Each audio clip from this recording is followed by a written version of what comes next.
Akan. Yang kita utamakan hotel dulu, sahabat. Masih ada emang berkeliaran serigala jam segini. Oh, memang jam segini berkeliarannya ya? Banyak kalau jam segini mereka.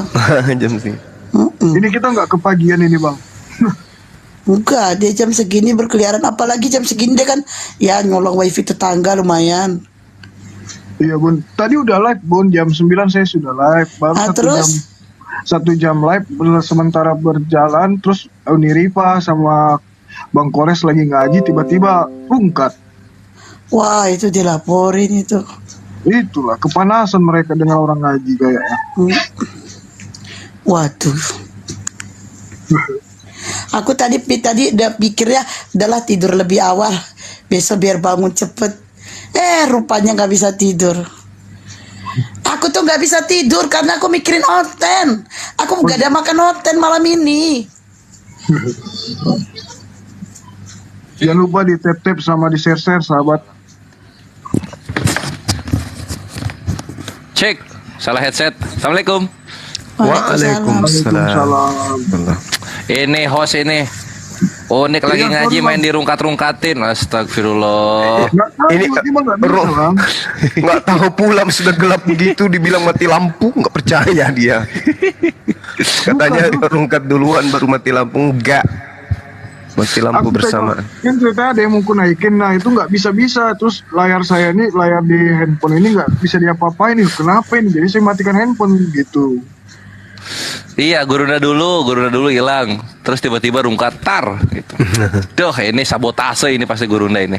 Oh, roti bakar kasih stiker tutup mulut. Tutup mulut mah kalau cuma disuruh gitu doang mah. Aduh, kadang-kadang suka keseleo ini mulut. Aku Coba lagi disogok dulu, disogok. bikin logo yang ada apinya. Keren. Satu singa, Tadi satu baca singa. surah Al-Mulk tadi kan? Iya, aku lagi surah Al-Muluk. Ya ampun. Satu mawar mah bukan mau tutup mulut itu. Satu singa baru mulut ditutup nggak keseleo dijamin. Singa Kalau mulu. Minta Phoenix, sugesti dikasih Phoenix. mawar cuman 2, males kagak bisa kalau 2. Keseleo. Ditambah lagi 1. Kompak sama Pak Hen ini mau nyogoknya. Nggak mau nggak mempan. Wah, disogok pakai panda gak mempan. Harus singa. Pak Hen ikut-ikutan nyogok. Gak mempan. Coba kasih singa, pasti gue diem. Kagak kasih tahu siapa namanya. Coba diem. Ayo dong. Kita ini ya, kita ngaji surah yang tadi ya, Dek. Ganti-gantian kita bertiga atau gimana? Siap. Nah, Aku Al-Muluk enggak aku sama pede. hostnya aja. Ayo. A'udzu billahi minasyaitonir rajim. Bismillahirrahmanirrahim. Tabarakalladzi biyadihil mulku wa huwa ala kulli syai'in qadir. الذي خلق الموت والحياة ليبلوكم أيكم أحسن عملا وهو العزيز الغفور الذي خلق 7 سماوات طباقا ما ترى في خلق الرحمن من تفاوت فارجع البصر هل ترى من فطور. Lanjut. Tapi aku nggak bisa nada yang itu, Gurunda. Lanjut aja. Oh, Gak gitu. masalah. Oh, Iya. iya, siap. Gurunda ayat 2 ya, aku 3 berarti. Aku ayat 4 ya. A'udzubillahi minasyaitonir rajim. Bismillahirrahmanirrahim. Marji'il basaru karrotaini yang qalib ilaikal basaru khasi'aw wa huwa hasir. Walaqad zayyana as-samaa'a ad-dunya bimasabiha wa ja'alnaha rujuman lis-sayatin wa a'tadna lahum 'adzabasy sya'ir. Walilladzina kafaru bi rabbihim 'adzabu jahannam wa bi'sal masir. Tafadhal Gurunda. Iza ulqu fiha sami'u laha shahikan wa hiya tafur takadu tamayyazu minal qais kullama ulqiya fiha fawjun sa'alahum khazanatuha alam ya'tikum nadhir. Ya Allah. Qalu bala qad ja'ana nadhirun fakazzabna wa qulna ma nazzalallahu min syai'in antum illa fi dhalalim kabir. Fadal Ustaz Alif. Alif. Assalamualaikum. Tafadhal Ustaz.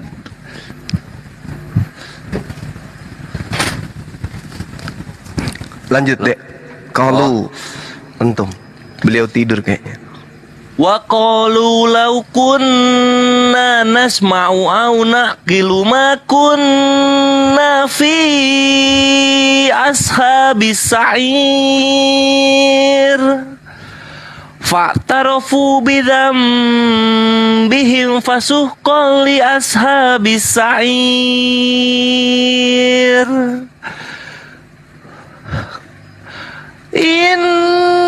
Astagfirullah, nggak bisa aku guna tafadhol. Innal ladzina yakhshawna rabbahum bil ghaibi lahum maghfiratun wa ajrun kabir. Wa asirru qawlakum wa ijharu bih innahu alimun bidatis sudur. Ala ya'lamu man khalaqa wa huwal latiful khabir. Huwa alladhi ja'ala lakumul arda zalulan famshu fi manakibiha wa kulu min rizqihi wa ilayhin nusyur. Masya Allah. Ini lagu Bayan memang agak susah untuk kita. Saya aja susah deh ngikutin. Lanjut. Aku nafasnya nafas super Gurunda ini. Enggak lah, suaramu bagus. Lanjut. Aamintum man fis samai. Astagfirullah, aku lupa nadanya. Ini aja Kores fokus kepada mahrojnya aja, nggak apa-apa kalau memang kita nggak sanggup menyesuaikan langgam. Mungkin gitu Gurunda ya. Beliau yang bawa nada beliau. Ini nada iya. beliau. Jadi ini aku siapa? Aku yang yang di susah Quran.com ngikutin. Gurunda. Aku ngapain di situ? Ustaz Alif, lanjut dulu tadi tafadhol. Aku lupa. Amintum man fis samai. Iya, kalau aku terus terang nggak bisa main nada begitu, makanya aku ikutan. Tapi ini aja, aku fokus kepada berusaha ini apa makhrajnya. Makhraj. Padahal. Iya, ke ayat berapa ini? Maaf. Ayat 16. Oke. A'udzu billahi minasyaitonir rajim. Bismillahirrahmanirrahim. Aamintum man fis samai ayyakshifa ayyakhsifa bikumul arda fa idza hiya tumur. Tamur. Allahu akbar. Fa idza hiya tamur. Am amintum man fis samai ayyursila alaikum hasiba. Fasata'lamuna kaifa nadir. Aku ya. Lanjut, monggo. Walaqad kadzdzabal ladzina min qablihim fakaifa kana nakir. Awalam yarau ila thairi fawqahum saffati wa yaqbid ma yumsikuhunna illa rahman innahu bikulli shay'in basir. Fadhal. Amman hadzal ladzi huwa jundul lakum yansurukum min dunir rahman inil kafiruna illa fi gurur. Amman hadzal ladzi yarzuqukum in amsaka rizqah bal lajju fi utuwwin wa nufur. Afaman yamshi mukibban ala wajhihi ahda amman yamshi sawiya ala siratim mustaqim. Qul huwallazi ansha'akum wa ja'ala lakumus sam'a wal absar wal af'ida qalilan ma tashkurun. Faddal. Qul huwallazi dara'akum fil ardi wa ilaihi tuhsyarun.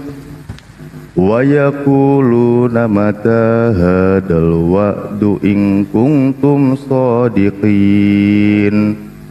Qul innamal ilmu indallah wa innama ana nadhirum mubin. Falamma ra'awhu zulfatan si'at wujuhul ladina kafaru wa qila alladina kafaru wa qila hadal ladzi kuntum bihi tad'un. Lanjut.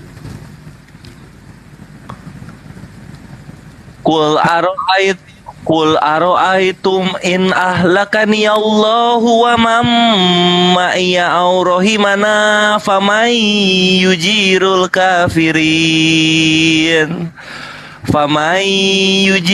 kafirina min adzabin alim.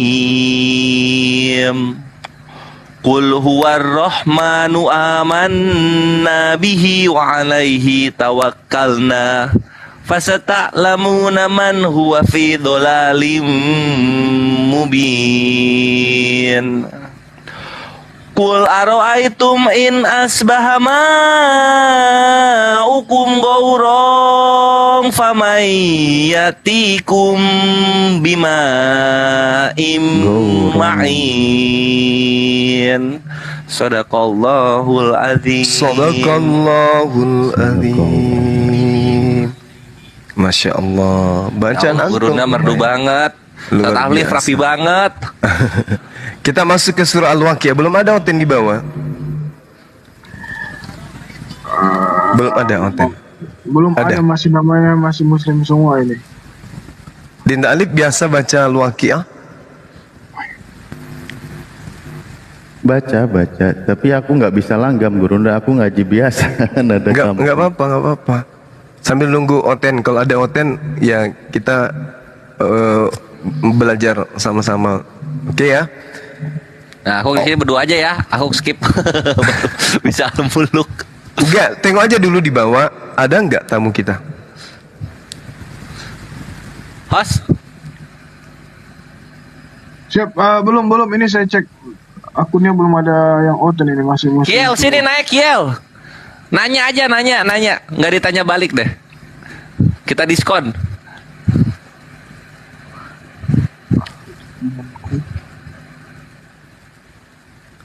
Silakan Oten dinaikkan.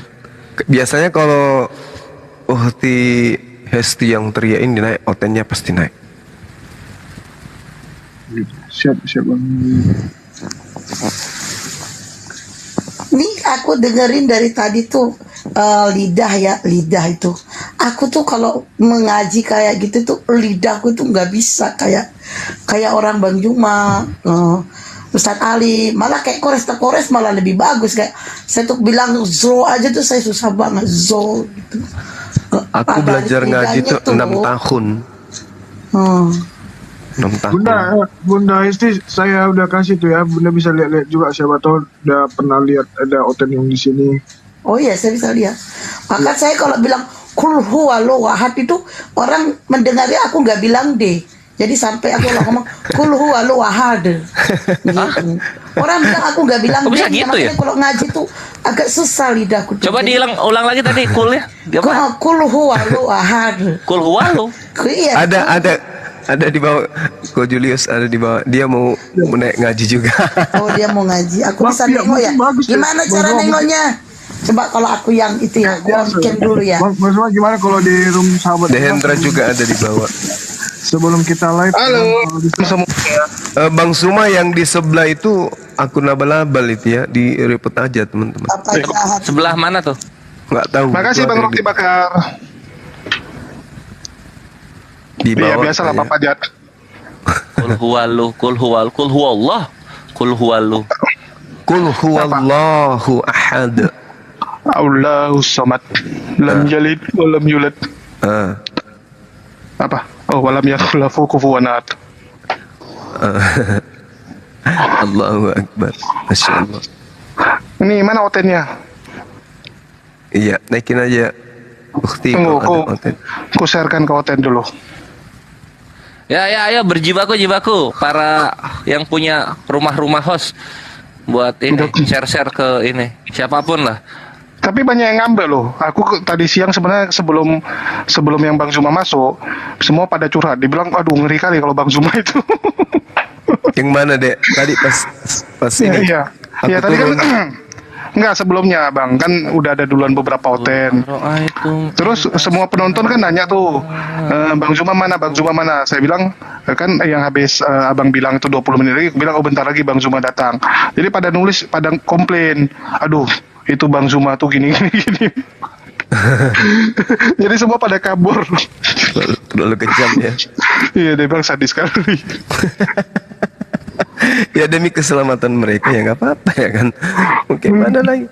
Karena begitupun pola yang kita gunakan tetap aja mereka ngeyel kan. Ibu Darni lagi. Waduh. Bisa ya. Coba tanya dokter-dokter spesialis yang melakukan operasi. Ada yang bikin enak pasiennya? Nggak ada. Menyakitkan semuanya. Tapi ujungnya sembuh kan? Sembuh, Iya nggak? iya. Itulah Gurunda. Tapi yang tadi tuh yang apa? Yang enak kali tadi itu pas juru selamat bukan cuman Yesus. Wah, kena kali di situ. Nggak dibahas lagi Gurunda. Sama paling nyebelin si Kores sebenarnya. Tapi entah kenapa nggak dendam mereka sama Kores. Iya karena kelihatan mereka tuh materi mereka itu ini Ikhwan. Gurunda viewer 4.000 Mikana turun gunung loh. Viewer 4.000 Mikana turun gunung. Tapi Mikana sekarang nyari 200-300 aja udah setengah mati loh. Serius?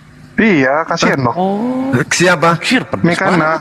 Turunnya pedas banget. Berapa sekarang dia? Ya 200-300 itu pun tunggu setengah jam 1 jam baru bisa capai, maksudnya nggak langsung. Oh alhamdulillah. Karena udah banyak yang merasa lah ini kok bohongan-bohongan aja ya kan. Mungkin muslimnya yang akan nonton lagi mungkin ya. Berarti kalah dong sama aku. Aku sebentar aja live 300. Iya. Kalah sama aku dong. Aku Betul, live betul. 10 menit udah 300 penontonnya. Ya memang lawan Mikana tuh harusnya ini Bunda Esti. Aku 3 kali ke tempat dia, 3 kali minta naik gak diterima. Oh tadi dia udah 3,8 view, udah naik lagi dia. Mungkin teman muslim yang sana kali. Iya Karena- mungkin muslim.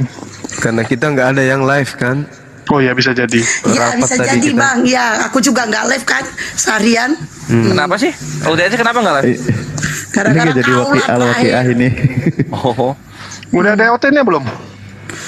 Oke, sambil menunggu Oten ya. Oten kalian naik. Share-sharekan lah, sharekan aja tuh. Naik. Ya. Kalian bantah itu Yesus bukan Allah. Ayo bantah. Ayo teman-teman yang Kristen yang mau diskusi silakan naik. Ini Ini- mata saya yang gangguan atau kameranya yang rusak ini. Pasti. Kenapa kah? Ada pocong. Bukan. Jangan bilang gara-gara aku on cam ya bang. Nanti ku banting HP ku nih. Filternya yang apa? Matanya merah.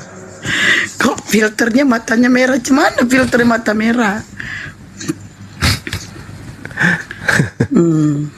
Itu ada- Gagah banget. Apa itu ada Gua typing? ganti. Aku ganti ini dulu ya, ganti. Ada Andrean tuh, coba dijambak. Mau ganti ini dulu. Waalaikumsalam Waalaikumsalam warahmatullahi wabarakatuh. Aku ganti foto dulu ya, bentar.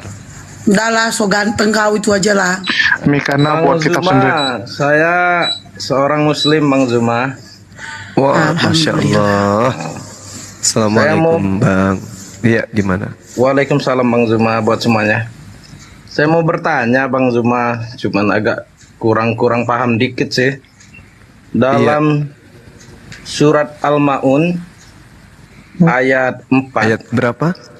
ayat 4 Iya. bunyinya kan seperti ini. Fawailul lil musallin. Iya. Artinya maka celakalah orang yang sholat. Terus Siap. lanjut ke ayat 5. Wah ini ayatnya si Kace. Emang Lanjut ada ke ayat begitu? 5. Allazina hum an sholatihim sahun katanya. Hmm. Yang celaka itu orang yang lalai terhadap sholatnya. Nah pertanyaan saya di sini, Siap. lalai itu yang bagaimana ya? Iya.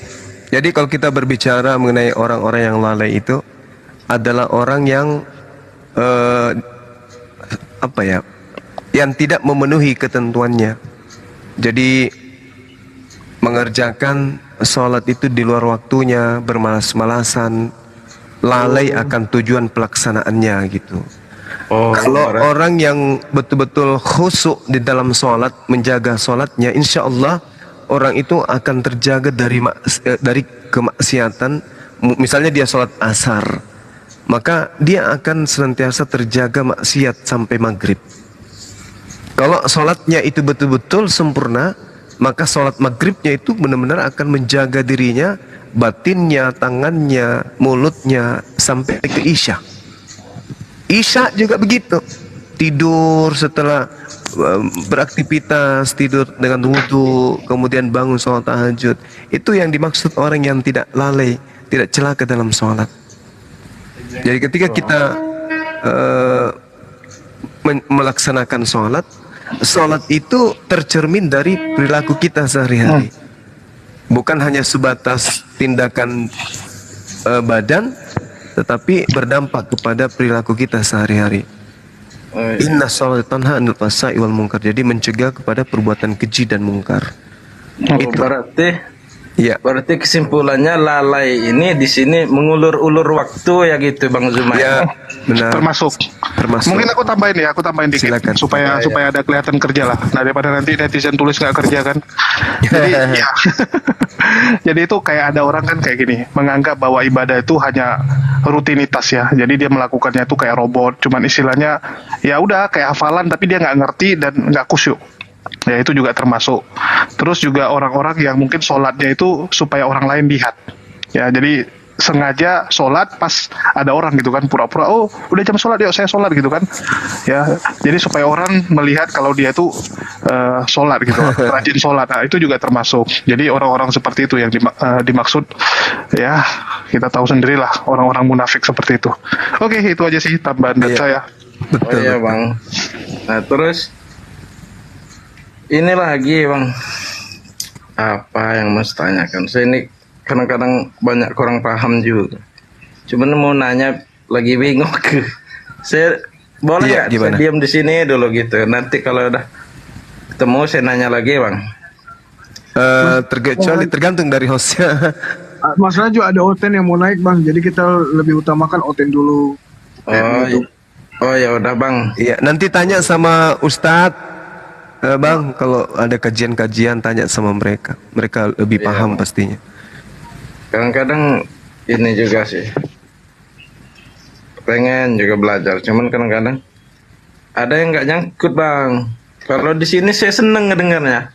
Saya dari kemarin-kemarin seneng ngedengarnya, debat-debat pada mampus semua Oten itu. Apalagi itu Bunda Hesti, seneng juga saya dengarnya. Bunda Hesti ya, kan tapi mohon maaf Bang, itu disapa dulu, takutnya nanti Otennya kabur banyak ngobrol. Oh iya juga. Ya udah ya, saya turun ya. Andreas. Makasih ya buat semuanya Bang Zuma, buat yang lain juga. Buat host. Ya. Oke, assalamualaikum warahmatullahi wabarakatuh. Waalaikumsalam warahmatullahi. Yo Andreas, selamat malam. Selamat malam Bunda Hesti. Assalamualaikum warahmatullahi wabarakatuh. Islam rupanya. Iya, karena saya lihat jadi Bang Zuma, Bunda Hesti, saya nggak banyak-banyak. Setelah ini saya langsung keluar. Jadi gini Bun, Andre. Jadi tadi Andrean barusan gabung sama PC The King. Bahwasannya ada penghinaan sedikit untuk Bang Zuma. Jadi saya sangat tersinggung di situ. Karena saya tahu Bang Zuma ini adalah orang yang cerdas, orang yang memang soleh, yang bisa berbicara banyak untuk hal-hal yang memang orang Islam awam untuk bisa menjawab itu. Itu aja Bunda, itu aja Bang Zuma. Terima kasih Bang Zuma. Iya, makasih Bang Andrian. Anda luar biasa saudaraku, sahabatku. Biarkan aja mereka, namanya juga ya guguk. Namanya guguk itu pasti menggonggong. Iya kan? Sudah tabiat. Iya benar Bang. Gitu. Iya. Biarin aja. Iya, jadi satu lagi Bang, PC The King itu menantang Abang untuk debat secara terbuka Bang. Tapi saya bilang nggak mungkin PC The King itu ada level Abang, saya bilang gitu. Iya Bang. Diiyain aja. Maksudnya debat terbuka gimana? Maksudnya debat di TikTok Bang, sorry saya debat di TikTok Bang. Ya udah, ayo. Tapi jangan curang. Karena dia iya benar Bang, karena dia nunjukkan video Bang sama saya Bang, bahwasannya Abang kalah debat di situ. Saya bilang itu hanya konten kamu doang, itu hanya pandai-pandaian kamu doang. Saya nggak percaya itu. Bagaimana kira-kira seorang yang tidak bisa baca Quran bisa mengalahkan kita yang bisa baca Quran? Di mana itu jurusnya? Jurus apa itu yang bisa dipakai untuk mengalahkan orang yang bisa baca Quran dengan mereka yang hanya terjemahan coba? Jadi benar Bang, jadi saya sekali pingin itu orang dipermalukan juga Bang. Nggak bisa, Bang, karena ketika kita ke komalnya, kita di mute, kita di kick, di mute, habis itu kita minta timer nggak dikasih. Bener Bang, benar. Tadi pun saya juga di mute Bang, udah itu pun saya nggak bisa dikasih bicara. Iya, gitu dia. Jadi biarkan aja mereka menolok. Nanti ular naga yang gigit ke tengahnya baru tahu rasa. Biarkan aja. Terima kasih Bang Zuma. Waalaikumsalam. Iya, terima kasih. Bunda udah ngantuk Bunda. Assalamualaikum warahmatullahi wabarakatuh. Waalaikumsalam warahmatullahi wabarakatuh. Jadi teman-teman Islam ya kalau sudah tahu dia tidak memberikan ruang kita untuk berdiskusi, saran saya nggak usah naik ke komalnya. Mereka biar monolog aja, nggak apa-apa. Hari-hari dibilang gitu guru ndak, tapi mereka ini ngeyel, susah dibilangin. Itulah maksud saya, kalau memang sekali mau diuji ya silakan aja, tapi pasti akan merasakan seperti yang saya rasa dengan Bang Andrean ini. Kita di mute ya percuma dong kalau kita diskusi di mute.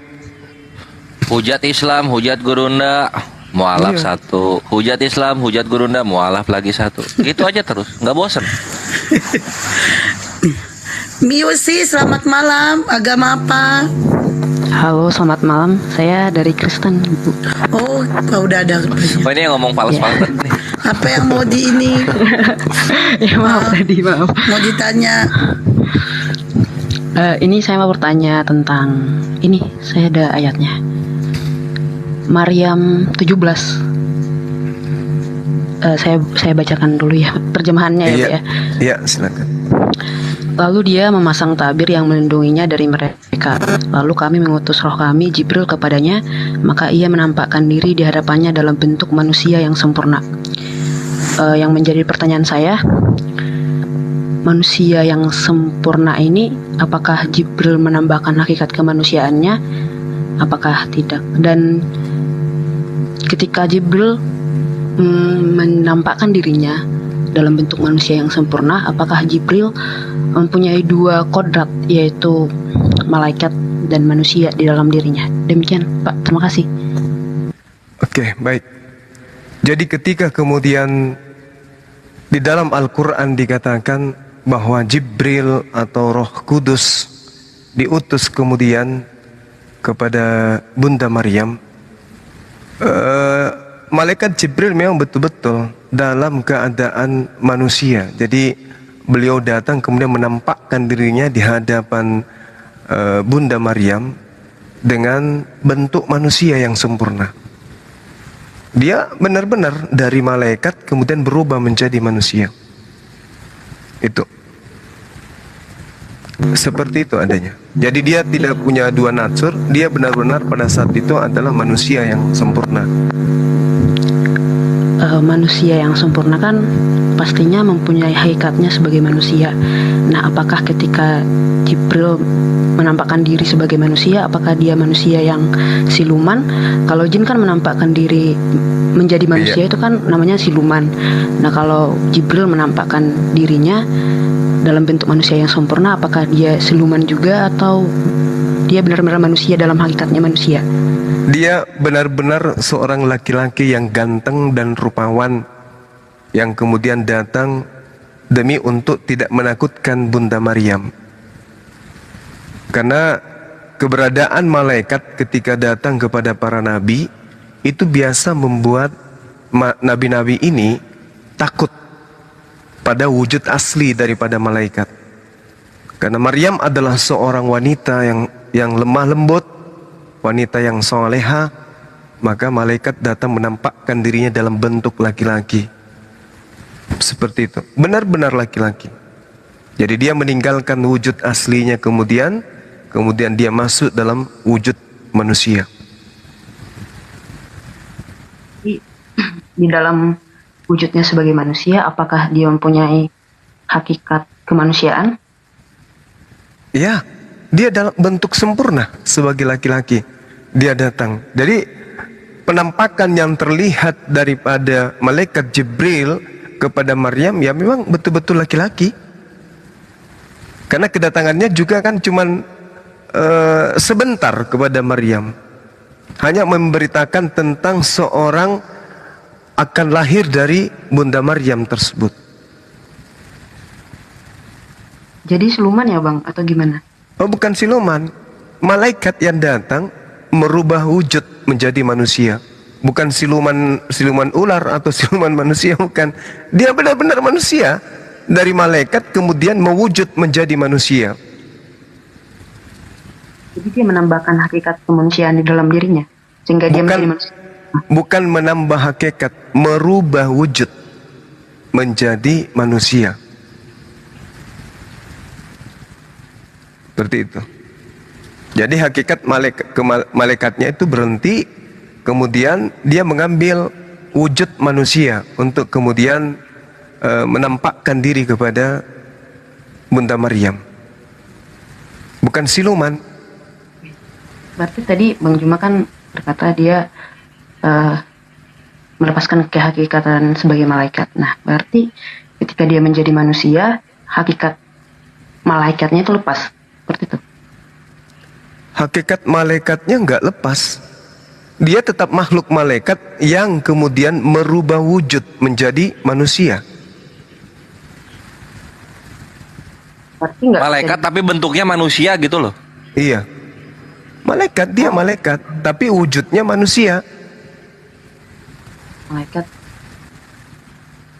Iya. Ngerti nggak? Malaikat Katakan siluman dong Bang. Berarti kan dia bukan manusia sejati. Kalau kita manusia sejati kan itu mempunyai kodrat sebagai manusia. Iya, memang dalam hakikatnya dia sebagai manusia, dia itu adalah malaikat yang datang dalam bentuk manusia kepada Maryam. Jadi bukan manusia yang kerasukan malaikat. Ya, seperti ada yang melahirkan, habis itu melahirkan dia manusia tuh. Pada saat kemudian dia menjadi manusia, pada saat manusia ini ada pada titik tertentu, malaikat datang merasuki dia. Enggak kayak begitu. Memang betul-betul malaikat yang mewujud menjadi manusia. Seperti itu. Iya. Jadi hakikatnya tetap satu ya Gurunda ya? Hakikatnya tetap satu. Hakikatnya gitu. tetap satu. Dia adalah malaikat yang cuman wujudnya yang dia rubah menjadi manusia. Jadi maksud dari sempurna ini merujuk ke dalam wujudnya sebagai manusia atau hakikatnya sebagai manusia? Manusianya yang sempurna. Oh, berarti kayak cuma fisiknya aja yang sempurna gitu ya? Bang? Iya, betul. Oh, oke. Saya pikir tadi ketika dia menampakkan diri sebagai manusia yang sempurna, dia menambahkan hakikat kemanusiaan di dalam dirinya, hingga dia disebut sempurna. Enggak. Padahal fisiknya ya yang sempurna. Iya, fisiknya sebagai manusia. Sama di dalam kitab Kejadian 18, bagaimana kemudian malaikat datang dalam rupa manusia kepada Nabi Abraham alaihissalam. Sama itu. Iya kan, 3 malaikat jadi 3 orang tuh di Kejadian 18. Iya. Kalau sempat baca. Oke. Kalau kita, Itu aja Bang Juma pertanyaan saya yang mungkin saya. Iya, makasih. Terima kasih Bang Juma, terima kasih. Makasih Mbak. Kita nanya balik boleh nggak? Boleh, tapi mungkin ilmu saya kurang, tapi bolehlah. Nah, cakep, nggak apa-apa. Ayo, Gurunda. Ya, pertanyaan yang sama. Di dalam Markus 16 nomor 5 dan juga di Yohanes 5 di data 13-14, di situ ada malaikat menampakkan dirinya sebagai manusia jenis kelamin laki-laki. Ini yang datang siluman manusia atau siluman apa? Bukan siluman Bang. Ya ini sama berarti kita ya udah selesai berkata. Enggak, dia menambahkan kodrat kemanusiaan juga di dalamnya. Menambahkan, iya. Iya, Okay. menambahkan kodrat kemanusiaan di dalam dirinya. Tapi iya. mengapa nggak bisa selamanya? Karena itu tadi, karena dosa itu. Seperti di kejadian itu si Abraham, ketika 3 malaikat yang datang kepada Abraham dan Abraham menjamu mereka makan, Allah sendiri, malaikat sendiri itu datang dalam bentuk manusia, dia menambahkan kodrat kemanusiaannya dan tidak bertahan lama karena hakikat dosa itu tersebut yang masih ada Dalam manusianya gitu. hakikat dosa itu masih ada di dalam dunia sehingga tidak bisa bertahan lama lah di dalam hakikatnya sebagai manusia. Dosa, maksudnya dosa yang diajarkan apa ya, yang dari Adam gitu ya? Ya, dosa lahir atau hakikat dosa itu. Bagaimana itu Dinda Kores? Oh, maksudnya gini. Jadi gara-gara Adam berdosa, maka dosa itu menciprat atau menular ke bumi, ke dunia, gitu ya, musik ya? Setiap keturunan Adam itu pasti memiliki dosa waris. Aduh, tadi kepotong motor. Oh, diulang. Jadi setiap keturunan Adam itu memiliki yang namanya dosa waris. Lah. Sehingga dari dosa waris ini berbuah terus sehingga menjadi dosa perbuatan seperti itu. Apa hubungannya sama malaikat yang jadi manusia? Malaikat yang karena kan di dalam bumi ini kan masih di dalam dunia ya, itu kan banyak manusia yang punya dari dampak dosa waris ini menjadi dosa perbuatan. Nah, karena di dalam bumi ini masih banyak dosa, ya sehingga dia nggak bisa bertahan lama sebelum waktu Yesus datang. Aku dikit Gurunda ya. Saya kurang paham sih dalam menjelaskan. Jadi kan paham lah. Gini, ini malaikat, dia berubah menjadi manusia. Kenapa dia milih menjadi manusia yang berdosa? Kenapa nggak jadi manusia kudus kayak Elia sama Henok? Manusia kudus juga mereka. Elia sama Henok kan kudus tuh, nggak berdosa. Elia, mereka diangkat oleh mereka tak memiliki. Ya nggak? Elia sama Henok langsung ke sorga loh. Artinya kudus kan, nggak punya dosa dia. Dosa waris tetap ada, melekat di dalam mereka. Cuman mereka tidak, mungkin dosa perbuatan mereka itu kurang. Ya tidak banyak lah. Jadi di kerajaan sorga Kristen ada Elia dan Henok yang bawa dosa waris. Nah, ini mind blowing. Ini mana orangnya? Itu ada. Iya.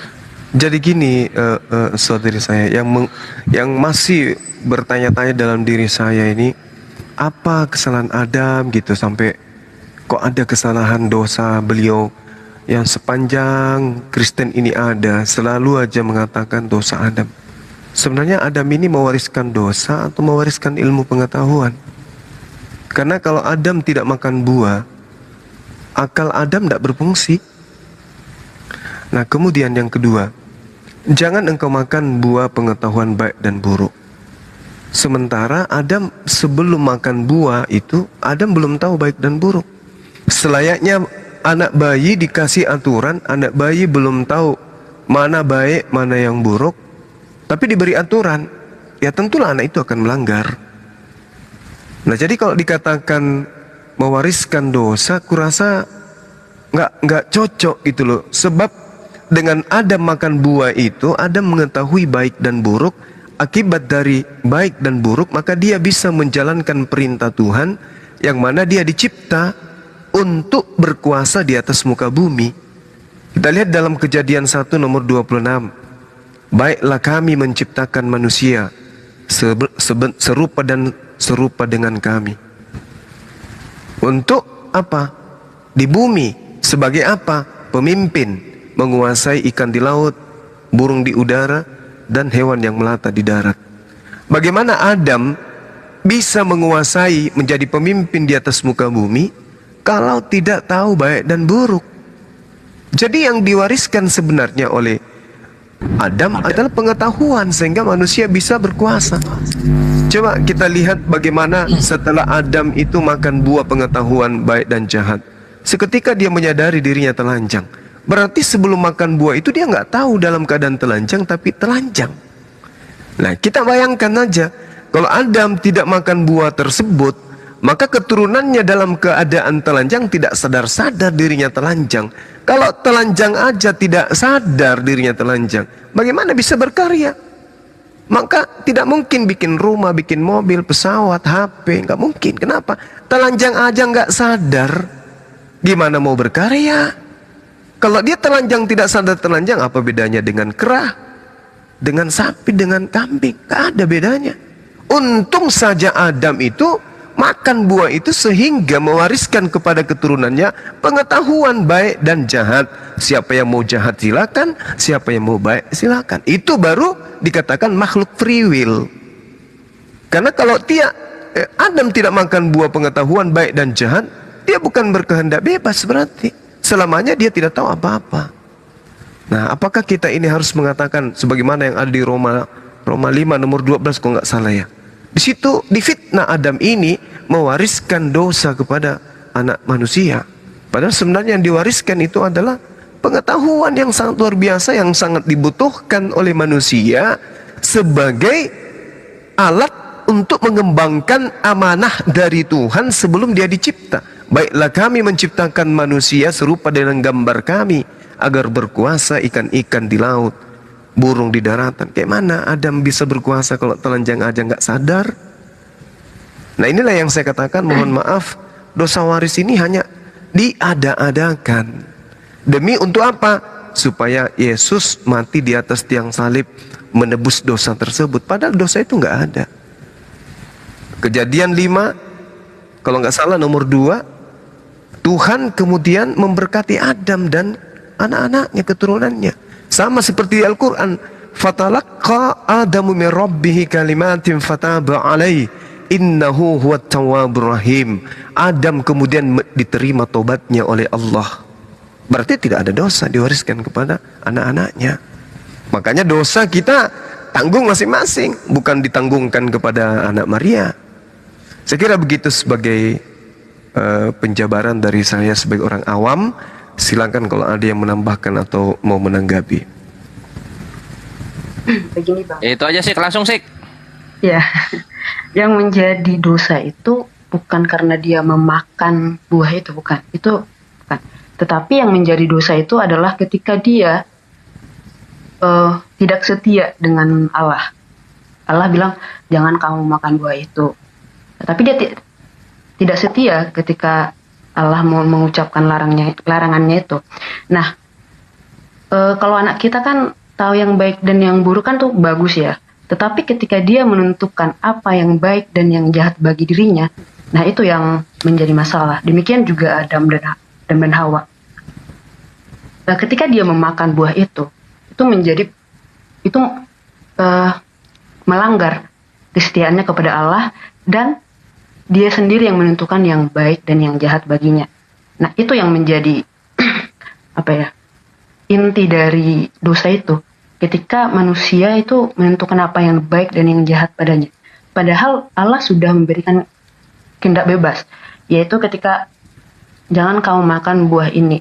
Nah, kalau Adam itu ngeh sama free will-nya itu, dia tahu kalau makan buah ini buruk, sehingga dengan kebebasan dia gak harus makan gitu loh. Ya itu sih sebenarnya yang menjadi inti dari dosa itu, ketika bukan makan buah itu, tetapi ketika dia tidak setia dengan Allah. Ya itu aja sih. Saya kurang paham sih dalam menjelaskan. Maaf ya. Ya, nggak apa-apa, saudariku, nggak masalah. Saya pun juga tidak terlalu mendalami. Tetapi ada hal yang menarik di sini ketika kita kemudian membaca Bible, terjemahan dari kitabnya teman kita Yahudi, di dalam Kejadian 3 nomor 15. Aku akan mengadakan. Siapa yang mengadakan ini? Tuhan. Shit dalam bahasa Ibrani. Aku yang akan mengadakan. Apa yang diadakan Tuhan? Aibah. Apa itu aibah? Permusuhan. Yang mengadakan permusuhan siapa di sini? Tuhan. Berarti yang menciptakan permusuhan Tuhan. Tuhan menciptakan permusuhan antara keturunan Hawa dan keturunan iblis. Andai saja Tuhan kemudian tidak menciptakan permusuhan, iblis tidak akan menggoda manusia, karena bukan musuhnya. Selayaknya malaikat tidak digoda oleh iblis, karena bukan musuhnya. Tapi karena dibuat permusuhan antara Adam, keturunan Adam, dan keturunan iblis, maka yang terjadi permusuhan. Manusia hari ini bisa di-mute dulu, ya, bisa menjadi baik hari ini, besok bisa menjadi jahat. Kenapa? Kenapa? Karena tidak di-mute. Noise jadinya, gitu. Kenapa? Karena ada musuh dia yang tak nampak. Tidak adilnya di sini karena musuhnya itu tak nampak. Musuh tak nampak. Kalau musuhnya nampak, ya yang menang itu adil nantinya. Kenapa? Kenapa bisa adil? Karena sama-sama kelihatan. Musuh siluman. Yang diserang hati, yang diserang pikiran. Lah kalau musuh kita misalnya kayak Dinda Alif ini musuh kita ya nampak. Menyerang dari belakang tinggal kita belok kiri. Menyerang dari depan kita salto aja. Begitu kita diserang tinggal diceng matanya. Kita bisa menang. Lah ini musuh kita. Gaib. Habis itu kita dicipta untuk bermusuhan. Nah, artinya bagaimana supaya Allah itu adil kepada kita manusia? Oh, rupa-rupanya kita diberi akal. Maka dimensi akal inilah kemudian kita pakai untuk mengurai isi kitab.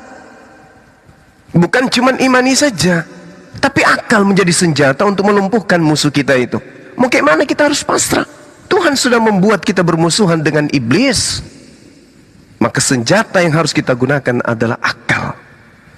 Karena kalau kita pakai iman susah. Iman yang diserang itu adalah hati kalbu.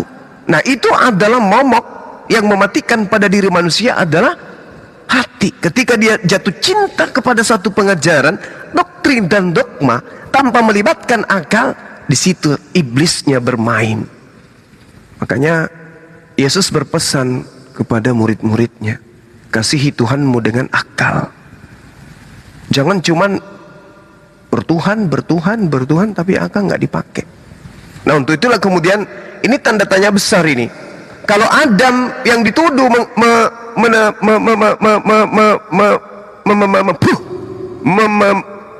mewariskan dosa, nah ini iblis yang ngamuk ini. Mulut saya dipegang tadi barusan. Kayaknya kata pendeta Luga.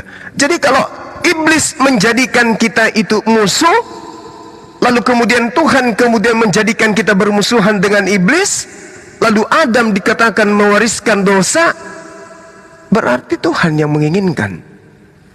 Karena dia yang membuat kita bermusuhan. Coba dibuat aja berdamai. Tidak kan? Berarti permusuhan ini Tuhan memang yang membuatnya, bukan diwariskan. Kalau hari ini manusia punya potensi melakukan kemaksiatan, hari ini manusia membangkang perintah-perintah pendeta, pastor, tidak menjalankan perintah yang ada di Bible, bukan karena dosa diwariskan, bukan. Tetapi karena Tuhan memang membuat kita bermusuhan dengan iblis. Yang salah, kita rangkulan dengan iblisnya. Makanya kita butuh aturan hidup. Jangan begini, jangan begono, jangan begini, jangan begono. Aturannya harus tetap hidup, jangan dibatalin. Supaya kita tidak digenggam dan dicengkeram, dan kepala kita enggak dihabisin sama iblis. Maka kita butuh aturan. Kita butuh aturan. Sesempurna apa Adam ketika dia di Jannah, ketika dia di Gan Eden? Kurang apa dia dalam hidupnya? Dia berdialog langsung dengan Tuhan, tapi jatuh. Apatah lagi kita ini? Untuk itulah ya kita butuhkan tuntunan, kita butuh akal. Akal nggak boleh mati. Yesus mengatakan, kasihi Tuhanmu dengan akal budimu.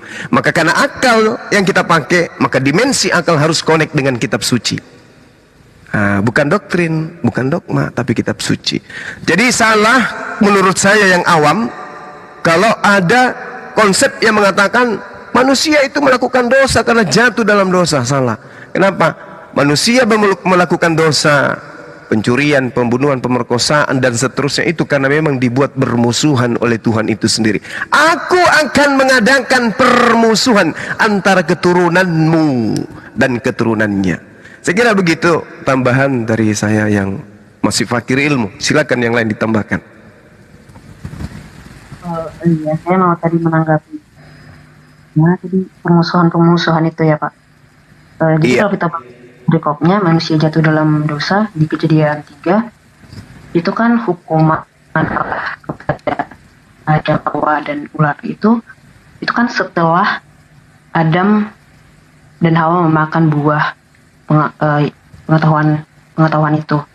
Nah, jadi itu adalah hukuman atau ganjaran terhadap yang melanggar perintah Allah. Jadi peringatan dulu, ini jangan kamu makan, tetapi kalau dimakan akan mati. Nah, inilah upah dari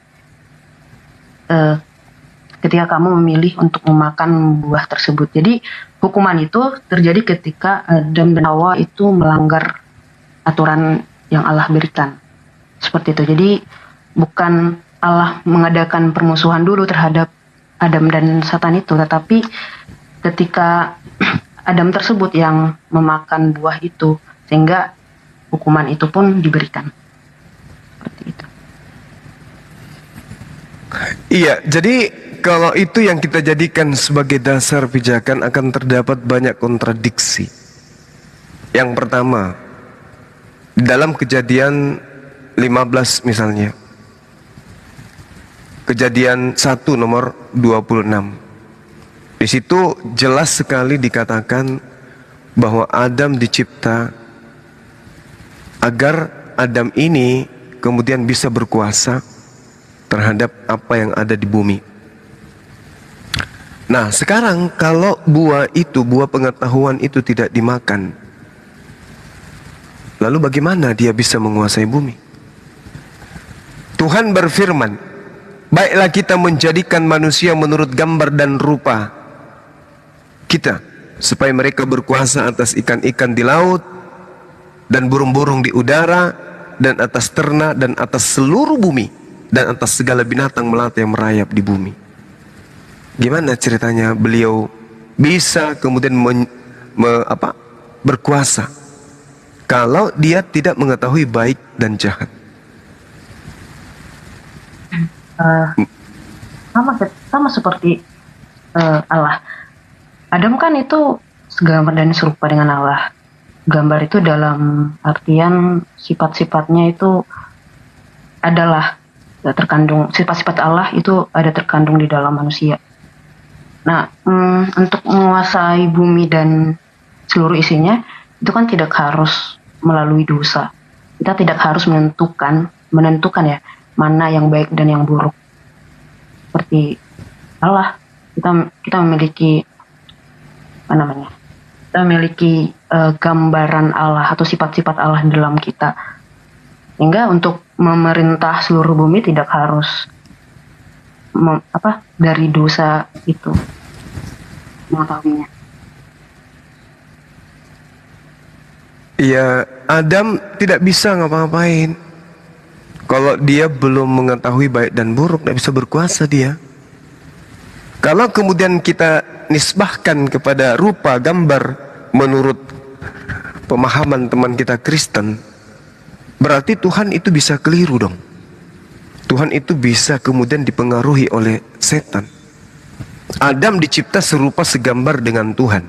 Adam dipengaruhi setan, berarti Tuhan juga bisa dipengaruhi setan. Kalau menurut pemahaman saya, Adam dicipta bukan dalam bentuk wujud Tuhan, tetapi Tuhan memiliki gambar sebelum menciptakan Adam. Tuhan punya rancangan, kemudian Adam dicipta berdasarkan rancangan Tuhan. Ibarat seorang arsitek sebelum membangun sebuah bangunan, arsiteknya itu harus punya gambar. Maka arsiteknya membangun rumah serupa dengan gambar arsitek. Bukan berarti bangunan itu sama seperti wajahnya sang arsitek, tetapi sesuai dengan gambar yang dibuat oleh arsitek itu. Nah, inilah kesalahan menurut saya kalau Adam ini diserupakan dengan Tuhan. Karena Tuhan sendiri dalam Yeremia 10 nomor 6 tidak ada yang serupa dengan Tuhan. Di Al-Quran juga dikatakan seperti itu, laisa kamitslihi syai', tidak ada yang serupa dengan aku. Berarti antara kitabnya Yahudi dan kitabnya orang Islam sama-sama mengakui itu. Nah, saudara Kristen menggunakan kitabnya Yahudi dalam bentuk terjemahan, menerjemahkan pencipta langit dan bumi itu sewujud dengan manusia. Jadi kalau dia sewujud, punya akal dan seterusnya, berartinya Tuhan juga bisa dikelabui oleh iblis. Nah, kembali kepada tema yang tadi, bahwasanya apa yang dilakukan oleh manusia di atas muka bumi ini, itu karena Tuhan yang men-setting itu. Andai saja Adam saja yang melakukan kesalahan, Adam saja, keturunannya belum tentu. Tapi karena memang Tuhan yang mengadakan permusuhan, makanya selamanya bermusuhan. Manusia yang kemudian rangkulan dengan iblis, dengan musuhnya, manusia yang mengasihi musuhnya, maka dia akan terjebak melakukan tindakan-tindakan yang musuhnya inginkan.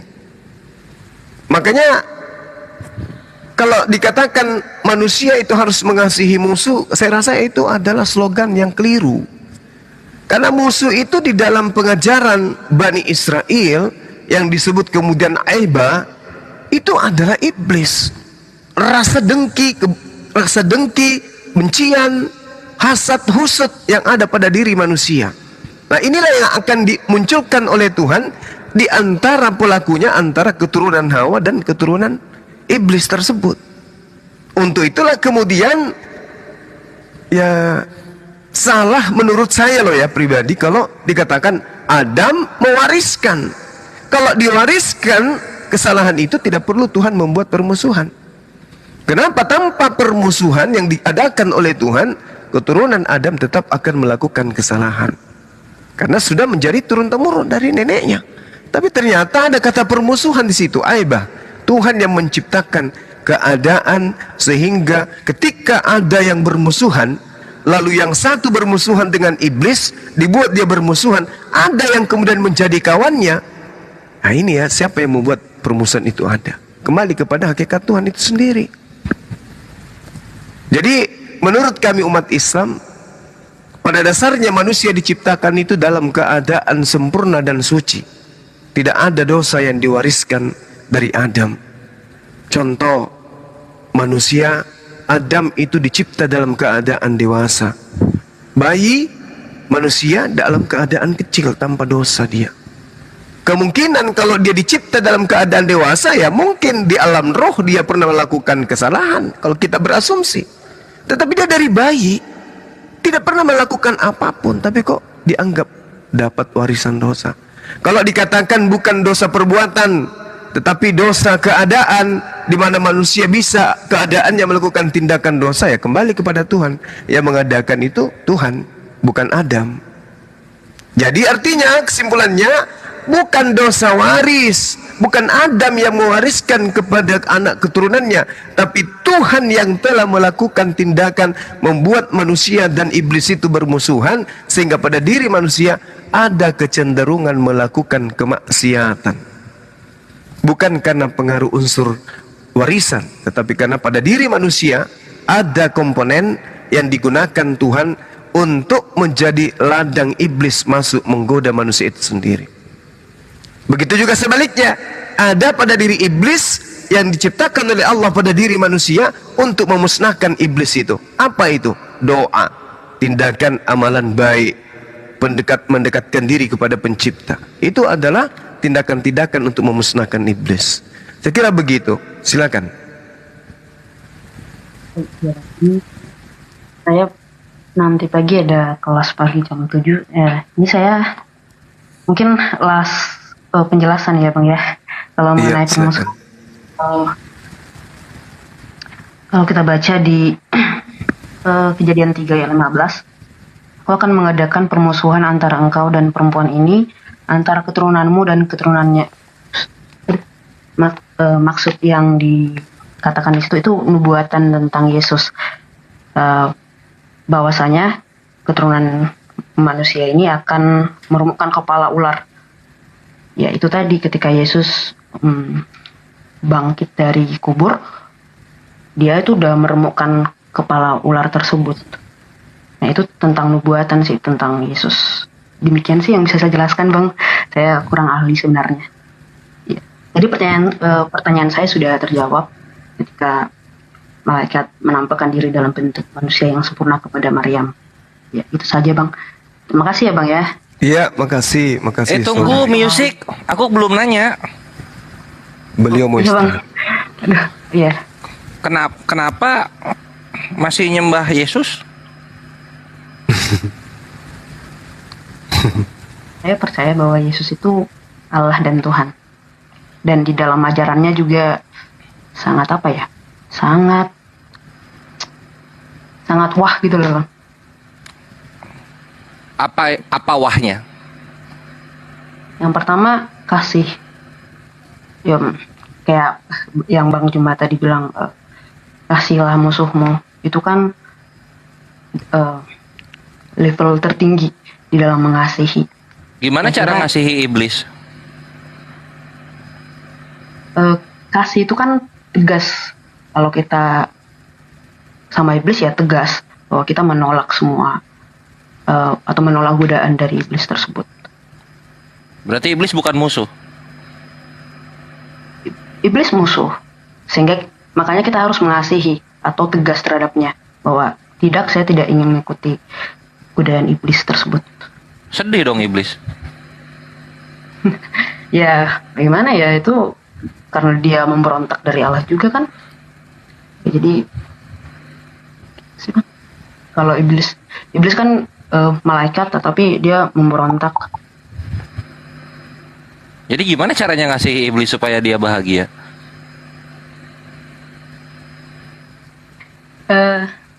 Kalau ajaib memang ajaran Yesus ya?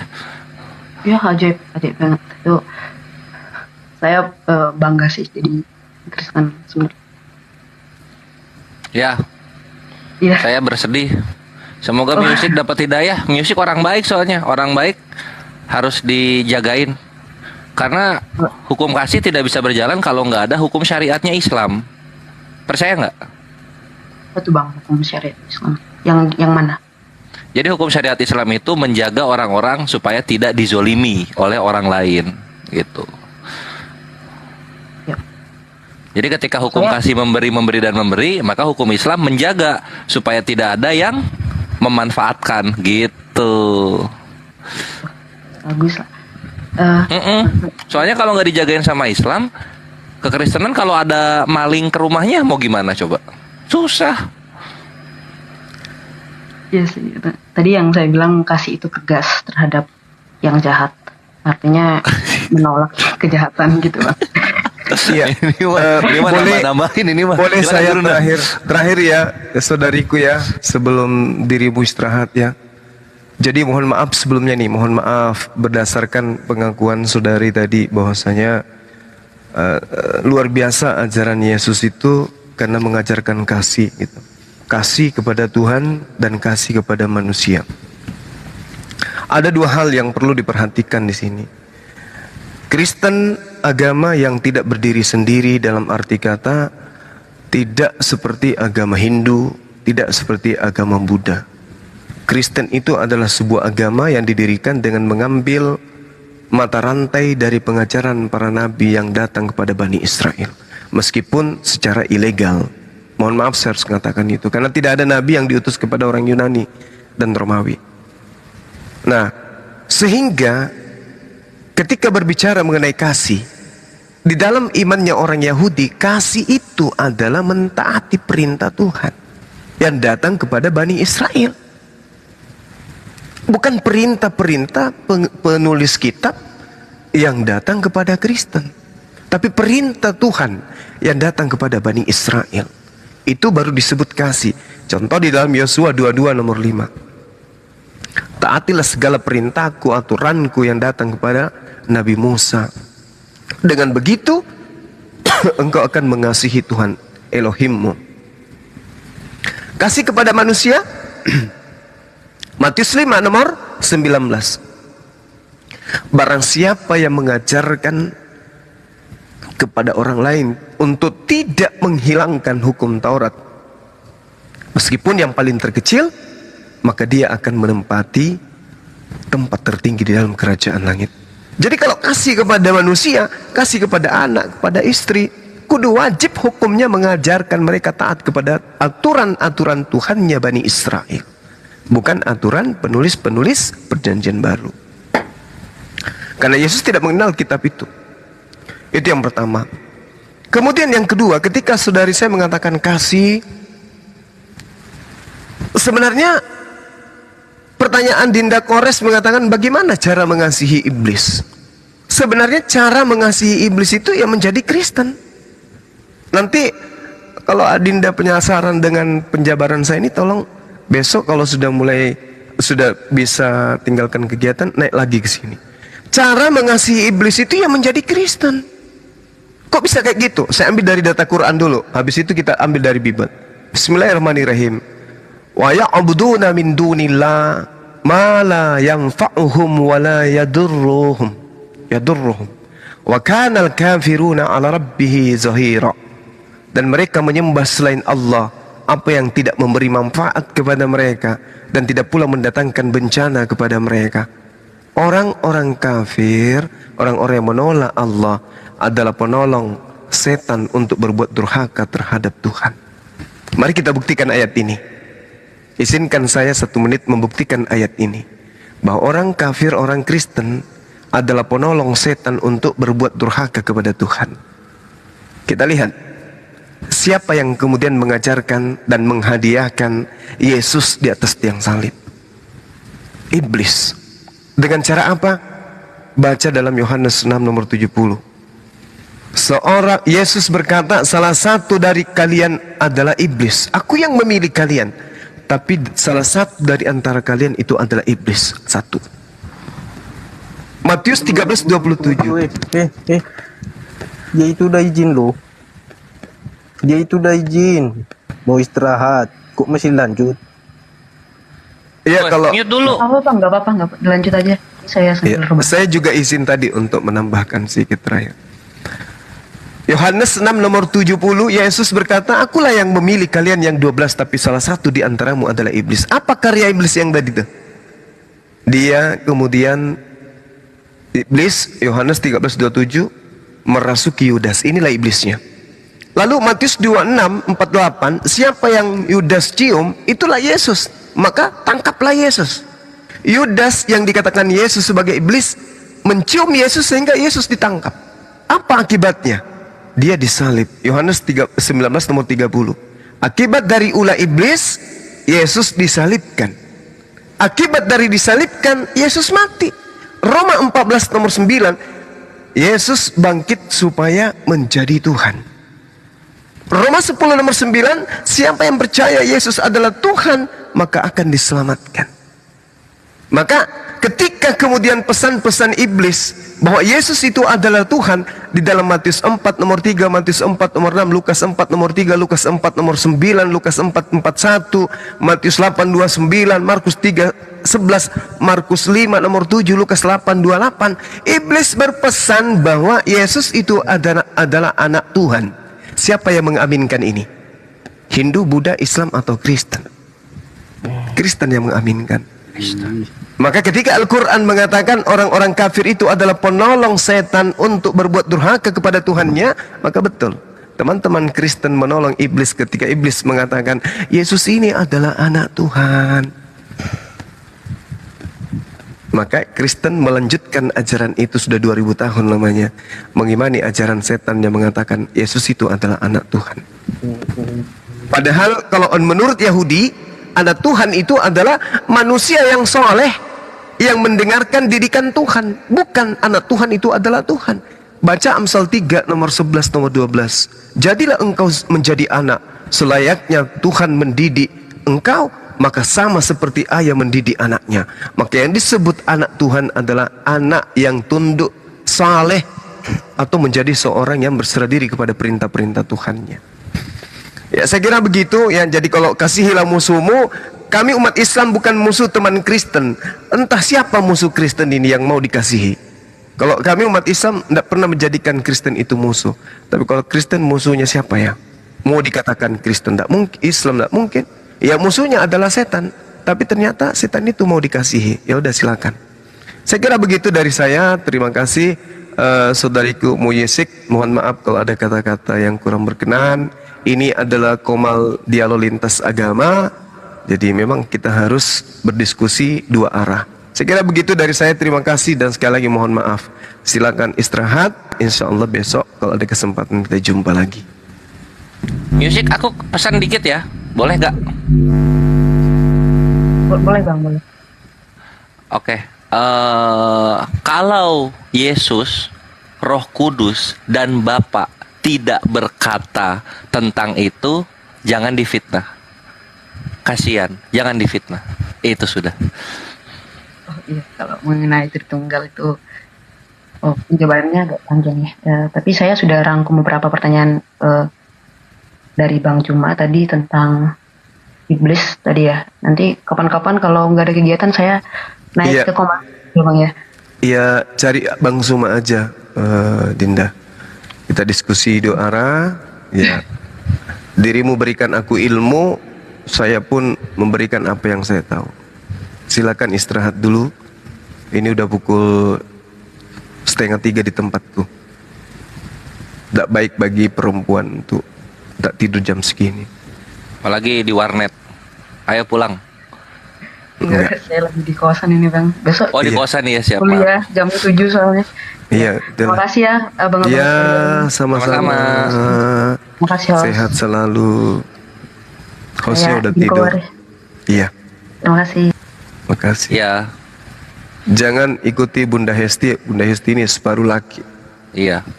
UTS ku sepak kau ya. Udah tidur dia gue. Oh bangun. Awas ku sepak kok ya. Lagi lihat-lihat lauk, besok mau masak apa gitu. Ini apa? Capcay rante. Ini mau masak daging ongseng enak nih. Cabai Ongseng. setannya banyak. Nah itu. Wah, Dia baru itu dulu. Bang, dagingnya nggak pakai santan masaknya. Daging apa? Ikan Daging goreng. sapi lah, masa daging babi? Oh. Kalau enggak ini UTST kikil, bisa nggak bikin kikil? Bisa, kikil itu Kikil kan sunat. dari kulit sapi. Kikil sunat. Kulit hitam. Itu Bang Juma itu tukang sunat. Ya udah ini ada kawan-kawan lagi. Ya, Hihu dan Niko, selamat subuh, selamat tengah malam. Bagus-bagus namanya ya. Hihu, Niku. Oh ini aku ingat. Niko. Dia mau nanya ini Gurunda, poligami. Dari agama apa tapi? Sebenarnya bukan pertanyaan utamanya, bukan itu sih, cuma ya boleh kalau enggak. dibahas. Siap, nggak apa-apa. Agamanya apa tapi? Kristen. Tapi di sini Oke, siap. santai-santai aja. Mau ya udah mau apa aja. Aman. Kita mah reaktif kok. Di bawah santai-santai, di bawah tegang, sampai melempem kita bikin. Yuk, silakan pertanyaannya. Kalau misalnya di Kristen kan minan masuk surga itu kan percaya Yesus ya. Kedengaran Gurunda? Kedengaran, tapi bulu saya berdiri loh. Gedein lagi suaranya, Hihu. Iya. Kalau misalnya di Kristen itu kan jaminan masuk surga itu kan percaya Yesus ya, karena dia yang telah menebus. Ngomongnya bisi-bisi ya, kayak takut kedengaran sama tetangga. Udah malam gak enak. Suaminya udah tidur. Oh. Ya udahlah, kita yang usaha deh, nggak apa-apa. Maaf ya, mau nanya di agama kakak, jaminan untuk masuk ke surga itu apa ya gitu? Kayak untuk kita percaya, kayak kita dikasih apa ya? Gitu. Maksudnya jaminan masuk ke surga itu apa? Secara dapat berkat itu kan ya orang yang nggak percaya adanya Allah aja bisa dapat ya hidup enak gitu. Jadi ya apa gitu jaminannya untuk kita bisa masuk ke surga? Udahlah ngomongnya pelan, gak jelas. Jelas. Gurunda nangkap kok, Gurunda nangkap. Jaminan ke surga lagi. Jadi kalau di Islam itu jaminan surganya itu jelas. Misalnya di dalam Al-Quran Al-Mu'minun. Ini sering saya bawakan ya. Jaminan surga bagi umat Islam itu bukan cuma jaminan tok, tapi mereka menjadi pewaris. Contoh misalnya orang tua kita itu punya tanah yang luas dan kita adalah pewaris tanah itu. Maka pasti kita akan senang. Meskipun orang tua kita masih hidup, tetapi sudah diberikan warisan kepada kita, pasti bahagianya tidak bisa diukur. Umat Islam diberikan warisan surga. Coba saya bacakan dalilnya. Bismillahirrahmanirrahim. Qad aflahal mu'minun Sungguh beruntunglah orang-orang Islam itu yang beriman. Alladzina hum fi salatihim khashi'un. Orang-orang yang khusyuk di dalam mendirikan salat. Walladzina hum 'anil la'wi mu'ridun. Dan orang yang menjauhkan diri kemudian dalam perkataan-perkataan dusta yang tidak berguna. Walladzina hum lizzakati fa'ilun. Dan orang yang menunaikan zakat. Walladzina hum li furujihim hafizun. Orang yang menjauhkan diri dari persinahan. Lalu kemudian apa kata Allah? Mereka itu adalah orang-orang yang mendapatkan warisan. Ulaika humul warithun. Mereka itu orang-orang mukmin, orang yang mendapatkan warisan. Alladzina yarithunal firdaus. Mereka itulah yang mewarisi surga Firdaus. Hum fiha khalidun. Mereka kekal di dalamnya. Nah, ini ada satu hal yang istimewa, Adinda, namanya Hihu. Di Islam itu sudahlah dia mendapatkan warisan surga. Keistimewaan yang kedua apa setelah mendapatkan surga? Jannatu adni yadkhulunaha wa man salaha min abaihim wa azwajihim wa zurriyatihim wal malaikatu yadkhuluna alaihim min kulli bab. Ini keistimewaan. Setelah mereka mewarisi surga, apa kata Allah? Surga-surga yang diberikan kepada mereka, mereka masuk ke dalamnya bersama dengan orang-orang yang saleh dari nenek moyang mereka, istri mereka, dan anak mereka serta cucu mereka. Sedangkan malaikat masuk ke tempat mereka dari pintu yang mereka sukai. Jadi kalau misalnya umat Islam sudah mendapatkan warisan, mereka masuk bersama anak istri, keluarga, ayah, ibu, mertua, saudara-saudaranya. Subhanallah. Mohon maaf, saya belajar Bible kurang lebih sudah 15 tahun. Saya tidak pernah menemukan ada jaminan surga buat Kristen. Tidak ada jaminan surga untuk Kristen penyembah Yesus, itu nggak ada. Nggak ada. Janji jaminan masuk neraka ada yang kudapatkan. Matius 7 nomor 21, 22, 23. Itu jaminan untuk Kristen ke neraka. Sedangkan jaminan masuk surga nggak ada. Nah, itu yang pertama. Kalaupun mereka masuk surga, di Kristen itu nggak ada masuk surga bersama anak, bersama ayah, bersama ibu. Padahal di dunia siang malam cari nafkah, hidup sekolah SD, SMP, SMA biar dapat kerja supaya bahagiakan orang tua. Tapi ternyata kebahagiaannya itu semu. Kenapa?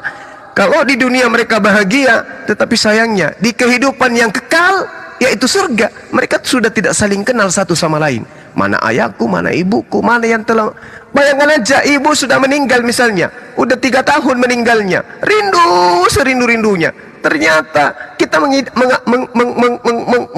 menginginkan kemudian bertemu nanti di surga untuk melepaskan kerinduan.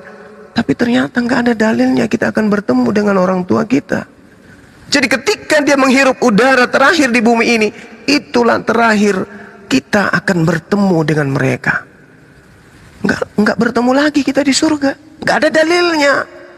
Enggak ada dalilnya. Sayang sama anak, tidak mau menduangkan istri, apalah gunanya? Ternyata di surga tidak jumpa-jumpa juga. Dalam kehidupan kekal tidak ditemani anak istri, apalah gunanya? Alhamdulillah, umat Islam mereka masuk bersama dengan keluarganya ke dalam surga. Min abaihim wa aswajihim wa zurriyatihim. Subhanallah. Jadi 2 poin keunggulan Islam dan 2 poin kelemahan Kristen. Mohon maaf. Silakan Anda tanggapi. Sebenarnya aku nggak apa-apa sih kalau dibahas kelemahannya. Aku sih mengimaninya kalau misalnya masuk surga. Makasih Kak, by the way tadi udah dijawab. Siap. Kalau di surga ya udah tenang aja gitu, nggak misalnya kayak kita ada worry untuk rindu sama orang tua lah. Surga ya udah tenang aja, udah nggak mikirin apa-apa gitu rohnya. Jadi mau lanjut yang tadi, berarti kalau misalnya kita di sini berbuat dosa, nggak ada yang, maksudnya penebusan itu nggak ada kah? Di Islam. Oh, Al-Quran mengatakan begini di dalam surah Al-Jumu'ah. Allah Subhanahu wa Ta'ala menerangkan kepada kami umat Islam. Makanya Adinda, di Islam itu susah untuk murtad, insya Allah, selama mereka berpegang kepada Quran. Karena Al-Quran itu menjanjikan sesuatu yang sangat indah. Al-Quran mengatakan begini, Huwallazi ba'atha fil ummiyina rasulam minhum yatslu alaihim ayatihi. Ini dia kata-katanya nih. Wa yuzakkihim. Rasulullah Muhammad sallallahu alaihi wasallam diutus kepada mereka untuk membacakan kepada mereka ayat-ayat kami, yaitu Al-Quran, dan mensucikan mereka. Jadi ajaran Islam itu mensucikan umat manusia. Orang yang kemudian mengajarkan ajaran Islam dan mengamalkan ajaran Islam, maka mereka adalah orang-orang yang suci.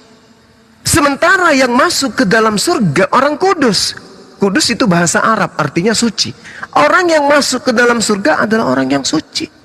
Lalu, mohon maaf ini, kalau di agama saudara, di dalam Yesaya 66 nomor 17, Tuhan mengatakan begini, Tuhan akan datang dengan nyala api dan akan membakar habis semua orang-orang yang makan babi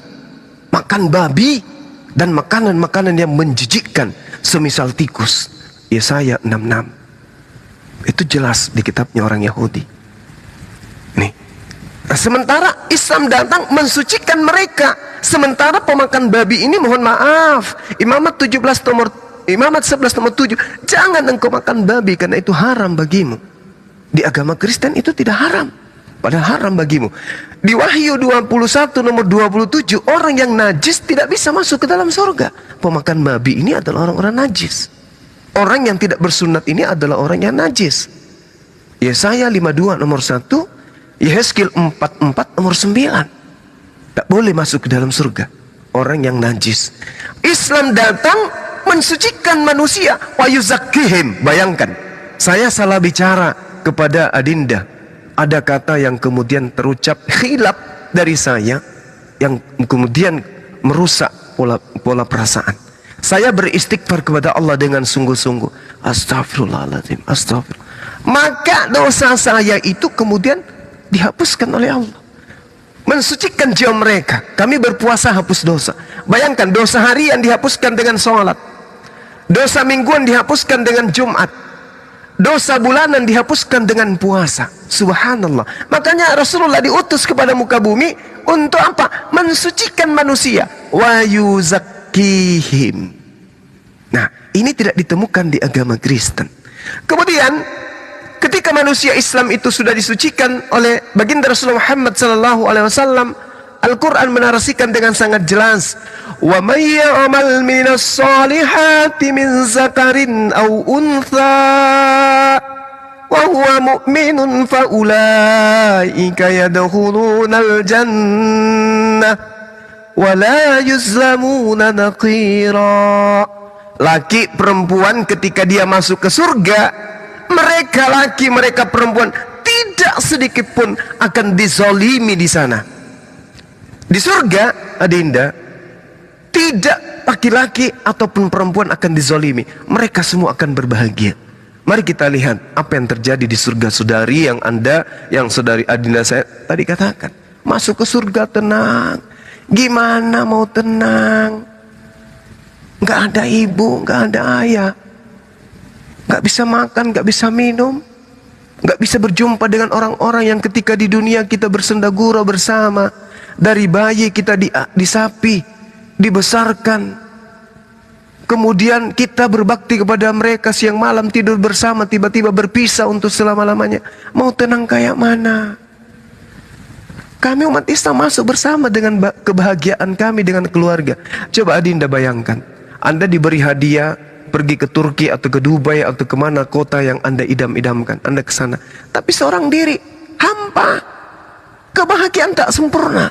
Tapi kalau Anda berangkat dengan suami, dengan ayah, ibu, adik-adik Anda, satu pesawat berangkat ke Dubai misalnya, kebahagiaan tak bisa terukur. Dan itu di Dubai hanya sementara, paling sebulan balik lagi. Tapi kalau di surga, kehidupan kekal, bahagia bersama dengan keluarga. Belum lagi kalau kita, aduh udahlah, udah sampai situ aja dulu, silakan. Izin nambah, Guru dah. Ya, silakan deh. Ya, kalau nggak kerja dibilang sama penonton, parah juga nih penontonnya. Ya. Jadi aku bilang aja mau ngomong. Enggak, soalnya penonton yang tulis tuh. Jadi gini, Hihu ya. Kalau kita bicara surga yang kesepian seperti itu, alangkah sedihnya ya. Tadi sudah dijabarkan sama Bang Zuma. Coba kamu bayangkan gitu. Kamu katakan bahwa di surga itu udah nggak ada nafsu, udah nggak ada ini itu. Apa bedanya dengan kamu itu di dunia tapi disuntik gitu, disuntik nafsu kamu, hormon kamu dihilangkan. Ya kamu seperti orang linglung yang nggak bisa berpikir, nggak bisa merasakan apapun, nggak punya keinginan gitu. Kan sedih gitu kan, jadi orang seperti itu. Apa gunanya? Kamu seperti burung yang dikasih sangkar emas. Segala mungkin kenikmatan atau kekayaan ada, tapi nggak bisa. Nggak ada rasa, ya, nggak ada rasa kamu dalam menjalaninya. Ya, kamu dapat apapun itu di surga tapi nggak ada rasa sama sekali, bahkan nggak ada keluarga. Itu sangat sedih loh. Kamu ditaruh di istana tapi kamu sendirian.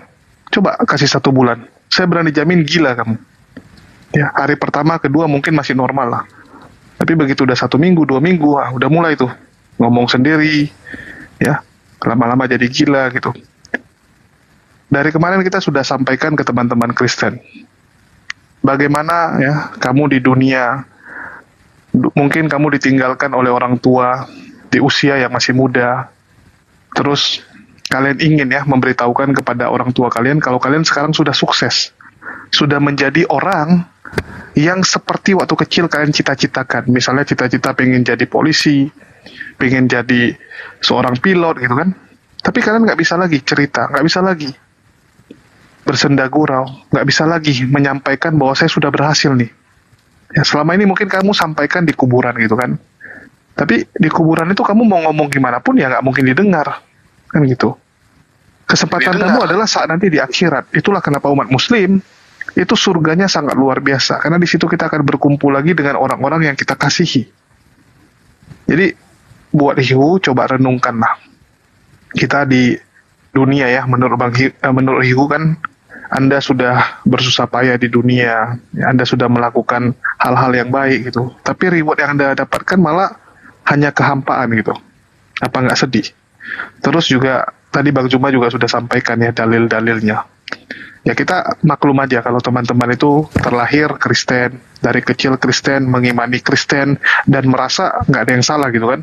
Loh saya kecil Kristen, ke gereja, saya naik kelas, saya dapat kerjaan yang bagus, hidup saya nyaman, saya merasa bahwa oh ini dari Tuhan saya gitu. Padahal itu enggak, Tuhan. Anda mengimani sesuatu yang fana. Yang Anda dapatkan sekarang ini ya karena kerja keras Anda, karena kemurahan Allah. Bisa jadi memang Allah menggerakkan Hiu ya hari ini untuk masuk ke sini supaya mendengarkan penjelasan Bang Zuma agar Anda mendapatkan hidayah. Ya, dan saya harap Hiu nggak bosan-bosan untuk belajar. Ya mungkin hari ini belum mendapatkan hidayah, tapi besok-besok mana tahu terbuka ya. Jadi memang doktrin yang sudah tertanam lama itu nggak gampang. Nggak mungkin dalam 1 hari, 2 hari itu langsung bisa hilang ya. Tapi saya berharap teman-teman yang datang untuk berdiskusi di sini, seperti si Rubber ini yang udah beberapa kali, pelan-pelan bisa terbuka akalnya. Ya mungkin itu saja sih doa saya untuk teman-teman Kristen yang ada di sini. Ya, silakan. Baik, terima kasih Kak. Ya, itu bukannya ngeyel, tapi aku mau ya sampai aja gitu. Maksud aku kalau di keyakinan aku ya, aku sih mengimaninya. Kalau di surga itu keyakinan aku, kita dapat ketenangan, bukan hampa ya maksudnya. Jadi di surga tuh udah nggak mikirin oh kangen sama ibu atau sama bapak, tapi ya udah ada, karena itu bukan tubuh kita utuh. Jadi kita ninggalin. Jadi kita hanya yang naik hanya rohnya gitu. Terus juga kalau misalnya tadi dibilang surga ada kesenangan bermain misalnya bersama-sama sama keluarga, kan untuk menimbulkan rasa ya, untuk menimbulkan hal yang baik berarti kan harus ada perbandingannya. Hal yang buruk itu, apakah di surga itu ada bandingannya, ada hal yang buruk gitu. Maaf mengganggu. Maaf Kak. Sama satu lagi, aku mengimani berkat itu memang dari Tuhan, dan ada andil dari kerja kerasku sendiri. Tapi yang utama itu aku mengimani masuk surga itu ya dari penebusan Tuhanku gitu, Tuhan Yesus Kristus gitu sih. Makasih Kak tadi penjelasannya sama doa baiknya diterima. Silakan. Oke, yang saya tanggapi ya. Jadi ada hal yang memberatkan kemudian surga itu menjadi tempat kenikmatan kalau kita melihat dari perspektif iman Kristen. Mohon maaf ini ya. Yang pertama terkait keadaan surga.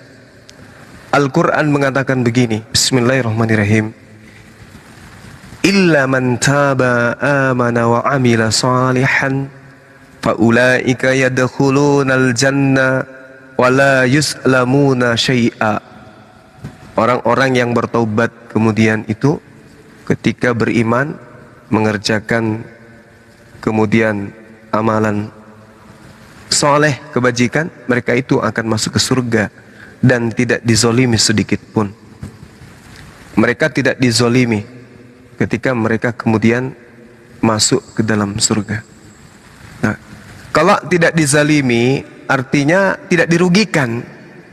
Kalau tidak dirugikan berarti apa yang mereka dapatkan di bumi itu mereka harus dapatkan.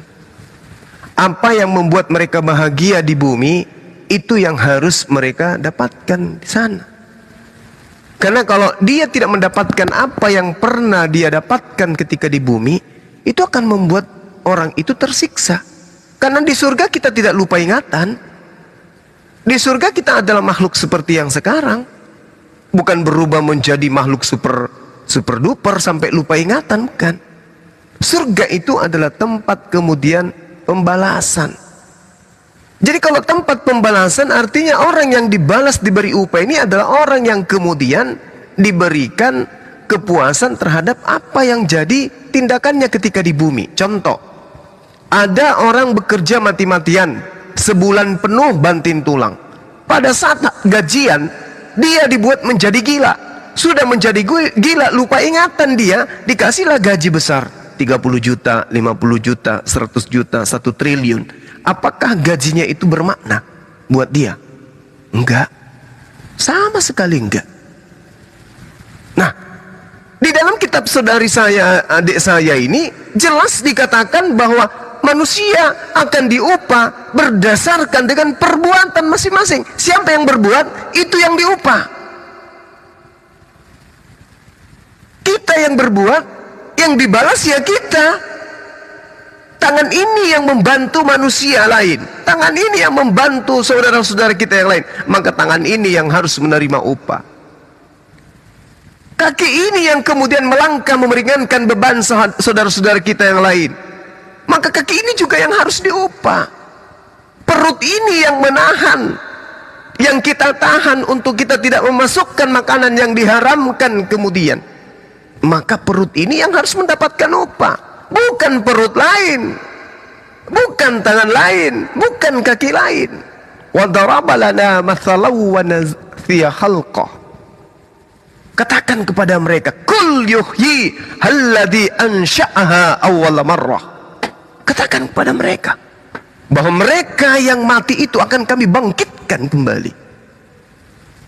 Apa yang dulu tidak ada mampu kami ciptakan, apatah lagi sudah ada tulangnya, sudah ada kerangkanya, tinggal kami katakan kun, maka jadi. Bangkit kembali. Yesus mengatakan akan datang memberi upah berdasarkan terhadap perbuatan masing-masing. Loh, berarti yang diberi upah adalah yang melakukan perbuatan. Berarti yang bangkit nanti adalah manusia seutuhnya. Bukan setan, bukan roh, tetapi makhluk manusia yang sempurna. Itulah yang bangun. Kenapa dikatakan makhluk tubuh mulia? Karena tubuhnya tidak lagi bersama dengan dosa. Kecuali yang ke neraka, bukan tubuh mulia. Bangkit dengan tubuh kemurkaan atau tubuh laknat.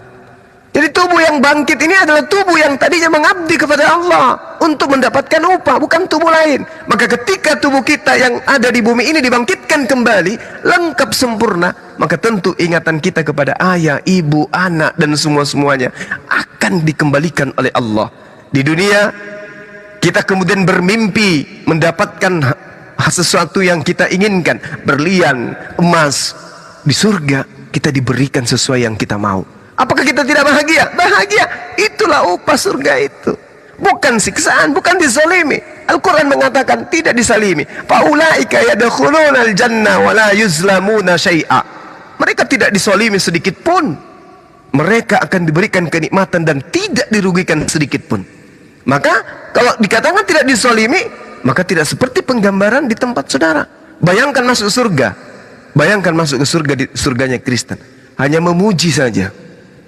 Adik saya ini bisa bayangkan kalau dalam kehidupan kekal memuji saja. Apa pujian Kristen? Haleluya misalnya. Dalam kehidupan yang kekal yang tak terukur panjangnya dan lamanya, hanya bisa memuji dan menari. Haleluya, haleluya, haleluya, haleluya, haleluya, haleluya, haleluya, haleluya, haleluya, haleluya, haleluya. Coba sehari aja memuji kayak gitu. Sehari dalam hitungan bumi aja. Bisa nggak? Nggak bisa. Ini yang dikatakan kebahagiaan. Diupah dengan kebahagiaan. Ini dalam kehidupan kekal. Dan tubuh bangkit kembali untuk diupah berdasarkan perbuatan. Memuji saja dan menari. Udah menari, patah ini kaki. Sehari aja coba menari. Mulut bisa jatuh ke lantai, meninggalkan wajah hanya karena kata memuji itu. Haleluya, haleluya, haleluya. Sudah begitu, tidak ketemu ibu, tidak ketemu ayah, kerinduan tidak terbalaskan. Halo Bang Suma. Iya, silakan. Abang. Ini Bang berceramah apa menjatuhkan Kristen, Bang? Kak, aku pengen ngomong lagi dong. Itu sudah salah, Bang Suma. Kak Energin, tahan dulu. Tadi kan saya ditanya tadi, Bang. Ya, silakan, Dek, silakan. Kayak memuji, menari. Kalau berceramah aja yang baik lah, bukan memuji, menari, capek. Kan ya di sana mah istilahnya yang nggak ada capek lagi kan. Rohani itu kan memang hubungan kita sama Tuhan. Jadi kita melepaskan semua hal-hal yang duniawi, termasuk kalau berceramah saja, Bang. Kaki kita yang nggak akan patah hanya menyembah Tuhan. Karena ya nggak bisa kaki patah di surga gitu. Dan tapi ketenangan hanya terus. Dia. Iya. Ya kan, betul kan? Iya. Terus? Maksudnya apakah? Gimana ya? Berarti aku bingung sih ngomongnya. Ya pokoknya gitulah. Ya kita meninggalkan hal-hal duniawi. Jadi mungkin kalau untuk ini memang beda pemahaman aja. Kalau misalnya di aku kan tubuh yang di dunia tuh dan semua permasalahannya benar-benar ditinggalkan kan. Hanya roh kita dan damai sejahtera Allah aja yang ke surga gitu. Gurunda, ya silakan. Aku masuk dikit ya Gurunda ya. Aku kajak TikTok nih bocil nih. Hihu, open mic hu. Iya. Nah, kalau surganya seperti yang digambarkan oleh Hihu dan itu sesuai dengan doktrin kekristenan, terus ngapain diperkenalkan dengan orang tua yang Hihu sayangi, diperkenalkan dengan calon pasangan yang Hihu harapkan, diperkenalkan dengan anak-anak yang nantinya akan lahir dan dibanggakan? Buat apa itu semua? Buat apa hubungan sama manusia di dunia? Saya sedang di dunia. Iya. Iya, itu buat apa gitu? Kalau buat apa itu diberikan oleh Tuhan kalau itu tidak berlanjut nanti di akhirat? Buat apa? Nah, di saya emang gak diajarin untuk berlanjut di akhirat sih. Kalau misalnya udah selesai di dunia, ya selesai aja. Itu memang. Dan Hihu, dan Hihu menerima hal itu dengan legowo. Iya. Hihu lahir di panti asuhan ya? Oh enggak, saya punya orang tua. Keduanya masih sehat, puji Tuhan. Alhamdulillah. Nah, ya itu dia gitu. Sebagaimana gue juga punya orang tua, keduanya masih sehat gitu. Kebahagiaan gue yang kedua selain melihat Tuhan adalah berkumpul bersama orang-orang yang gue cintai abadi di sana gitu. Iya, Itu kebahagiaan manusia. Semuanya kayak gitu deh. Nah, dan hanya Islam yang memberikan hal tersebut gitu, karena Allah yang menciptakan kita, Allah tahu apa yang diinginkan oleh kita. Saya juga yakin orang tua saya bakal masuk surga dua-duanya. Tapi itu kan urusan masing-masing ya. Nah, itu dia, jatuhnya kan jadinya masing-masing. Saya naik ke surga nih, pasti saya naik ke surga. Saya imani itu. Nah, tapi kan terputus kan hubungannya sama orang tua, iya nggak? Ya itu memang porsi di dunia, Kak. Porsi kita di dunia untuk punya orang keluarga, punya pasangan, punya orang-orang yang kita sayangi. Di surga ya beda lagi, hanya roh kita dan damai sejahtera Allah. Nah itu dia gitu. Sekarang kalau masuknya ke sini untuk nyari orang tua. Iya hu. Nah sekarang jadi intinya, iya. Ini ya, aku masuk lagi dikit ya. Iya. Nah sekarang sesuatu yang membahagiakan tapi tidak ada triggernya dari luar itu narkoba. Oh enggak Kak, itu sejahtera. Loh iya loh. Sesuatu yang men-trigger kita bahagia tapi tidak ada triggernya dari luar itu narkoba. Coba dilihat orang-orang narkoba, mereka bahagia, tapi mereka nggak, ya? Enggak Kak, aku bahagia dan aku nggak pakai narkoba. Buktinya apa? Dengan sejahtera Allah ya. Nggak suka sih kakak ngomong kebahagiaan dikasih dari narkoba gitu, kayak ya aku punya damai sejahtera aja. Enggak, bahagia tuh pasti ada alasannya gitu. Iya, alasannya aku punya damai sejahtera dari Allah, aku punya kasih. Punya kasih. Buktinya? Aku mengasihi sesama, aku serupa dan segambar dengan Allah. Allah itu punya kasih. Bahkan ketika dia tidak menciptakan manusia, tetap bisa saling mengasihi karena dia Allah yang Tritunggal kalau di iman Kristen ya. Dia mengasihi apanya? Mengasihi firman-Nya, mengasihi ruhnya, Roh Kudusnya. Iya. Dia mengasihi penglihatannya juga nggak? Nggak ada Kak. Nggak ada penglihatan. Dia mengasihi pendengarannya juga nggak? Nah, konsepnya bukan tentang panca indera sih. Lah firman kan perkataan indera juga itu. Indera bicara. Bukan tentang penglihatan, pendengaran gitu. Jadi dari indera-indera yang ada di Tuhan versi Kristen yang dikasihi cuma firman. Kita nggak ngomongin panca indera Kak. Oh ya wes kalau gitu. Iya sih apa? Ya maksudnya apa ya? Kalau misalnya kebahagiaannya terukur hanya dengan menjadi bernyanyi itu cukup untuk hihu, ya kita nggak bisa maksa juga sih. Cuma yang ingin gua sampaikan di sini poinnya adalah kalau untuk mencapai sebuah kebahagiaan tidak ada perjuangan sama sekali dari diri kita, nilai mewahnya hilang. Oh, aku ada perjuangan dong Kak. Apa tuh? Yesus itu sepenuh hati perjuangan. Oh iya, ada susahnya kalau pakai hati. Ada ininya nggak? Ada misalnya puasa sebulan gitu? Nggak ada. Oh, ada gerakan-gerakan tertentu yang harus dilakukan nggak setiap waktunya, setiap hari sampai wafat? Ada nggak? Percaya Yesus. Percaya Yesus. Lah percaya kan bukan perbuatan, percaya kan cuma dia dalam hati. Percaya itu perbuatan. Berbuat apa? Perbuatan itu kan sesuatu yang benar-benar harus kita pakai tangan. Lah iya, kalau misalnya nggak ada tangan bergerak atau kaki bergerak, itu buat kami Muslim mudah sekali. Mudah sekali. Mudah percaya Yesus.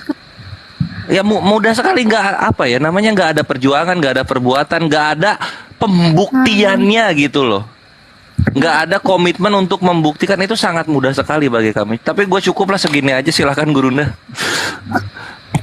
Iya, jadi kalau misalnya percaya Yesus ya pasti perbuatannya baik. Iya, iya. Juga ada 9 buah. Iya, Jadi iya. mungkin Ya kalau baik doang nggak perlu percaya Yesus, ateis juga bisa, my bre.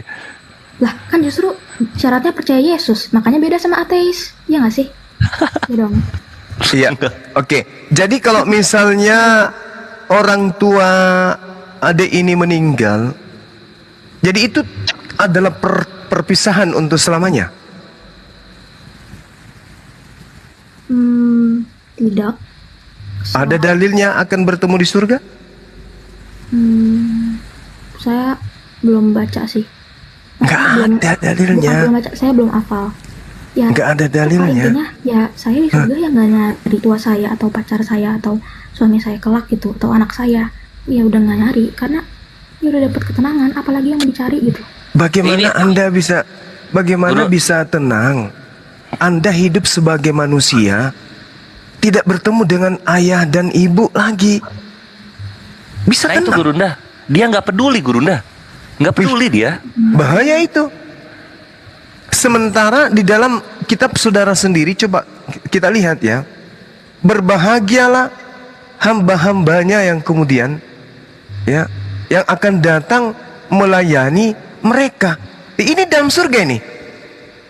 Berbahagialah hamba-hamba yang didapati tuannya berjaga-jaga ketika ia datang. Aku berkata kepadamu, sesungguhnya ia akan mengikat pinggangnya dan mempersilahkan mereka duduk makan. Dan dia akan datang melayani mereka. Ini surga ada makan. Dan orang akan datang dari timur dan barat, dan dari utara dan selatan. Mereka akan duduk makan di dalam kerajaan Allah. Ini makan. Tetapi tidak ada dalilnya kemudian bertemu dengan orang tua. Nafsi-nafsi di sana, tapi masih makan. Ya itu berupa ketenangan nih. Kita emang beda pemahaman aja sih. Saya juga bingung. Kita kayaknya kalau mau ngobrol sampai tamat. Jadi di surga ada makan kan? Beda pemahaman. Enggak, di surga ada makan minum kan? Saya gak tahu. Saya kan belum masuk surga. Ini dalilnya ada. Bahwa kamu akan makan dan minum semeja dengan aku di dalam kerajaanku, dan kamu akan duduk di atas tahta untuk menghakimi ke-12 suku Israel. Matius 8:11. Aku berkata kepadamu, banyak orang akan datang dari timur dan barat dan duduk makan bersama dengan Abraham, Ishak dan Yakub di dalam surga. Makan dan minum bersama dengan Abraham. Makan di sana, makan di surga. Pikiran-pikiran itu ya udah nggak ada, udah untuk mencari orang tua tuh udah nggak ada. Terus kalau misalnya berarti di Islam orang tua pasti masuk surga ya? Makanya di Islam itu, adik, Turun diri. diajarkan Urusan kita untuk masing-masing. Oh enggak. Di Islam itu tidak begitu. Di Islam itu seorang ayah dituntut hukumnya menjaga dirinya, istrinya dan anak-anaknya dari api neraka. Makanya anak-anaknya itu dibina, dibimbing, dan istrinya kemudian untuk taat kepada perintah Tuhan. Supaya bersama-sama masuk ke dalam surga. Berarti orang yang masuk neraka nggak ada yang punya anak. Yang masuk ke neraka itu di Islam berdasarkan hadis Bukhari nomor 6886, semua umat Islam yang tidak menyembah kepada selain daripada Allah pencipta langit dan bumi akan masuk ke surga. Mereka yang masuk neraka akan diangkat. Begitu juga dalam surah Maryam ayat 72. Misal kakak punya orang tua. Iya. Terus amit-amit. Iya. Ya misal orang deh, jangan kakak, aku nggak enak nih soalnya. Iya. Misal orang punya orang tua nih. Iya. Amit-amit orang tuanya masuk neraka gitu. Jadi pas anaknya masuk surga, dia ketemu siapa? Tetap ketemu orang tuanya. Karena orang tuanya, selama orang tuanya tidak kufur, tidak mati dalam kekafiran, orang tuanya akan diangkat ke surga. Coba kan orang tuanya punya gimana? Yang orang tuanya neraka ceritanya. Gimana? Orang tuanya masuk neraka. Anaknya pas naik ke surga itu ketemu orang tuanya juga. Kan beda berarti. Iya, tapi orang tuanya ketika masuk ke neraka, kelak akan masuk ke surga juga kembali. Dalilnya ada. Kita lihat di dalam Al-Qur'an di surah Maryam ayat 71 dan 72. Apa yang dikatakan di sana? Bismillahirrahmanirrahim. Wa in minkum illa wariduha kana ala rabbika hatman maqdiyah. Gimana? Berarti intinya mau buat dosa mau enggak pasti ujungnya ke surga dong. Yes. Kalau di Islam begitu. Kalau di Islam itu begitu. Iya. Misal aku Kristen nih. Misalnya. Sekarang ya sih aku Kristen. Nih.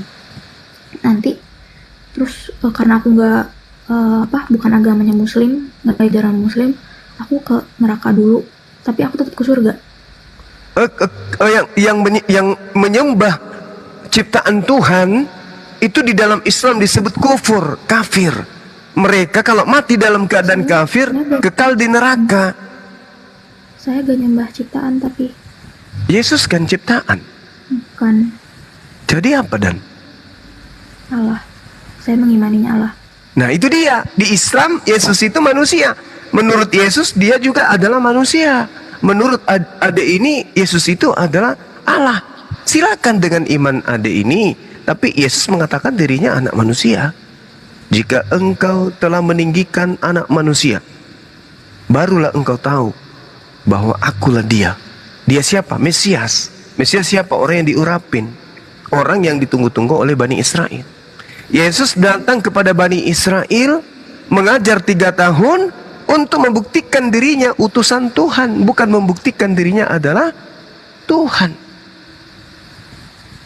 Yohanes 17 nomor 3, hidup kekal itu adalah mereka mengenal engkau satu-satunya Tuhan yang benar dan mengenal Yesus Kristus yang engkau utus. Yesus hanya dikenal sebagai utusan Tuhan. Keluar daripada itu, ya gimana? Maaf ya kamu potong terus. Berarti agama, misal aku agama Buddha, atau aku ateis lah, aku gak nyembah siapa-siapa, gak nyembah. Kekal di neraka. Itu masuk neraka atau surga? Neraka. Karena tidak mengikuti aturan Sang Pencipta, mengikuti aturan manusia. Kalau di Islam, selama dia tidak menyembah selain daripada Allah, dia akan tetap masuk ke dalam surga. Wa in minkum illa wariduha. Tidak menyembah. Oh, ateis kan gak nyembah siapa-siapa. Ya, tapi dia tidak menyembah penciptanya. Dia tidak menyembah yang menciptakan. Padahal diberi akal. Kalau orang Kristen menyembah tapi salah sembah, utusan Tuhan yang disembah. Itu udah termasuk menjatuhkan sih, agak bahaya sih. Bukan. Yesus mengatakan, adekku, di dalam Matius 7 nomor 21, 22, 23. Tidak semua orang yang memanggil aku Tuhan akan masuk ke dalam kerajaan surga, melainkan dia yang melakukan kehendak Bapakku yang ada di surga. Kemudian orang-orang itu berkata, Yesus, Tuhan Yesus, bukankah kami telah bernubuat mengusir setan, bermujizat dengan menggunakan namamu? Apa kata Yesus? Nyahlah daripadaku, aku tidak mengenal engkau. Seperti itu adanya. Jadi kalau di Islam, dia mati dalam keadaan Islam, dia tidak pernah menyembah kepada makhluk, mati, masuk neraka. Ini dalilnya nih. Dan tidak ada seorang di antara kamu yang tidak mendatangi neraka. Hal itu adalah suatu kepastian dan ketentuan ditetapkan oleh Allah. Wa in minkum illa wariduha kana ala rabbika hatman maqdiyah. Tsumma nunajjil ladina taqaw wa nazaru zalimina fiha jiziyah. Kemudian kami akan menyelamatkan orang-orang yang bertakwa dan membiarkan orang-orang yang zalim di dalam neraka dalam keadaan berlutut. Diselamatkan orang-orang yang Islam ini yang tidak pernah kemudian ada dosanya, tetapi kemudian mereka tidak pernah menduakan Allah, diselamatkan. Itulah di Islam. Izin nambah Bang Zuma? Iya, silakan deh. Jadi gini, IU ya. Kalau kita ibaratkan kamu misalnya ikut ujian nih, kamu ini kan misalnya mau ke surga nih, ya. Kalau kamu sekolah, ya, kamu itu kan harus daftar dulu. Ya, kalau mau ikut ujian harus ikut ujiannya dulu. Bagaimana mungkin kamu bisa lulus ujian kalau kamu tidak terdaftar sebagai peserta ujian? Mau sepintar apapun kamu ya, mau sejenius apapun kamu, mungkin kamu lebih pintar daripada peserta ujian, tetapi kamu nggak terdaftar, ya kamu nggak bisa ikut ujian tersebut. Jadi apa gunanya? Yang gitu. Di Islam ya, menerima bahwa Islamlah satu-satunya agama yang benar, itu adalah kunci kamu ikut ujian. Sedangkan orang di luar Islam ya nggak bisa ikut ujian. Seberapa baik amal ibadah mereka, seberapa sering mereka membantu orang lain, itu nggak ada nilainya karena mereka nggak ikut ujian tersebut. Tetapi yang di Islam ya, itu pasti akan lewat semua. Cuman bedanya ada yang lama, ada yang cepat. Misalnya si Kores ya, karena dia mungkin agak on, jadi dia ujiannya berkali-kali baru bisa lewat. Sedangkan ada yang jenius mungkin kayak Bang Zuma lebih cepat kan gitu. Jadi beda di situ Hihu. Kenapa dikatakan bahwa di luar Islam pasti nggak selamat? Terus dibilang oh nggak adil dong kalau gitu. Hihu sudah banyak bantu orang, ya sudah banyak berbuat baik. Mana imbalannya? Ya imbalan kamu di dunia. Setiap orang-orang yang berbuat baik, melakukan perbuatan-perbuatan yang benar gitu kan, itu akan mendapatkan balasannya di dunia. Kalian bisa lihat gitu kan, bahwa banyak orang-orang yang di luar Islam, mereka langsung mendapatkan rewardnya di dunia. Dikasih misalnya kekayaan, ya dikasih rumah, dikasih keluarga, ya. Jadi rewardnya itu di dunia. Allah tuh maha adil, tetap akan dapat balasannya kok, tenang saja. Bedanya apa? Ya kalau kami itu nanti di akhirat. Ya, kalau kami itu nanti di akhirat. Seperti itu tambahannya. Silakan yang lain. Pak. Ya aku nambahin dalil. Mau dalil nggak? Mau ayat nggak? Diam Kores. Bang Coba aja. Silakan Bang Coba. Kurang ajar. Silakan. Ya aku dikit ya Gurunda. Hihu lihat ke layar Hu. Sini Hu. Hihu. Jadi kalau host dilusarin host. Ini surah Hud ayat 15 ya, itu apa yang dibilangin sama si Julius Tinky Winky, karena badannya gede banget tapi mata kecil ya. Nah di sini dibilang gini. Barang siapa menghendaki kehidupan dunia dan perhiasannya, pasti kami berikan balasan penuh atas pekerjaan mereka di dunia, dan mereka di dunia tidak akan dirugikan. Tuh, jadi kalau dalam Islam itu yang kafir silakan kafir, yang nyari akhirat silakan nyari akhirat gitu. Apapun ikhtiarnya manusia, Allah berikan. Ini Hud 15. Sekarang hadits Nabi, perhatikan. Hadits Nabi dalam Musnad Ahmad 807. Rasulullah Shallallahu Alaihi Wasallam bersabda, tidak ada yang lebih sadar atas suatu hinaan daripada Allah Azza wa Jalla. Dia dipersekutukan dan dituduh mempunyai anak.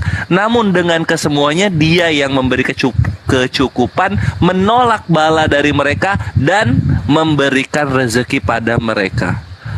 Kurang maha pengasih apa Tuhan semesta alam yang benar ini, my bre? Coba, jadi jangan bilang karena Yesus, karena ini, karena itu. Lu tinggal di mayoritas Islam. Kalau lu tinggal di Uganda yang mayoritas Kristen, lu makan pasir sama rumput. Jangan bilang karena Yesus gitu loh. Gitu Mbak Bre, silakan Gurunda. Jadi saya salah gara saya minoritas. Ya itu gitu. Itu salah orang boy. Kalau mau turunin aja sih nggak apa-apa. Bisa cuma nggak apa-apa, ini ngobrolnya lagi enak, ini malah sedih. Gurunda. Iya, intinya di situ deh. Kalau gimana? Jadi berarti konsepnya neraka ya remedial ya. Misal udah register nih ujian, ada ini ujian, yang lulus yang nilai bagus, yang nilai jelek remet dulu. Habis enggak, ya masuk neraka dulu. Ya remet itu masuk kayak si Kores nih, dia masuk neraka dulu lama dia. Kalau aku gini caranya. Gini caranya. Kita nggak ngerti kalau di ruang lingkup rumah tangga keluarga Kristen. Tapi yang jelas kalau di keluarga Muslim ya Hihu, baju kotor nggak langsung masuk lemari, enggak. Itu kayak semua. Apa? Kenapa Hiu? Itu mah tergantung orang jorok sama bersih aja nggak sih? Lah, buktinya orang Kristen, orang berdosa percaya Yesus auto surga. Silahkan Gurunda. Kita udah ditembus darah. Udah. Kalau diajar Boleh bertanya Bang. Enggak nih, kita nggak apple to apple nih. Misal kan kalian kan ya ngerti semua ajaran Islam, aku sendiri Kristen dan nggak ada bareng aku gitu. Terus tadi kayak tiba-tiba ngomongin masuk dalam lemari ya, itu mah tergantung jorok atau bersih aja. Di Kristen juga nggak ada yang kayak gitu. ya, jadi kalau di pemahaman ada ini, tadi kan dikatakan tidak ada lagi makan. Dalilnya kan ada tuh, masih makan di surga. Artinya kalau masih makan di surga, berarti yang hidup di sana ini manusia, bukan makhluk gaib lagi, tapi tetap adalah manusia. Kita lihat di dalam Yehezkiel 37 ya, sebagai nubuatan akan dibangkitkannya semua manusia dari kematian. Yang bangkit tulangnya, semua tubuhnya akan dibangkitkan. Bernubuatlah mengenai tulang-tulang ini dan katakanlah kepadanya, hai tulang-tulang yang kering, dengarkanlah firman Tuhan. Beginilah firman Tuhan Allah kepada tulang-tulang ini. Aku memberi napas hidup di dalammu supaya kamu hidup kembali. Aku akan memberi urat-urat padamu dan menumbuhkan daging-daging padamu. Aku akan menutupi kamu dengan kulit dan memberikan kamu napas hidup supaya kamu hidup kembali. Dan kamu akan mengetahui bahwa akulah Tuhan. Lalu aku bernubuat seperti diperintahkan kepadaku. Dan segera sesudah aku bernubuat, kedengaranlah suara, sungguh-sungguh suara-suara berderak-derak, dan tulang-tulang itu bertemu satu sama lain. Sedang aku mengamati-amatinya, melihat urat-urat dan daging tumbuh padanya, kemudian kulit menutupinya, tetapi mereka belum bernapas. Maka firman Tuhan kepadaku, bernubuatlah kepada napas hidup itu, bernubuatlah hai manusia, dan katakanlah kepada napas hidup itu, beginilah firman Tuhan, hai napas hidup, datanglah dari keempat penjuru angin dan berhembuslah ke dalam orang-orang yang terbunuh ini, supaya mereka hidup kembali. Lalu aku bernubuat seperti diperintahkannya kepadaku. Napas hidup itu masuk ke dalam mereka, sehingga mereka hidup kembali. Maka menjejakkan kakinya di suatu tentara yang sangat besar. Firman-Nya kepadaku, hai anak manusia, tulang-tulang ini adalah seluruh kaum Israel. Sungguh mereka sendiri mengatakan, tulang-tulang kami sudah menjadi kering, dan pengharapan kami sudah lenyap. Kami sudah hilang. Oleh sebab itu, bernubuatlah, katakanlah kepada mereka, beginilah firman Tuhan, sungguh aku membuka kubur-kuburmu dan membangkitkan kamu, hai umatku, dari dalamnya, dan aku akan membawa kamu ke tanah Israel. Ini bukti bahwa kelak manusia akan dibangkitkan kembali. Jadi ketika kita dibangkitkan kembali, artinya tubuh Anda akan masuk ke dalam surganya Kristen, tidak bisa ngapa-ngapain. Tapi orang tua nggak ada, anak nggak ada, tapi dalam kehidupan normal stabil. Ini tadi nubuatannya. Tubuh dibangkitkan semua, tulang apa semua bangkit kembali, nggak ada yang tidak. Lalu bagaimana kehidupan manusia tanpa ayah, tanpa ibu, tanpa anak yang dirindukan dan seterusnya? Artinya di surga hanya bisa menangis, menahan rindu, ingin melihat ayah ibu. Baru dikasih hidup baru. Kalau gimana aku Iya betul. Dalam kehidupan yang baru. Bukan berarti hidup lama dong, bukan berarti hidup yang di dunia. Ini kan kehidupan kekal. Jadi di sana lupa ingatan. Bukan lupa ingatan. Berarti masih ingat sama ibu? Ya saya belum masuk surga. Nanti saya masuk surganya. Ya itulah makanya, kan sudah ada ajarannya nih. Manusia itu akan dibangkitkan. Ya, kita emang beda pemahaman aja kalau soal yang orang tua itu. Lah kan surga itu tempat kenikmatan, tempat kebahagiaan kan? Di surga mau tempat sedih atau tempat bahagia? Saya gak mau banyak atau istri banyak juga sih di surga. Istri banyak. Yesus dalam Matius 19 nomor 29 menjanjikan 100 istri. Gimana itu tuh? Berlipat kali bahagianya konteksnya. Bukan. Oh enggak, ada yang dikatakan berlipat ganda. Matius 2 di dalam kitab saudara Markus 28 itu nomor 29 30. Itu berlipat ganda senangnya, bukan berlipat ganda ada 100 istri, dapat 100 istri. Bukan senangnya, istrinya memang yang dilipat gandakan itu adalah istrinya. Dalilnya gitu. Tapi itu janji Yesus kepada muridnya Bani Israel, bukan kepada Kristen. Kristen ini kan bukan pengikut Yesus. Kristen ini adalah pentuhan Yesus. Pentuhan Yesus dan pengikut Yesus itu berbeda. Nah, ini yang mungkin salah paham adik ini, dikiranya dirinya adalah pengikut Yesus. Nah, maka lebih baik kabur. Kristen itu bukan pengikut, Kristen itu pentuhan. Kristen ini adalah kelompok yang datang dari luar Yahudi, yang kemudian melantik Yesus menjadi Tuhan berdasarkan surat Paulus. Jadi sekali lagi saya katakan kepada yang di bawah, Kristen itu bukan pengikut Yesus. Kristen itu adalah pentuhan Yesus. Pengikut Yesus itu disebut Bani Israel. Pentuhan Yesus itu disebut Kristen. Yang pertama kali disebut di Antioquia. Jadi antara pengikut Yesus dan pentuhan Yesus itu berbeda. Nah, Yesus menjanjikan kepada pengikutnya, bukan kepada pentuhannya. Seperti itu. Yesus menjanjikan, benar-benar menjanjikan istri, bukan menjanjikan hanya kebahagiaan. Istri yang dijanjikan. Coba dibaca di Matius 19:29 itu. Tadi Bang. Iya, silakan.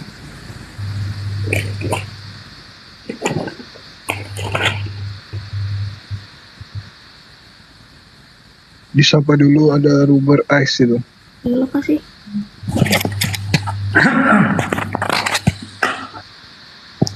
Malam Bang Juma. Malam. Sehat Bang? Alhamdulillah sehat. Amin amin amin. Abang gimana? Bang? Sehat juga? Bang. Mau nanya boleh Bang? Boleh. Dari sekte mana Abang? Kebetulan Kristen Bang. Iya. Abang yakin masuk surga? Insya Allah. Karena kalau presiden yang menjanjikan, kita masih ragu. Tapi kalau Allah yang menjanjikan, insya Allah. Bang. Udah berapa kali Abang berbuat dosa selama hidup Abang? Di dalam pertanyaan ini konyol. Konyol tapi nyelekit. Enggak. Kamu gak berdosa. Iya. Berapa kali Abang berbuat dosa? Kalau yang dikatakan dosa di Islam itu la taqrabuz zina, banyak hal yang membuat kita itu selalu ke arah sana. Tiba-tiba kita lihat HP, muncul gambar-gambar yang tidak senonoh, dosa. Iya. Dosa Bang ya. Oke. Iya. Abang tadi mengatakan yakin masuk surga. Iya. Tadi saya tanya juga Abang berapa kali berbuat dosa, pasti tentunya banyak Bang ya. Iya. Oke. Adam dan Hawa sekali saja berbuat dosa ditendang Bang dari surga. Iya. Betul. Jadi kalau saya pribadi, saya masuk surga itu kayaknya berat kalau bukan belas kasih Tuhan. Segala kesempatan baik saya, amal saya nggak akan mampu menolong saya masuk surga kalau bukan belas kasih Tuhan. Itu dari surga buat saya sih Bang. Sebenarnya banyak orang yang bukan mengerti, belum sadar mungkin berbuat baik, saling berbagi, saling apa. Memang itu baik. Tapi menentukan surga dan tidak itu Tuhan, bukan dengan kebaikan atau amal atau apa, bukan. Itu kalau buat saya. Karena Adam dan Hawa aja sekali aja bikin dosa udah ditendang, apalagi kita beratus-ratus ribu berbuat dosa. Iya. Benar gak Bang? Benar. Boleh saya tanggapi Bang? Boleh silakan Bang. Oke. Jadi kalau di Islam Bang, Allah Subhanahu wa taala menerangkan yang masuk surga itu justru adalah orang yang bertaubat. Illa man taba wa amana wa amila salihan fa ulaika yadkhulunal jannah. Kecuali orang yang bertaubat, beriman dan mengerjakan amalan kebajikan, maka mereka itu akan masuk surga dan tidak dizolimi sedikit pun. Jadi umat Islam memang diajarkan untuk bertaubat. Jadi yang kemudian yang membuat kita masuk ke dalam surga itu adalah perbuatan kita. Karena kenapa bang? Yesus sendiri yang mengatakan manusia diupah berdasarkan dengan perbuatan masing-masing. Jadi kalau perbuatan kita baik diupah dengan kebaikan. Kalau perbuatan kita jahat diupah dengan kejahatan. Kita tidak bisa menghayal mendapatkan kemudian keselamatan dengan gratis, nggak bisa. Nah kalau abang saya membawa narasi tadi, Adam saja sekali melanggar perintah ditendang dari surga. Kalau satu perintah saja yang dilanggar oleh Adam ditendang ke surga, padahal dia sudah ada di surga, bagaimana dengan abang yang belum di surga tapi bukan melanggar satu perintah, tapi semua perintah Tuhan Anda langgar? Coba saya tanya, siapa yang memerintahkan abangku ini menyembah Yesus? Hati kecil saya, Bang. Ya berarti ya hati kecil Anda yang menuhankan hati kecil. Karena gini loh, Bang Juma, maaf dipotong Bang ya. Iya, silakan. Karena gini, karena saya dapat statement seperti itu, bukan berarti itu pemikiran orang lain, tapi ada tambahan statement orang. Iya. Kebetulan itu Abu Ya Syakur mengatakan, Abu Ya sendiri mengatakan bahwa beliau sendiri pun belum tentu yakin masuk surga dengan amal dan perbuatan saya, kata beliau, kalau bukan belas kasih. Kalau buat pikir saya sih benar Bang, benar. Kalau buat saya jadi sih, gini, jadi begini Bang, jangankan mengenai surga, mengenai kita yang kerja sebagai pegawai BUMN saja, kita tidak yakin bahwa kita akan menikmati gaji di tanggal 30 September. Kita tidak yakin bahwa kita akan merasakan itu. Tetapi kita sudah yakin bahwa kita akan diberi upah karena kita kerja. Masalahnya, yakin tidak bahwa kita sampai kepada tanggal 30? Mana tahu besok kita meninggal. Kan tidak. Tetapi kaidah ketetapan gaji itu tetap akan diberikan. Diberikan kepada siapa? Ahli waris. Itu satu ketetapan.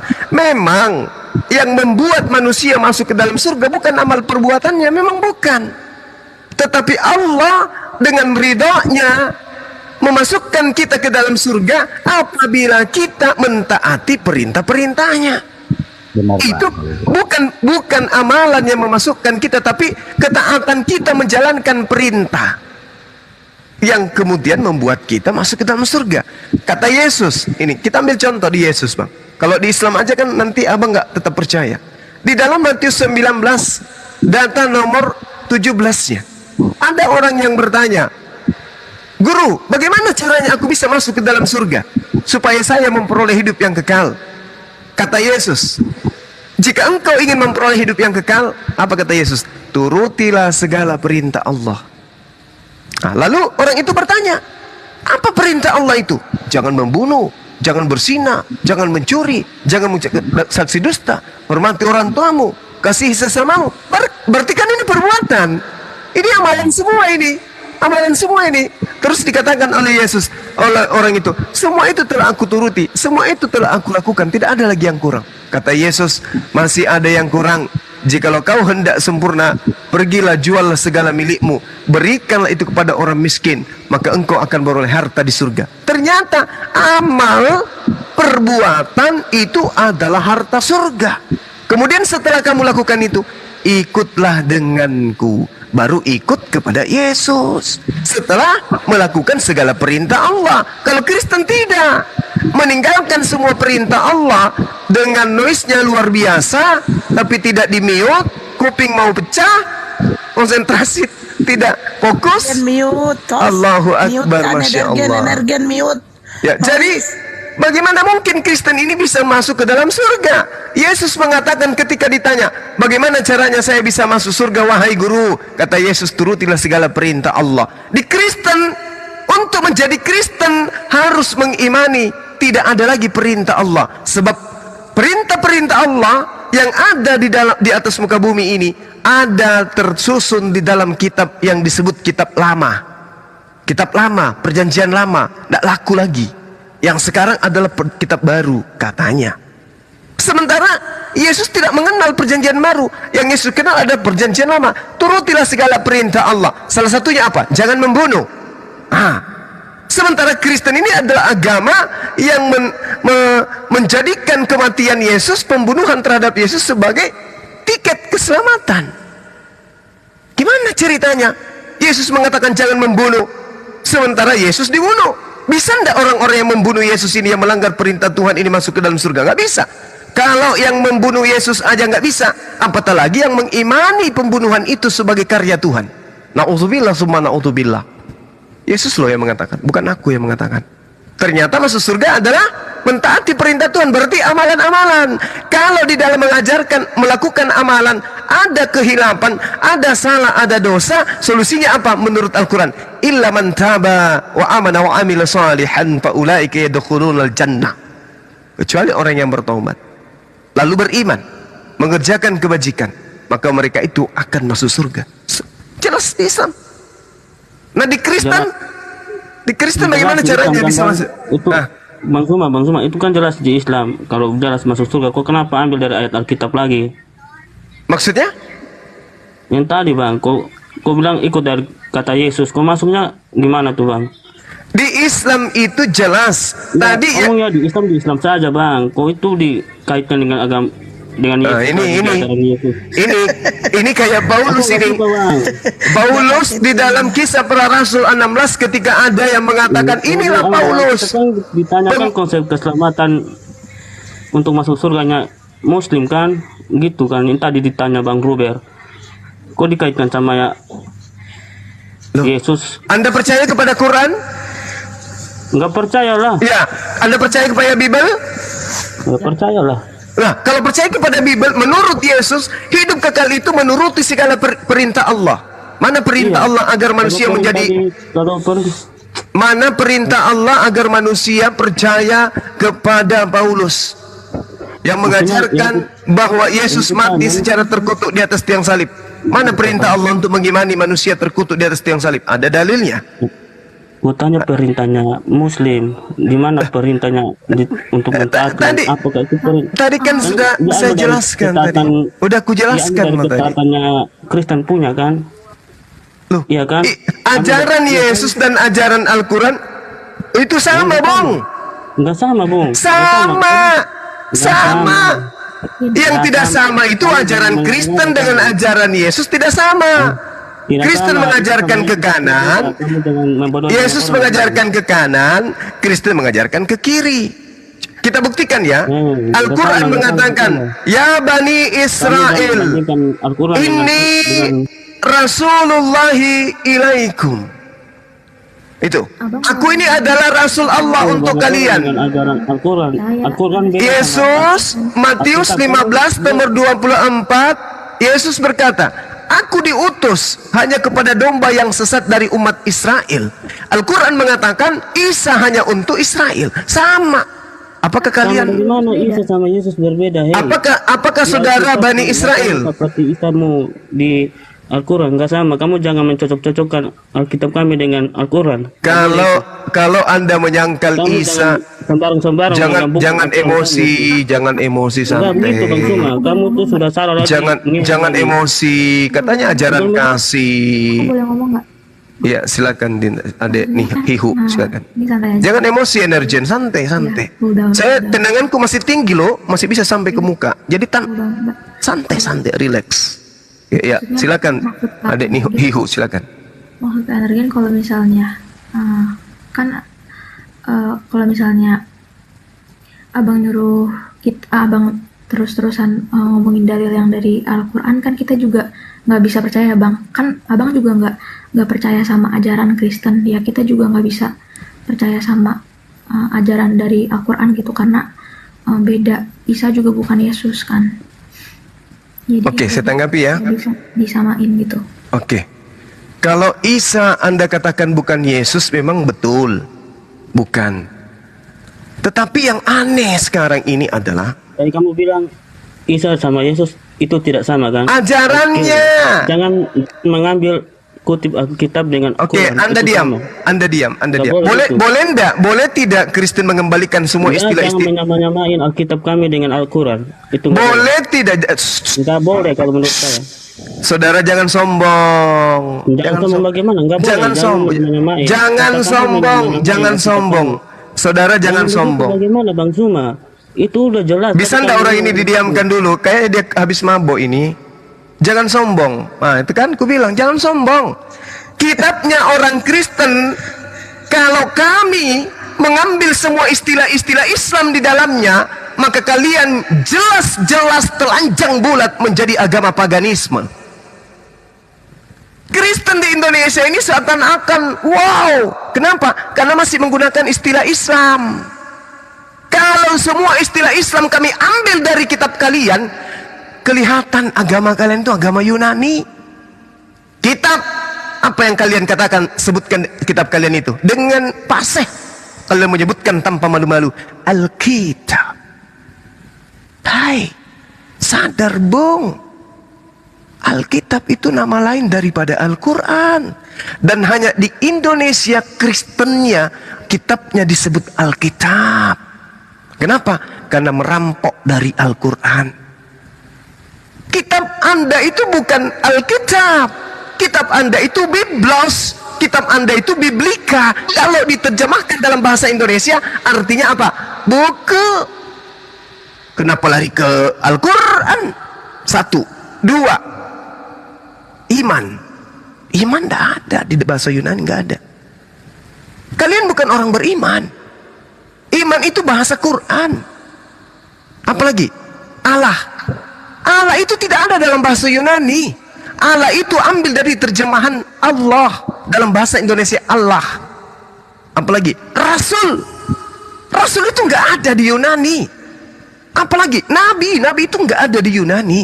Apalagi berkah, syafaat, kafir, roh, apalagi ayat, apalagi hikmat.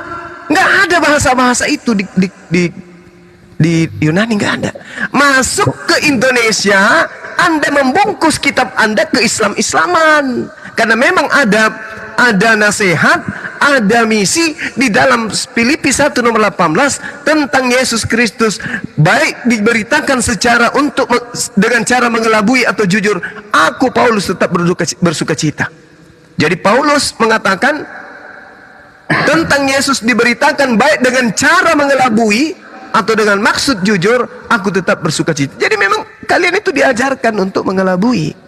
Makanya tanya lagi Bang, sorry dipotong Bang. Sedikit lagi. Makanya kitabnya itu ke Islam-Islamnya gitu. Aku nggak nyangka bakal kayak gini sih. Boleh tanya lagi Bang ya? Aku mau tanya lagi nih Bang, boleh? Iya. Memang saya gitu, tergantung lawannya. Kalau yang datang agak geriting giginya, oh memang aku pakai las karbit. Tapi kalau yang datang itu santun, ya kita akan kasih hal-hal yang ini, yang memberikan edukasi yang baik. Sampai menjatuhkan. Boleh tanya Bang ya? Enggak bisa. Yesus aja menjatuhkan Kristen, adekku. Yesus menyebut Kristen itu sebagai guguk. Bagaimana? Maksudnya? Yesus menyebut kalian itu apa ya? Ada nggak yang bisa menyebut? Aku nggak kuat menyebutnya. Matius 15 ada ini baca. Dan Yesus menyebut Kristen itu adalah orang neraka. Bahkan Paulus sendiri yang menyebut Kristen itu adalah orang kafir. Kalau Anda butuh data, aku sajikan data itu. Penyebutan kafir, Kristen orang neraka, atau yang mana yang Anda butuhkan? Saya sajikan datanya. Mana iya aja di sini. Ya? Boleh tanya Bang Juma? Iya, silakan. Oke Bang. Ini Bang, tadi kata Abang kan mematuhi soal yang tadi Bang, mematuhi perintah. Yes. Jangan membunuh. Iya. Jangan macam-macam lagi tadi yang Abang bilang atau apa yang berbuat dosa seperti itu. Sekarang saya mau tanya Bang, kata jangan membunuh ini, kenapa di Quran memang ayatnya saya kurang paham di mana ayatnya dikatakan seperti ini Bang, dihalalkan darahnya, dihalalkan darahnya dibunuh. Kenapa ada kata bunuh bang untuk dihalalkan darah, sedangkan di sini untuk masuk kategori ke surga itu jangan membunuh, jangan yang buruk-buruk lah. Tetapi kenapa ada untuk dihalalkan untuk dibunuh dan minum darahnya? Coba bang terangkan. Diminum darahnya. Itu di Kristen itu yang minum darah itu di Kristen bang, bukan di kami. Dihalalkan darahnya, bukan diminum. Kira diminum. Kok di Kristen minum darah itu ya tempatnya. Al-Quran mengatakan begini ya saudaraku ya. Allah subhanahu wa ta'ala berfirman, Bismillahirrahmanirrahim, min ajali dhalik katabna ala bani Israel annahu man qatala nafsan bighairi nafsin aw fasadi fil ard faka'annama fatalan nasi jami'a, bahwa siapa saja yang membunuh satu manusia bukan karena orang itu membunuh orang lain atau bukan karena berbuat kerusakan di atas muka bumi, maka dia yang membunuh satu orang ini seakan-akan dia telah membunuh seluruh umat manusia. Ini Al-Quran. Oh, berarti wajib dibunuh bang. Ini nih, barang siapa yang membunuh satu jiwa, kata Allah, maka dia sama halnya membunuh seluruh umat manusia di atas muka bumi. Saking tidak bolehnya membunuh itu. Tapi bang gini bang, kenapa Habib Rizik ngomongnya dihalalkanlah darahnya segala macam lah. Oh, itu orang-orang yang melakukan penyerangan terhadap Islam, yang menyerang terhadap negara kita ini. Wajib. Nabi Musa alaihissalam diperintahkan, bunuhlah semua orang Amalek, kepunglah perkampungan mereka, jangan kau biarkan apapun yang bernapas di dalamnya. Baca kitab saudara, kitabnya Yahudi sih yang Anda pakai. Perintahnya bunuh. Bahkan Yesus mengatakan, mereka yang seteruku itu yang tidak mau aku menjadi rajanya, bawalah di hadapanku, bunuhlah di depanku. Ini kata Yesus. Ada ini di ayat mana bang kalau tahu bang? Ada. Nggak pernah mengatakan. Dinda Kores. Karena Yesus mengajarkan membunuh bang, kasih sayang, bahkan musuh. Ampunilah musuhmu seperti maafkanlah musuhmu. Luncur. Iya, silakan. Siapa yang menjadi seteruku yang tidak mau menjadi aku, bunuhlah di hadapanku. Oh, itu Lukas 19:27, my bre. Iya. Lukas 19:27, yuk biblos cetaknya dibuka. Lukas 19 ayat 7 ya? Iya. 27. Memang kalau pendeta nggak disampaikan ayat-ayat begini. Walaupun hidup 1000 tahun. Lukas 27. Lukas 19. Lukas 19. Oh, Lukas 19. Nomor 27 tuh. Bentar bang ya. Ya. Akan tetapi semua seteruku ini yang tidak suka aku menjadi rajanya, bawalah mereka kemari dan bunuhlah mereka di depan mataku. Bacain bang ya, boleh? Silakan. Tadi udah. Akan tetapi semua orang seteruku ini yang tidak suka aku menjadi rajanya, bawalah mereka kemari dan bunuhlah mereka di depan mataku.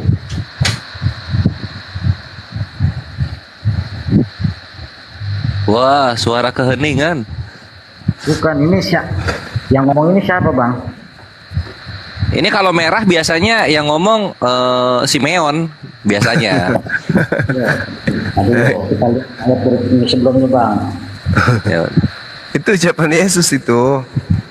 Nah, orang-orang berlulus itu ambillah padanya dan berikanlah kepada makin parah.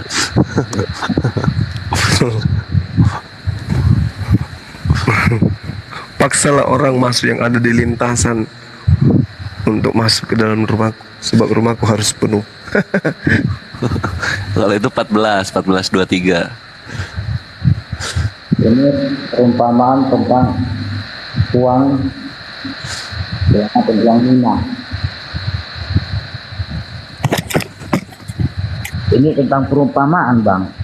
Iya, dari sekian banyak perumpamaan, kenapa bunuh-bunuhan? dalam arti bunuh kan bukan dia membunuh bang. Artinya apa disayang? Perumpamaan itu. Oh disayang. Sayanglah mereka di depan mataku ya.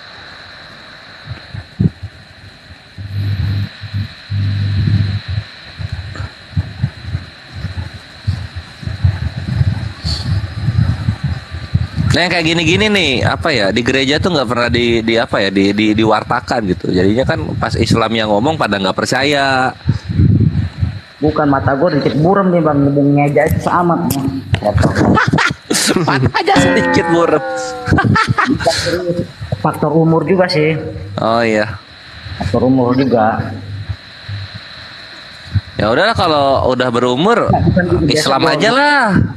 Besok gue baca nih, ntar gue masuk lagi ke sini gue jelasin ya. Ya. Sip. Boleh. Ya. Boleh kan? Pasti gue besok masuk lagi ke sini. Gue naik lagi nanti. Iya, sip. Matikas ya. Yang Mina ya. Iya. Asli ini gue udah pakai senter. Agak burem. Pakai senter. Iya, gue gini. Lu baca kitab atau mancing lele, Bre? Pakai senter. Saking buremnya, bro. Waduh. Kayaknya rabun dekat nih faktor. Biasa kan udah usia 40 ke atas kan agak burem mata itu usia. Ini atau apa, berdoa ke Roh Kudus supaya dijelaskan matanya.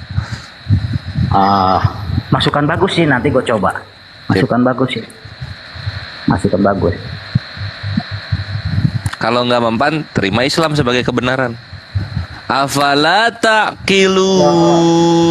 Dibilang kebenaran. Apakah kau tidak menggunakan otakmu? Bukan soal otak atau tidak. Kalau agama itu, pindah agama itu harus ada taste-nya, harus ada dalam hati gitu bang. Nggak mesti harus diajak terus masuk, nggak semudah itu beragama kalau buat gua sih. Mesti ada datang feel-nya. Mesti ada datang apa? Feel. Apa? Seal? Dapat lah. Feel. Oh feel, oke, feel. Tuh, nggak langsung masuk. Diajak yuk langsung masuk, enggak, rekreasi aja. Kalau diajak langsung yuk ikut, enggak semudah itu beragama, benar nggak? Iya. Aku nanya deh, Ruber, Gurunda izin ya? Ya deh, silakan. Itu Yesus itu bentuknya manusia ya? Iya. Oh nggak ada masalah ya buat Ruber menyembah sesama manusia itu? Bukan, kalau gue kan Yesus itu gue yakin Tritunggal, Bapa, Anak, dan Roh Kudus. Itu yang gue percaya. Yesus itu Tritunggal. Ya. Jadi apanya yang 3? Tangannya 3? Tangan seperti manusia biasa, kaki 2, tangan kiri, ada matanya, hidungnya seperti manusia biasa. Terus yang 3 apanya? Yang 3 kan Bapa, Anak, dan Roh Kudus. Iya. Yang 3 apanya? Nggak ada yang 3. Maksudnya apa nih 3 nih? Itu Bapa, Putra, Roh Kudus. Itu satu nama panjang gitu maksudnya? Bukan. Satu badan 3 fungsi. Satu badan 3 fungsi. Oh, ada fungsi Bapa, ada fungsi Roh Kudus, ada fungsi Yesus. Gitu ya? Kurang lebih seperti itulah. Oh, bagus juga ada 3 fungsi. Kalau menurut gue sih, masalahnya gini bro. Kalau kami sih Allah Asmaul Husna, ada 99 sifat. Kalau Allah itu punya tangan, punya kaki nggak bro? Waduh, enggak dong. Kalau ada tangan ada kakinya, makhluk dong jatuhnya. Tapi di Quran kok disebutin ada bro. Oh itu mutasyabiha, bukan apa ya, mujasimah itu. Jadi iya, sifat kekuasaannya. Gitu bro. Itu juga kalau bicara Yesus 3 itu sifat kekuasaan sama bro. Bener gak? Ngapain kuasa dibagi 3? Ya itu katanya Allah nggak berwujud. Kenapa punya kaki, punya betis, punya ini? Bahkan kalau nggak salah gue denger tangannya dua-duanya kanan. Iya, kalau kiri kan dalam Arab lambang kelemahan dia. Makanya kalau ada disebut tangan kirinya ya ada kelemahannya gitu loh. Gini sih bro, buat gue tentang beragama bukan niat menghina Islam, enggak, agama pun gue nggak ingin menghina, karena menghina itu upahnya dosa, bersalah. Udah kebal kita udah tahu mana yang ngehina mana yang enggak. Lanjut aja narasinya. Gitu. Tapi kalau buat kawan-kawan menjudge begitu berarti bukan menghina ya? Yang mana tuh? Ya contohnya kalau semacam banyak yang gue dengar juga, Yesus begitulah, Yesus beginilah, atau Roh Kudus ini, Roh Kudus begitulah. Ya apa begini dan begitu tuh Doraemon apaan? Ya semacam ya macam-macam lah. Kalau gue ngomong tak gue dosa sama aja bohong. Ya, maka dari itu kita juga bingung yang mana gitu. Kalau misalnya gue bilang Yesus itu gurita, itu baru menghina gitu. Tapi kalau Yesus itu manusia, ya masa lu sakit hati? Enggak sih, enggak sakit hati gue. Nah itu dia gitu. Masa Yesus, itu menghujat? Yesus nete, mungkin gitu. Ah itu kalau itu gimana? Yesus nete pun gue gak sakit hati karena namanya bayi pasti nete sama ibunya. Ya, dalilnya ada juga emang kan. Iya. Nggak menghina buat gue kalau seperti itu, nggak menghina karena itu real nyata, pasti memang begitu, semua bayi pasti menete atau menyusui kalau itu. Nah, terus yang menghinanya yang mana bang? Nah, gini sih bro, walaupun gue berbeda agama dengan Islam, Oh ya, lo udah main walaupun tadi ditanya contohnya yang mana yang menghina gitu. Kalau misalnya ada penghinaan, kita mau koreksi diri ini. Coba kalau nggak ada ya minta maaf lo. Kalau Yesus lahir dari lubang najis itu penghinaan nggak? Lubang najis maksudnya? Iya, Tuhanmu lahir dari lubang najis, itu penghinaan nggak? Lubang najis, contohnya lubang najis dari mana nih Bun? Emang Yesus lahir dari mana? Nah sekarang saya ngomong, kalau maaf ya kalau Nabi Muhammad lewat najis juga marah. Ya gak apa-apa, memang Nabi. Ini kan Tuhanmu. Tuhan kok lahir dari situ? Nah Tuhan sebagai manusia dia pada waktu itu. Saudara saya lah yang menghina Tuhannya. Tuhannya kok dibilang manusia? Itu penghinaan itu. Itu penghinaan. Anda menghina Tuhan itu karena Tuhan mengatakan Tuhan itu bukan manusia dan bukan anak manusia. Yesus manusia dan anak manusia. Berarti Anda menghina Tuhan. Pada waktu di dunianya dia sebagai manusia. Nah itu menghina lagi tuh. Tuhan itu di Yesaya 43 nomor 10, engkaulah saksi-saktiku, tidak ada Tuhan yang dibentuk sebelum aku dan tidak ada Tuhan yang dibentuk setelahku. Menghina Tuhan lagi. Tuhan kok dibentuk? Bukan, sebelum Yesus memang nggak ada lain, setelah Yesus nggak ada lagi. Di saat Yesaya, bukan saat Yesus. Yesus itu menjadi Tuhan karena Kristen yang lanti. Dia hanya manusia. Kata siapa manusia? Nah, di dalam ya Allah, Tadi dia ngomong sebagai kemanusiaan katanya. Sekarang kata siapa manusia? Ini otak botol banget. Sebagai di dunia ini dia manusia setelah mati. Nanti tanya lagi siapa bilang manusia. Nah itulah penghinaannya karena Anda mengatakan Tuhan pernah mati. Iya, memang Yesus pernah mati dan bangkit. Nah itu dia, artinya Anda menghinakan Tuhan karena di dalam kitabnya orang Yahudi Ulangan 32 nomor 39, Tuhan yang mematikan dan Tuhan yang menghidupkan. Kok malah dibilang Tuhan itu mati? Itu penghinaan itu bang. Enggak lah, itu memang udah tugas dia seperti itu. Lah kalau la quwata illa billah. Lagi-lagi Anda yang melantik Tuhan Anda seperti Tuhan menjadi seperti itu selera Anda. Memang itu yang tertulis. Memang itu yang tertulis. Waduh. Yesus tidak pernah melihat apa itu Lukas, kitab Markus, kitab Matius, tidak pernah dia lihat itu. Kok itu yang jadi? Nah itu dia. Kenapa Anda jadikan itu sebagai sandaran? Kitab yang pernah dibaca, kitab yang pernah dibaca. Murid Yesus pun tidak mengenal kitab-kitab itu. Nggak mengenal bang, kitab Anda yang Anda sebut perjanjian baru itu murid Yesus tidak kenal. Sebelum ditulis buku itu, mereka sudah mati semua, dibunuh Paulus. Enggak lah. Loh kok nggak pula? Paulus sendiri yang mengaku toh, mengaku. Mengaku gimana Paulus? Dia mengaku menganiaya dan membunuh. Murid-murid Yesus. Dia sendiri yang mengakui itu. Ada pengakuannya dalam suratnya. Mau diajari, mau dibacakan? Coba boleh. Galatia 1:13. Sebab kamu telah mendengarkan tentang hidupku dahulu dalam agama Yahudi. Tanpa batas aku menganiaya jemaat Allah dan berusaha membinasakannya. Kisah para Rasul 8:3. Tetapi Saulus berusaha membinasakan jemaat itu dan ia memasuki rumah demi rumah dan menyeret kaki dan laki-laki dan perempuan keluar dan menyerahkan mereka dan masuk ke dalam penjara. 1 Korintus 15:9. Karena aku adalah yang paling hina dari semua rasul, bahkan tidak layak disebut rasul sebab aku telah menganiaya jemaat Tuhan. Ini Paulus ini. Ini Paulus itu bang. Paulus, Galatia 1 Korintus 15, Kisah para Rasul 8:3. Ini Paulus semua ini yang diceritakan. Tetapi Saulus berusaha membinasakan jemaat itu. Akhirnya mati nggak tuh bang? Mencoba membinasakan. Jelas, karena mana muridnya? Nggak ada lagi muridnya kan? Setelah Paulus kemudian ke sana kemari menulis surat dan seterusnya, nggak ada lagi kan murid-muridnya? Sampai Paulus ini menebarkan menginjil. Dia penginjil bukan bang Paulus? Apa ya bilangnya ya? Dibilang penginjil. Kalau dikatakan penginjil berarti dia mengajarkan ajaran Yesus.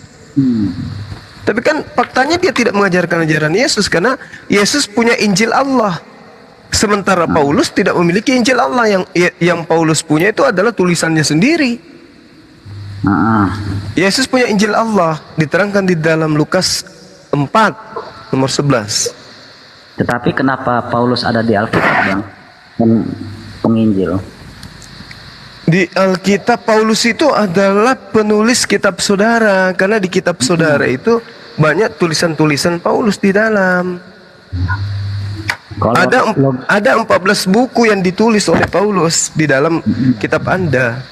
14 kitab.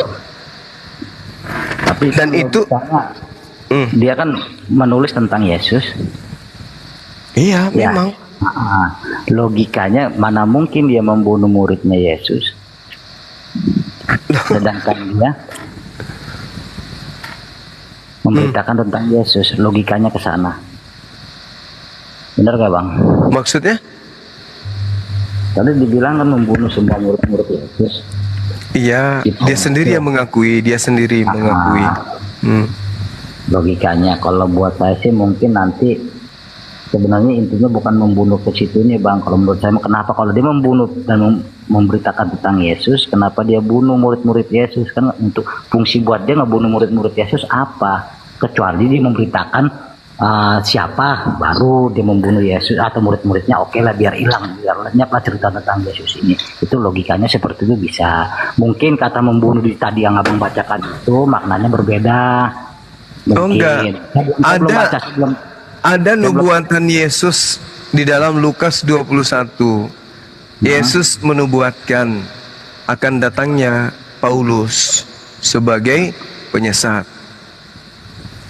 Di dalam Lukas 21 nomor 8, waspadalah supaya kamu jangan disesatkan, sebab banyak orang yang akan datang dengan memakai namaku dan berkata, akulah dia.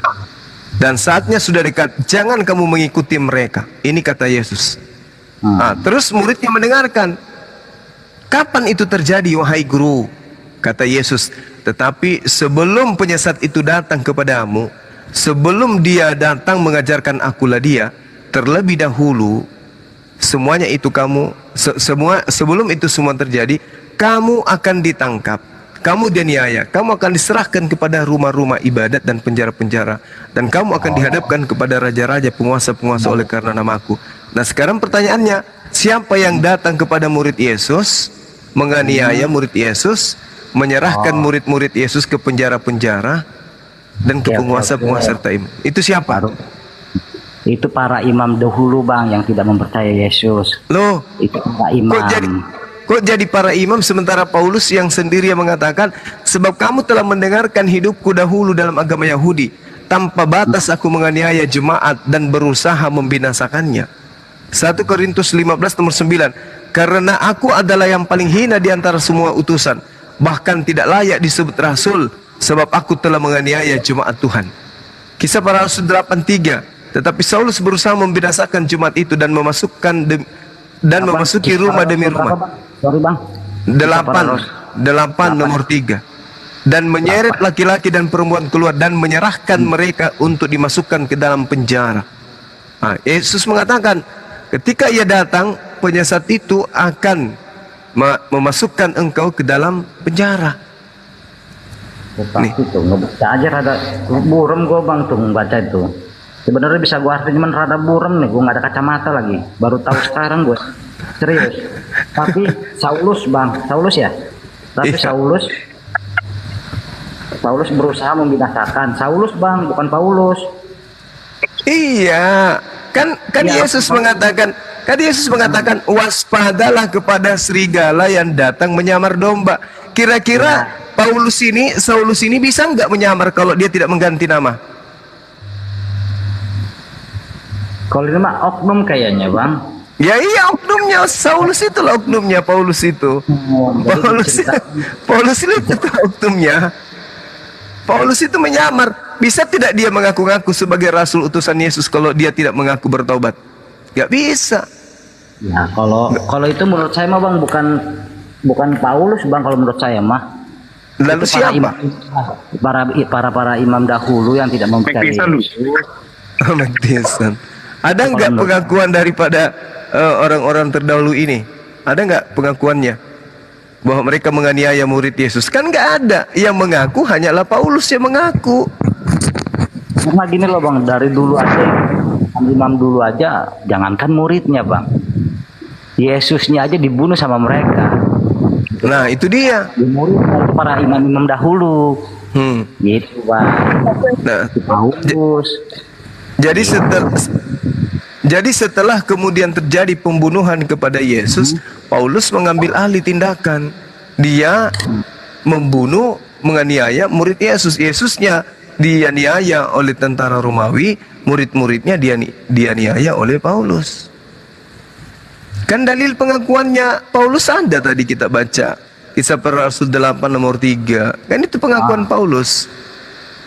Saulus bang, bukan Paulus.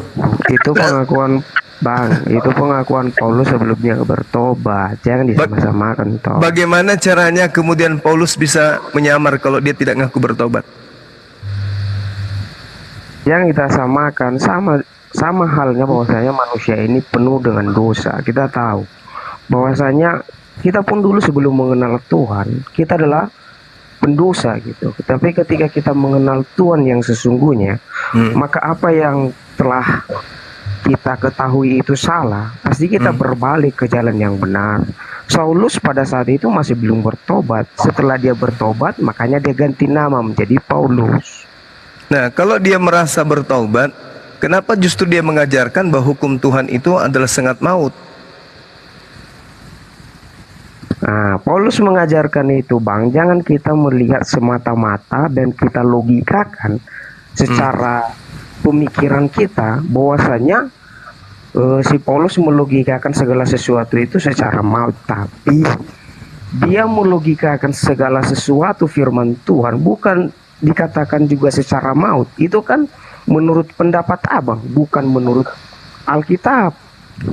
Enggak, maksudku kalau Paulus ini bertaubat dari pembunuhan jasad, tapi aksi berikutnya kan pembunuhan terhadap akal, sehingga akal manusia dia matikan.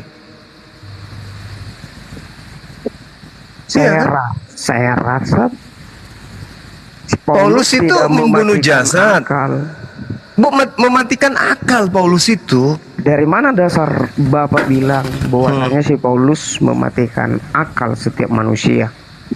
Oke, baik.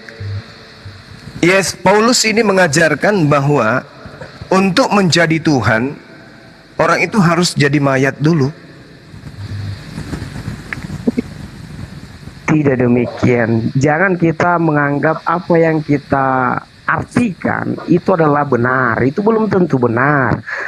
Aku tidak melarang abang mengartikan firman Tuhan itu seperti apa. Tapi ingat bahwasannya firman Tuhan itu bisa kita artikan secara pendapat kita masing-masing. Tidak tertutup kemungkinan.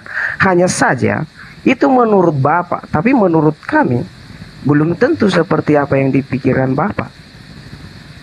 Iya, belum tentu benar, tapi sudah pasti salah. Roma 14 nomor 9, untuk itulah Yesus mati. Untuk itulah Yesus mati. Jangan kita bilang salah, karena salah benar itu bukan hak kita untuk menentukan. Benar atau salah itu adalah hak Tuhan.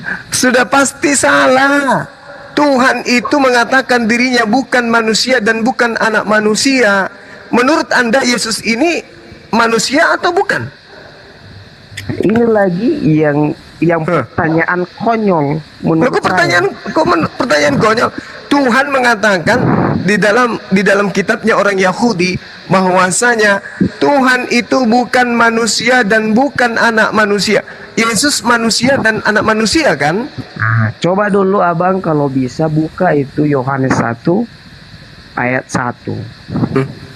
Apa di situ? Pada mulanya adalah Logos. Logos itu bersama-sama dengan Theos, dan Logos itu adalah Theos. Logos menjadi manusia. Apa itu? Apa itu Logos menjadi manusia? Itulah Pak. Mungkin pemahaman Bapak seperti itu tentang Alkitab. Tapi saya rasa bukan wewengan Bapak untuk mengartikan itu dengan hikmat Bapak sendiri. Itu sudah arti itu, Bang. Itu arti itu sudah terjemahan. Tidak perlu lagi ditafsir. Kan sudah dikatakan di dalam kitabnya orang Yahudi, Tuhan bukan manusia dan bukan anak manusia. Kan ada dalam kitabnya orang Yahudi di Bilangan 23 nomor 19. Yesus ini adalah praktisi kitab Bilangan. Yesus ini adalah praktisi Taurat. Berarti dia belajar dan mengajarkan kitab Bilangan. Allah bukan manusia sehingga ia berdusta, bukan anak manusia sehingga ia menyesal. Jadi Allah itu bukan anak manusia, Yesus anak manusia, dan Yesus sendiri adalah manusia. Berarti dia bukan Allah. Ini Bilangan 23 nomor 19, Bang. Nah, ini saya tahu. Bapak percaya bahwasanya Tuhan itu memiliki kuasa? Tuhan memiliki kuasa, betul. Makanya dia tidak mungkin dibunuh. Bapak percaya Tuhan itu bisa saja melakukan segala sesuatu dengan apa? Bisa. Dia bisa menciptakan segala sesuatu, bisa dia ciptakan. Bapak percaya bahwasanya Tuhan itu menciptakan kita sebagai umat pilihannya, atau umat yang sangat dikasihinya, adalah umat yang spesial? Ya, betul. Karena kita adalah satu-satunya makhluk yang diberi akal, yang lain tidak. Pernah enggak Bapak berpikir bahwasanya Tuhan itu menciptakan manusia serupa sama dia? Oh, enggak mungkin. Enggak mungkin. Karena Tuhan mengatakan di dalam Yeremia 10 nomor 16, Tuhan tidak serupa dengan apapun. 2 Samuel 7 nomor 22, Tuhan tidak serupa dengan apapun. Anda saja yang mensalah tafsirkan kitabnya Yahudi. Di dalam Kejadian 1 nomor 26, Anda salah tafsirkan kitabnya orang. Itu bukan kitab saudara. Siapa bilang itu bukan kitab saya, Pak? Itu kitabnya Yahudi. Itu lo lagi salah. Lo salah pula. Ulangan 33 nomor 4, kitab Taurat itu adalah hak milik Bani Yakub. Anda Bani Yakub? Iya, saya secara pribadi mengatakan iya. Ya berarti Anda gadungan. Bagaimana caranya Anda mengaku-ngaku anak Anda adalah anaknya Jokowi, sementara tidak ada hubungan darah Anda dengan Jokowi? Itu penipuan namanya. Penipuan, Pak. Anda juga, kalau saya balik bertanya nih. Saya balik bertanya nih, Pak. Iya. Anda sadari ya, Anda bukan Bani Yakub ya, jangan ngaku-ngaku. Itulah serigalanya merdomba. Ngaku-ngaku Bani Yakub. Loh, enggak. Anda Bani Yakub dari suku mana? Dari Bani Yakub? Suku cadang.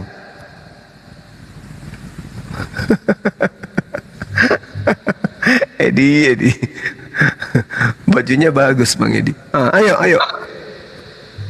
Wish. Rambutnya sudah tidak kayak ikan cupang, udah dirubah warnanya. Saya rasa Pak, kayaknya Bapak ini menganggap diri Bapak paling benar. Enggak. Saya hanya memahami Bible aja berdasarkan yang tertulis. Anda bukan Bani Yakub. Anda mengaku Bani Yakub, berarti Anda lah serigala yang nyamar domba itu. Karena domba itu adalah Bani Israel, serigala itu adalah Roma. Kristen ini ajaran dari Roma. Berarti Anda adalah serigala yang nyamar domba. Ayo, kenapa ada kitabnya orang Yahudi di agama Jangan Bapak bilang bahwasanya saya serigala yang berbulu domba. Itu tidak baik, Pak. Iya, karena Anda bukan Bani Yakub, Anda ngaku ya Bani Yakub. Yang disebut domba itu Bani Yakub. Yeremia 50 nomor 17, Israel adalah domba. Anda bukan Israel. Jadi kalau Anda ngaku-ngaku Israel rohani, maka Anda lah serigala yang menyamar itu.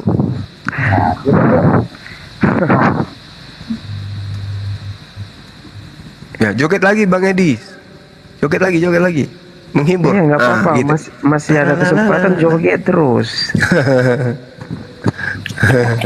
Bang Juma. Iya. Gimana Bang?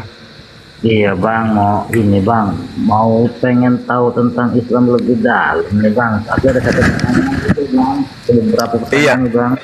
Iya. Oke. Ketika Nabi Muhammad menikahi Siti Aisyah Bang ya? Iya. Siti Aisyah pada waktu itu umur berapa tahun Bang? Umur 17 tahun. Ada yang mengatakan 18 tahun, ada yang mengatakan 6 tahun, ada yang mengatakan 9 tahun. Kenapa Bang? Yang pastinya umur berapa tahun Bang? Kalau menurut kita tidak bisa memastikan.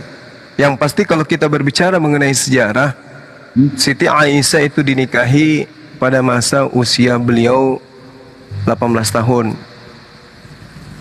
Oh, 18 tahun Bang, bukan 9. Bukan. Oh gitu. Iya. Sekarang saya gini Bang, Nabi Muhammad kan ngelamar ke orang tua Siti Aisyah nih. Iya. Oke, ditolak sempat Bang ya? Ada dalilnya? Ditolak terus. Setelah ditolak turunlah ayat. Dan juga Nabi Muhammad pernah main ke rumah istrinya. Di rumah istrinya itu ada babu dan maaf kata berhubungan badan, dan ketahuan nama istrinya marah-marah. Dan turunlah ayat lagi. Kenapa setiap kehendak Nabi Muhammad itu tidak diluruskan atau tidak diiakan? Kenapa selalu turun ayat untuk membela dirinya? Seperti Siti Aisyah ditolak, terus Nabi mengatakan, saya dapat mimpi bahwa ini akan jadi anak kecil ini jadi istri saya. Oh, terus Anda ada dalil nggak? Ada dalil nggak itu? Istri yang nggak ada dalil nggak? Ada dalil nggak Bang? Nggak bisa. Nggak bisa kalau membahas Islam kayak gitu, nggak bisa. Anda hanya bernarasi liar. Ada dalil nggak? Ngarang lau. Yang ada itu mengenai kisah Sayyidah Aisyah radhiyallahu anha itu, ketika mau dilamar Rasulullah, Sayyidah Aisyah udah ada yang ngelamar duluan. Akhirnya Abu Bakar membatalkan, lalu kemudian Aisyah dinikahkan dengan Rasulullah Shallallahu Alaihi Wasallam. Dan di situ nggak ada ayat-ayatan turun, itu nggak ada. Oh gitu. Oh gitu. Kita benar. Masuk room apa namanya, PC the King. Semua diterangkan. Coba suruh PC the King baca Quran, bisa nggak? Dia lihat dari sana Bang, dari penerjemahan Al-Quran semua. Oh, nggak bisa. Anda bagaimana ceritanya Pak? Anda masih sehat kan? Bagaimana caranya Anda minta resep dokter kepada bukan dokter? Bisa nggak? Sebenarnya kira-kira kalau misalnya Anda menerima resep dari bukan dokter, lalu Anda tebus, lalu Anda minum obat itu, Anda sembuh tidak? Dokternya kan, saya ngerti maksud Abang Jumat, saya ngerti. Iya, orang membaca Al-Quran saja tidak bisa, menjelaskan Al-Quran gimana ceritanya? Tapi gini sih Bang, banyak di komentar juga, saya bilang sama, saya suruh nyampein juga sih sebenarnya sama The King. Saya ngomong sama The King, ya inilah apa namanya, coba sama Bang Juma saya bilang. Mana berani dia naikkan saya, dinaikkan di sana tapi di kick, di mute, tidak mau dikasih timer. Giliran saya suruh baca kitab Al-Quran, dia tidak bisa baca. Kalau menurut tadi bukan statement, ibu saya bilang statement Abang seperti ini, ntar saya sampaikan nama The King. Iya, karena sampaikan ke dia, Bang Suma nantang Anda bahas Al-Quran tapi pakai timer. Dan harus di komal yang netral, jangan di komalnya dia. Gitu. Iya, saya siap 24 jam melayani PC The King in the gang. Yang penting pakai timer dan jangan di tempatnya dia, karena dia culas. Saya dinaikkan, habis itu di mute. Setelah saya di mute, dia menghujat dan menista Islam. Sama apa Tommy Chris kalau nggak salah. Tom Chris tadi siang habis ku kencingi kepalanya, Bang. Oh, Tom Chris, berarti coba. Iya, nggak ada itu, sama aja. Ber, aku juga nitip Ber. Nanti kalau ketemu PC Deking gitu ya, topiknya ini kehidupan sorga Islam versus Kristen atau kalau saya dengan PC Deking bahas Al-Quran aja deh, satu arah aja. Tapi dengan catatan. Cuma dipotong. Iya. Itu tadi Bang sebelum Bang Jima ngomong tuh. Kores. Oh, Bang Kores. Iya.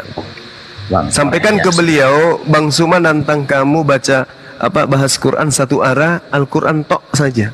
Tapi di komal Islam. Supaya Bang Suma jangan di mute dan di kick. Karena di sana juga pernah ditonton juga, plus saya dengar katanya. Bahkan Siti Aisyah pun meragukan kenabiannya. Karena gini, Siti Aisyah pernah mengatakan, intinya seperti ini sih Bang ya, kalau ini gampang amat sih keluar ayat ketika apa yang lo ingin keluar ayat.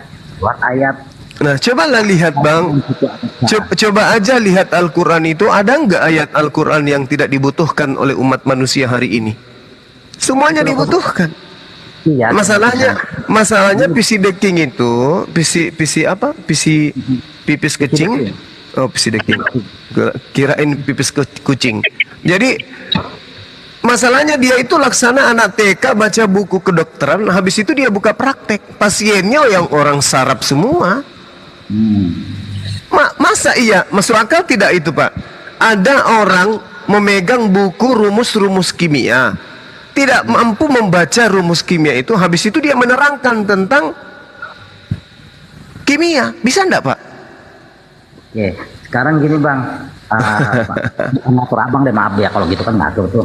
Sekarang saya orang awam nih, saya nanya aja sama Abang nih. Iya, pertanyaan di PC The King semua ini. Ya lanjut. Bukan, ini bukan di PC The King. Kalau ini PC rubber. Pipis kucing. Kata Abang tadi kalau masuk surga itu sama sekeluarga ya, istri, anak, segala ya. Oke. Betul. Di surga itu ada 72 bidadari yang bisa kita, maaf kata, setubuhi. Iya. Oke, benar. Setelah kita setubuhi, punya anak lagi nggak Bang? Enggak. Ada dalilnya Bang? Di surga itu bisa ya. Dalilnya kalau nggak punya. Dalil ada, biar guru ndak jelasin, ada kok. Dalil apa? Enggak, kalau di surga, kalau maaf kata Bang ya, badan bidadari dan bidadari itu hamil, dan hamilnya pun sejam punya anak lagi. Dari bidadari kita punya anak lagi gitu. Ngarang-ngarang. Enggak sebenarnya. Itu dari PC Deking, Bukan kecil. Bukan The King, bukan. Ini pertanyaan saya. Oh. masuk room lain. Ya udah, biar Gurunda jawab dulu. Biar Gurunda jawab. Nanti dalil ada dalil. Ini gua open cam, dalil keluar kok. Coba. Iya. Kan Gurunda. Jadi di hadis Tirmizi itu dijelaskan al-mu'minuna idza stahal walada fil jannah. Ini jelas seorang mukmin jika menginginkan anak di surga, maka kehamilannya, kelahirannya dan pertumbuhannya dalam sesaat sebagaimana yang ia inginkan. Iya. Berarti kita di surga banyak orang dong, Bang. Iya, tergantung. Kan kita masih punya anak-anak kita kan ikut juga masuk ke sana. Dari bidadari, dari 72 bidadari ini, Bang. Iya. Betul. Sama seperti Yesus menjanjikan 100 istri kepada pengikutnya kan?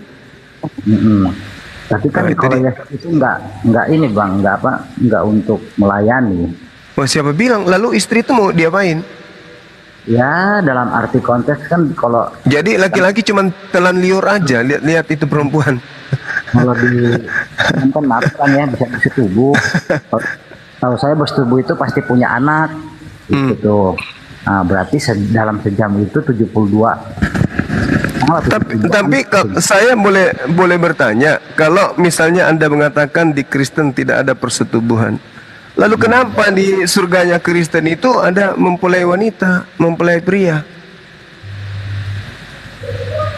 Begini, coba Anda baca di dalam Matius 25 nomor 10, Pak. Mempelai pria dan wanita masuk ke dalam kamar perjamuan kawin, lalu pintu ditutup. Mau ngapain mereka itu di dalam kamar? Lalu selfie, Bang. Hah? Lalu selfie. Oh, ya udahlah kalau gitu. Itu aja sih, Bang, pertanyaan saya sih sebenarnya. Oke. Jadi intinya gini, apapun bentuk agama kita yang hidup di dunia ini, benar atau salah pun itu kita yang menanggung semuanya. Intinya itu. Sekuat-kuat tenaga kita untuk mengubah seseorang menjadi ikut kepada kita tanpa turun tangan ikut campur Tuhan kayaknya mustahil kalau buat saya, Bang. Ya intinya mah hidup sebentar, mati pun entah kemana kita belum tahu, karena kehidupan setelah mati jujur gue juga nggak tahu. Intinya begitu, yang tahu di dunia ini coba berbuat baik, just itu aja sih, Bang. Coba berbuat baik, hanya gue tahu. Intinya itu, Bang. Thank you, Bang, ya. Oke, thank you. Lah kalau lu berbuat baik kepada sesama manusia percuma juga. Lu berbuat baik sama manusia, sama yang menciptakan manusia, lu jahat. Lu jahat sama kepada yang menciptakan manusia. Bukan gitu, Bro. Cara berpikirnya logisnya nggak begitu, Bro. Kita sama-sama orang udah tua lah, ngerti lah. Gak mungkin sama sesama kita baik sama yang menciptakan kita tidak ada, itu nggak mungkin lah. Lu mengfitnah Tuhan, Bre. Lu mengfitnah Tuhan. Lu bilang Tuhan itu manusia yang lahir ke bumi. Itu kapan Tuhan ngomong seperti itu?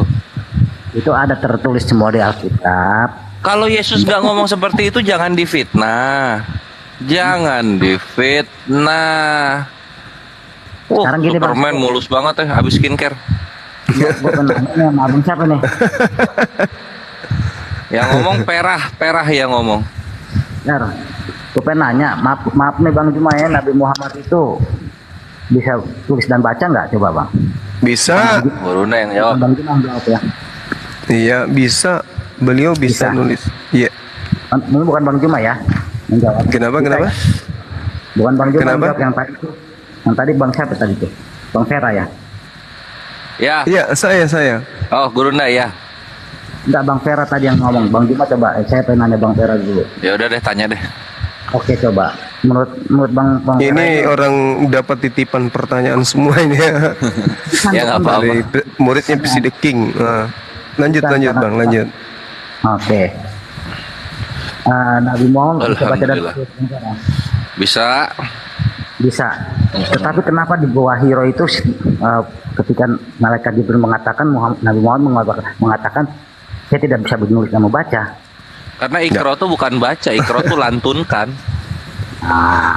Bukan. Sekarang gini Bang, balik lagi yang tadi gue ngomong. Udah nggak bisa dibantah lagi. Suruh aja ini bang, Pesideking suruh hadapi saya bang. Daripada abang nyiksa gini, menghafal-hafal pertanyaan dari dia, suruh ke sini, biar otaknya ku kencingi. Bukan gitu bukan loh. Sorry nih Bang Juma, bukan dari Pesideking. Sebelum Pesideking pun gue udah banyak pun udah Kristianto ya.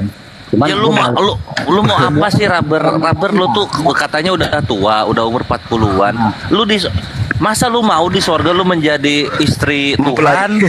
Iya. Istri apa? Istrinya Tuhan. Yesus, Anda menjadi istrinya Yesus nanti di Masa surga. lu mau sih di mana logika lu? Gantun perantin. Setelah itu kan konteks istri itu kan sekarang begini, masa mungkin sih logikanya masa cowok makan cowok nggak mungkin lah. Lah itu di kitab Anda begitu. Biasa. Bagi Tuhan Kristen gak ada yang mustahil. Di mana ayatnya ya, Gurunda ya? Faktanya di gereja nikah perempuan laki-laki sama laki-laki. Ya kalau itu salah, Fitz.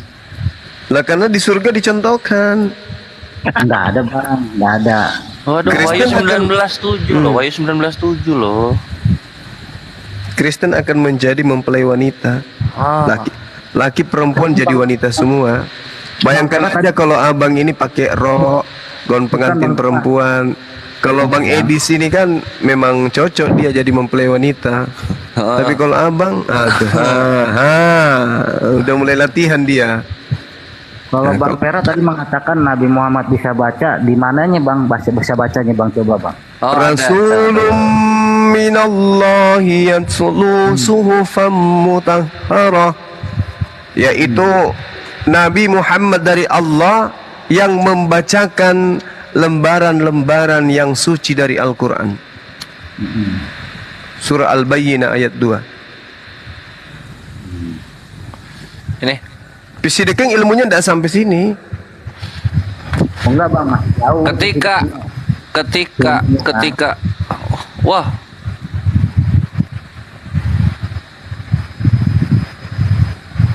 wajah ini malaikat pencabut nyawa terhitung keluar. Nah ini.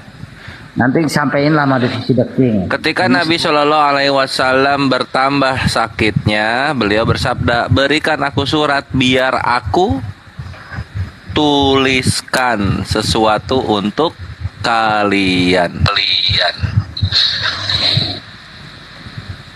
Tapi Bukhari yang 111. Yang gue pikir berarti kayak gini Bang, ya keinginan Nabi Muhammad syahwatnya tidak terpenuhi, turunlah ayat untuk terpenuhi. Ayat apa aja sih? Gue bingung deh. Ayat apa aja emang yang gara-gara syahwat tuh? Hubungin Pesideking coba biar ke Bang Jumal lebih seru, kayaknya sama-sama ngerti ya. Kalau apa sama-sama ngerti? Aduh. Sama ngerti lah Anda pemimpi juga rupanya. Pesideking nggak bisa baca Quran kok sama-sama ngerti, gimana sih? Nah, kan artinya ada Bang.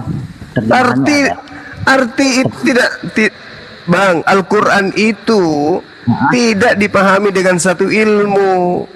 Enggak, bukan Al-Quran ada terjemahannya kan? Ya, terjemahan itu hanya satu dari sekian banyak ilmu yang digunakan untuk menguasai Quran, untuk memahami Quran. Tidak sama dengan kitab saudara. Beda dengan Al-Quran. Al-Quran gini Bang, kalau nggak ada terjemahannya berarti banyak dong orang Muslim yang nggak ngerti, cuma sekedar baca doang, artinya nggak. Wah, kata siapa? Wah, kata siapa? Ada nggak umat Islam itu kemudian sholat zuhur 6 rakaat? Nggak ada. Semuanya 4 rakaat. Justru Kristen, coba Anda lihat Kristen. Sudah diterjemahkan, apakah Kristen itu cuma satu sekte? Enggak. Yesus only, Trinitas, Tritunggal, Trimurti, Trikwek-kwek, Trisutrisno, Trisula, banyak di Kristen itu. Padahal sudah terjemahan. Nah kami umat Islam bahasa Arab, tapi zuhurnya 4 rakaat, asarnya 4 rakaat, Tuhannya cuma satu, yaitu Allah. Ya di Kristen banyak kali Tuhannya. Kalau disuruh baca Quran dan mengartikannya mungkin nggak ngerti semua, banyak yang nggak ngerti Bang, karena mereka cuma tahu baca doang, artinya nggak ngerti. Nah sekarang kita balik. Anda bisa membaca terjemahan, bisa nggak membaca buku Yunani, kitab Anda? Ya kan, kalau ini diterjemahin dengan bahasa Indonesia. Gimana maksudnya? Iya, bagaimana Anda bisa tahu bahwa terjemahannya itu sudah benar? Mana originalnya? Ya kalau ini kan dari penerbit-penerbit. Kalau umat Islam beda. Kalau umat Islam tidak ada huruf Arabnya, cuman terjemahannya yang ada, maka mereka akan mengarah kepada original teksnya. Dibalik, kalau mereka hanya ada original teks, tidak ada terjemahannya, maka mereka bertanya kepada yang bisa membaca original teks itu. Maka tidak diragukan kebenarannya. Tapi gini sih Bang, intinya mah banyak teman-teman gue juga di sini gue tanya, ya nggak tahu artinya. Ya nggak tahu tapi mereka paham, nggak tahu tapi mereka paham. Buktinya mereka ketika menjalankan syariat ibadah samanya dengan mereka yang ulama, yang pengusahaan Al-Qur'annya tinggi, ibadahnya sama. Sekarang gini Bang, orang yang baca Qori lah, apa dia tahu artinya? Nggak tahu kalau nggak ngerti Bang. Tapi keistimewaan Al-Quran ketika dibaca, orang-orang yang membacakan bahkan yang mendengarkan kalau dia Muslim dapatkan pahala. Bukan soal ngomong pahala Bang, ngerti nggak enggaknya doang. Lah, buktinya umat Islam mana yang salah di dalam memahami Al-Quran? Ya, karena mereka membaca tapi nggak tahu artinya banyak Bang. Iya, yang tidak tahu artinya ini ada nggak mereka itu salah, sesat di dalam berislam? Bukan soal sesat dan tidak sesat. Loh, Bang. gimana sih? Gini loh Bang cuma gini. Orang baca Qur'an, dia ngerti baca doang, cuman artinya dia nggak paham. Iya, walaupun mereka tidak paham, tetapi mereka beriman. Mereka tidak paham Al-Quran, tapi ada enggak dari mereka ini yang tidak paham Al-Quran sesat di dalam menjalankan Islam? Ada enggak? Kalau soal bicara iman, kami pun walaupun nggak mengerti yang lah, berbeda dengan saudara. Coba saya katakan kepada saudara, Tuhan Anda berapa? Tuhan saya satu. Satu. Padahal di kitab saudara dikatakan 3. Gimana ceritanya? Ayo. Karena keterangannya, karena saya imani seperti abang tadi. Kan lucu, Anda sudah punya terjemahan bahasa Indonesia, tetapi dia katakan 3, Anda mengatakan 1, kan sedeng itu namanya Bang. Dibilang sedeng mah enggak sih Bang, kan ada penjelasannya. Kitab Anda mengatakan 3, kenapa Anda mengatakan 1? Padahal sudah terjemahan. Adalah lebih baik orang Islam tidak mengerti terjemahannya, tapi bisa membaca original teksnya, tetapi mereka paham. Lah Anda sudah nyata-nyata Tuhannya 3, sudah bahasa Indonesia, Anda mengatakan 1, kan sedeng Bang. Yohanes 1 Yohanes dengarkan. 1 Yohanes 5 nomor 7. Sebab ada 3 yang bersaksi di surga, Bapa, Yesus, Roh Kudus. Ada berapa? Ada 3. Tuhan Anda ada berapa? 1. Kan gila abang ini, aduh parah. Loh, tadi katanya 3. Sudah dibacakan dalilnya. 1 Yohanes 5 nomor 7. Inilah parahnya Anda belajar sama orang sesama Anda buta. Orang buta tempat Anda belajar, maka seperti inilah membabi buta. Anda bertanya, kenapa umat Islam itu membaca Quran tapi tidak mengerti artinya? Loh, mereka membaca Quran tidak mengerti artinya, tapi mereka tidak sesat. Anda tidak mengerti bahasa asli, hanya paham bahasa terjemahan. Giliran ditanya Tuhan Anda berapa? 1. Dalilnya ada, bahasa Indonesia pula tuh. Kenapa Anda mengatakan 1? Bang Juma. Sebab ada 3. Sebab ada 3 yang bersaksi di dalam surga, Bapa, Yesus, Roh Kudus, dan ketiganya ini jelas-jelas adalah Tuhan. Bisa baca tapi nggak tahu artinya Bang. Anda tahu artinya tapi Anda tidak memahami. Bagus mana? Mau memahami Bang, kan kalau seandainya nggak ngerti aja bagaimana mau memahami Bang? Anda aja yang tidak ngerti Al-Quran. Coba ketika umat Islam dibacakan Qul huwallahu ahad, tanya kepada mereka, Tuhan Anda ada berapa? Apa kata mereka? 1. Sama dengan bahasa tadi. Bukan itu. Kalau orang baca Qori, apa dia tahu artinya? Nggak tahu yang dibaca ini apa. Apa baca Qori? Apa baca Qori? Qori apa baca Qori? Nah, inilah Anda menggunakan bahasa yang tidak Anda pahami. Umat Islam, sebodoh-bodohnya umat Islam, tidak ada umat Islam mengatakan baca Qori. Apa itu? Anak TK di Islam tidak, mama aku mau baca Qori. Apa itu? Tidak ada di Islam yang kayak begitu. Anak TK yang belajar berbicara pun tidak serendah seperti Bapak ini dalam memahami Quran. Botol Bapak ini. Nah sekarang ketika Anda mengatakan umat Islam tidak paham arti, tapi buktinya tidak ada umat Islam yang sesat karena membaca Quran. Semuanya satu perintah, semua satu akidah. Nah sekarang Anda, ini jelas-jelas bahasa Indonesia loh, saya ulang. Sebab ada 3, ada telu yang memberi kesaksian di surga. Bapa, Anak, Roh Kudus. Ada berapa Tuhan Anda? 1. Coba periksa. Coba. Kan sakit bahasa Indonesia, nggak paham original teks. Sudah bahasa Indonesia, angka 3 itu bukan 1. Anda sebut 1. Sakit. Gantian kita jawab Bang ya, kita yang dengar. Sakit. Satu pertanyaan ini aja sudah mewakili semuanya. Anda bertanya sudah 477 pertanyaan dari tadi. Saya satu aja, Bapak sudah nyusup. Boleh kita jawab. Silakan. Oke. Gimana mungkin mau mengerti? Bagaimana tahu artinya kalau nggak ngerti? Sama aja kita kayak orang bodoh, Bang. Mengerti dan memahami itu beda, Pak. Mengerti dan memahami itu beda. Umat Islam memahami kitab suci Al-Quranul Karim, meski mereka tidak mengerti, tetapi mereka memahami.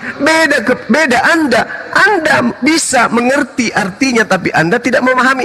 Masakan 3 ditulis di situ, ada 3 yang bersaksi di surga, Anda mengatakan 1. Boleh kita jawab, Bang?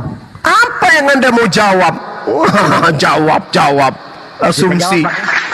Gak usah.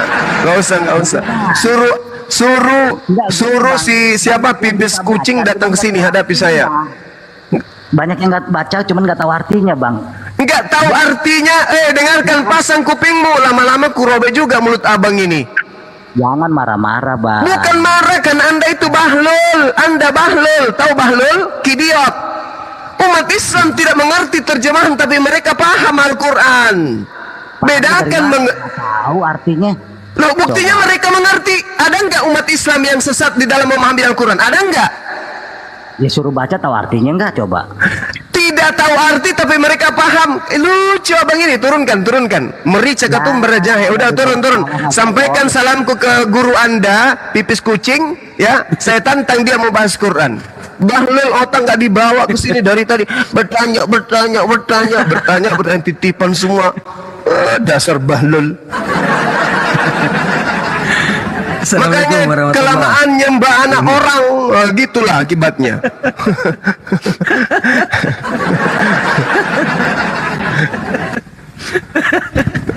Ya, di sini sudah azan, sahabat-sahabat silakan dilanjut azan dulu sebentar ya, kita sholat subuh. Siap, Bunda, siap. Silakan Dinda, silakan. Ini ada calon mempelai wanita surga nih, silakan. Ini cocok nih sama Akhi Asyidik. Ada Superman. Enggak deh, itu S-nya Skincare Man. Asik, Skincare Man. Bingung pula sama si gondrong ini. Ini temanya Yesus bukan Allah ya. Nah, itu gimana itu? Coba Badai. Yesus manusia.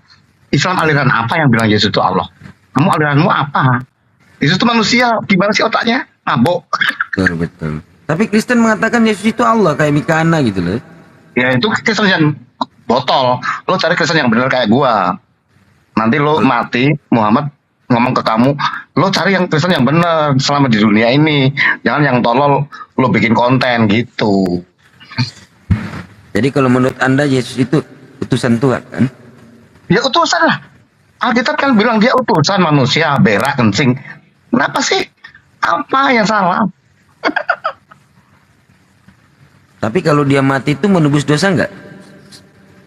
Nah, kalau mati menebus dosa itu memang ditulis begitu.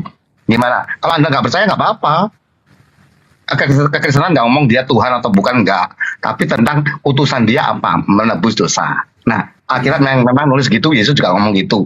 Karena Anda nggak percaya nggak apa-apa, kita beda aja. Beda dan salaman, oke? Penebusan dosa ini dari mana? Dari Adam ya? Jadi gini, kalimat menebus dosa itu tidak tepat. Sebenarnya menggantikan. Paham? Nggak ada di data mana? Cuman satu-satunya di Roma 5 nomor 12 kan? Oh, itu nggak penting. Nggak penting. Gua mau ngomong, yang penting di Alkitab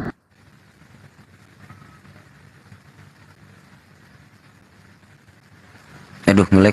Saya ngelek atau dia ngelek nih? banyak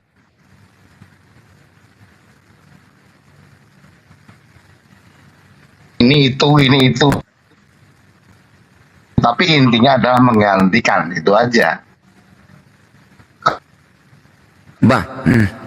Bang, satu-satunya yang mengajarkan dosa yang diwariskan oleh Adam itu hanya di surat Paulus Roma 5 nomor 12. Akhirnya bilang gini loh. Coba sebentar. Sebentar. Coba di mana Bapak tunjukkan ke saya bahwasannya Yesus menyatakan bahwasannya dia dilahirkan untuk menebus dosa Adam atau dosa waris. Coba tunjukkan data ke saya, Pak. Karena satu-satunya yang mengajarkan itu adalah Paulus. Satu-satunya data di Roma 5 nomor 12. Gini. Surat-surat Paulus. Saya pakarnya. Yesus sendiri bilang waktu mau perjamuan terakhir, penebusan darah ini untuk menebus manusia, itu Yesus bilang. Saya nggak buka Alkitab nih. Nah, kalau kamu bilang cuma Roma, berarti kamu belum belajar Alkitab. Gitu aja, sama saya simpel aja. Coba Anda buka di Roma 5 nomor 12. Paham aku. Semua Alkitab aku udah paham. Bukan. Ya, coba apa bunyinya? Ya bukakan, aku nggak penting lagi. Katanya paham, terus katanya paham itu bukan berarti apa loh. Sebab itu, gini, dengarkan. Bukan seperti Islam. Suruh hafal enggak? Kristen itu nggak perlu hafal. Dengarkan. Tapi Tuhan di dalam kita. Dengarkan. Kalau lu agamawi monggo. Dengarkan dulu. Sebab itu sama seperti dosa telah masuk ke dalam dunia oleh satu orang. Satu orang ini siapa? Adam. Dan oleh dosa itu juga maut. Demikianlah maut itu telah menjalar kepada semua orang karena semua orang telah berbuat dosa. Sebentar. Yang nulis siapa itu? Yang nulis Paulus kan? Jangan percaya Paulus. Kamu boleh percaya Yesus. Jangan. Aduh, kamu tuh aliran apa? Sudah. Di mana Yesus menyebut nama Adam? Coba tunjukkan kepada saya. Di mana Yesus mengatakan aku dilahirkan untuk menebus dosa Adam dan dosa waris? Coba tolong tunjukkan datanya. Menyebut nama Adam aja. Ini aja. Lo punya Alkitab elektronik, lo ada konkordasi tuh diketik ini.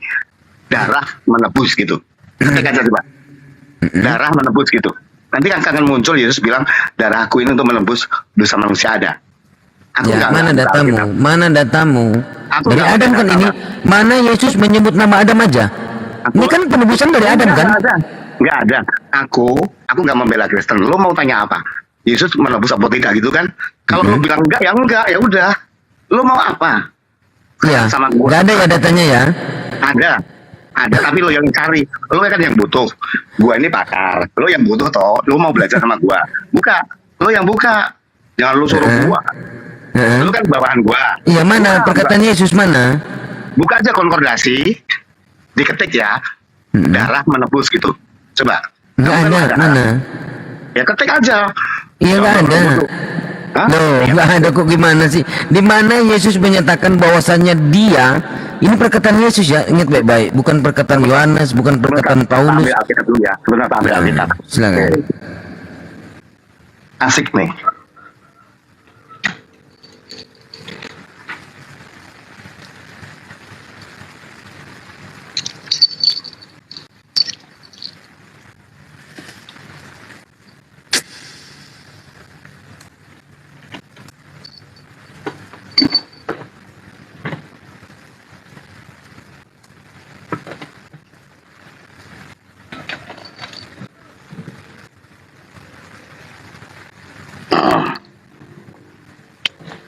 Sabar ya. Gue senang kalau dipaksa gini. Gak usah pakai kitab Paulus, jangan percaya Paulus, jitak aja kepalanya. Saya sama Juma anti Paulus. Kita lain bicara Paulus. Jadi tapur Juma. Tanya Juma. Gue nggak pernah pakai kitab Paulus. Ntar.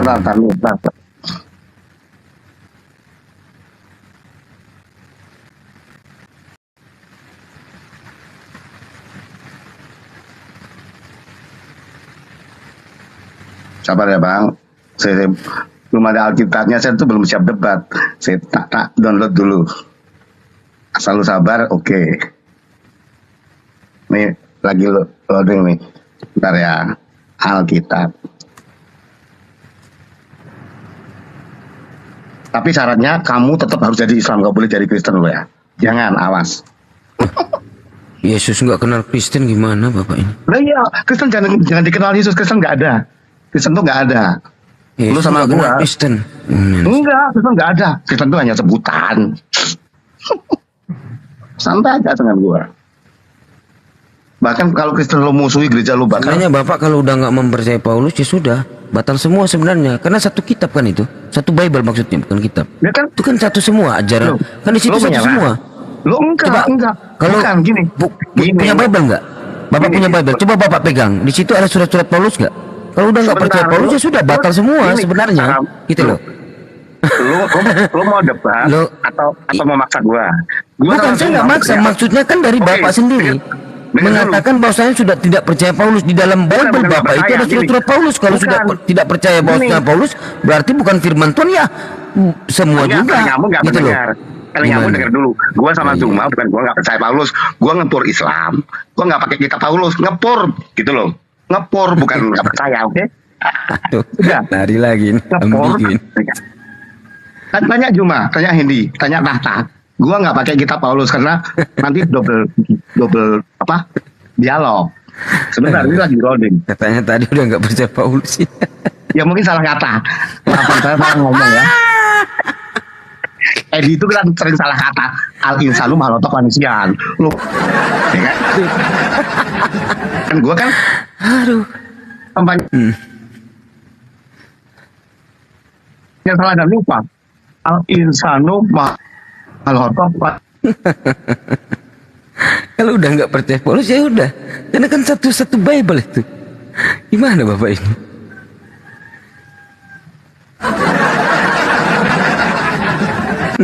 Manusiaan. Aduh, Pak. Mau aja dibohongin Pak. Bentar, sabar.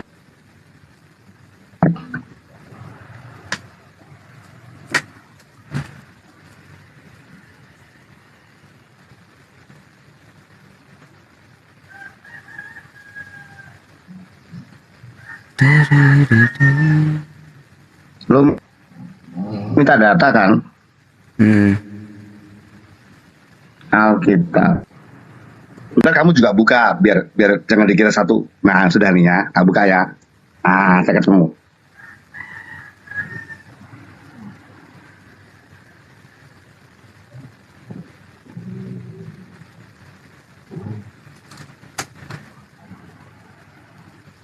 Matius 26 ayat 28 buka. Matius 26 ayat 28. Gak usah ngomong Yesus Tuhan sama saya tentang penembusan aja. Matius berapa? 26 ayat 28.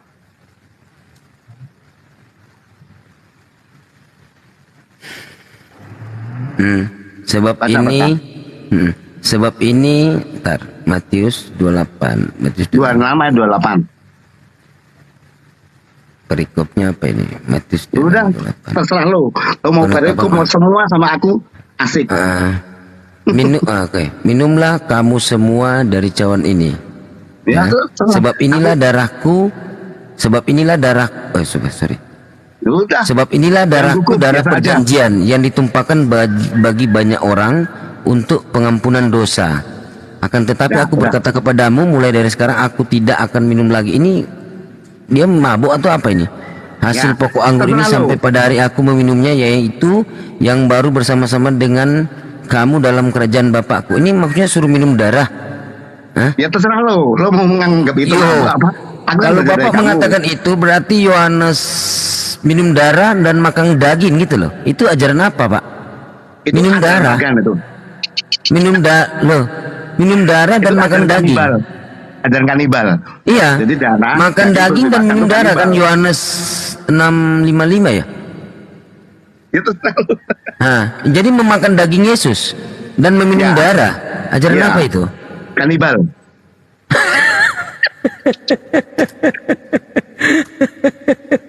Ya, oke. Jadi minum darah, Pak. Ya iya, makanya lu jangan jadi Kristen. Sekarang lu disuruh kanibal. Jadinya Islam. Gini ya, Bener saya nggak? buka ya. Gini. Di dalam Yohanes. Yang jelas lu tanya ayat, gua kasih. Aku sudah puas, sudah. Aku tuh nggak pernah buka gini loh. Males. Aku sebenarnya kalau ngobrol itu cuma ya inti-inti aja. Saya kan alirannya marifat, Anda kan syariat. Cuma suruh buka ayat, oke tak buka. Maka kata Yesus kepada mereka begini, Pak. Aku berkata kepadamu, sesungguhnya jikalau kamu tidak makan daging anak manusia dan minum darahnya, kamu tidak akan mempunyai hidup yang kekal. Jadi ini Bapak percaya di sini memakan daging Yesus dan meminum darahnya.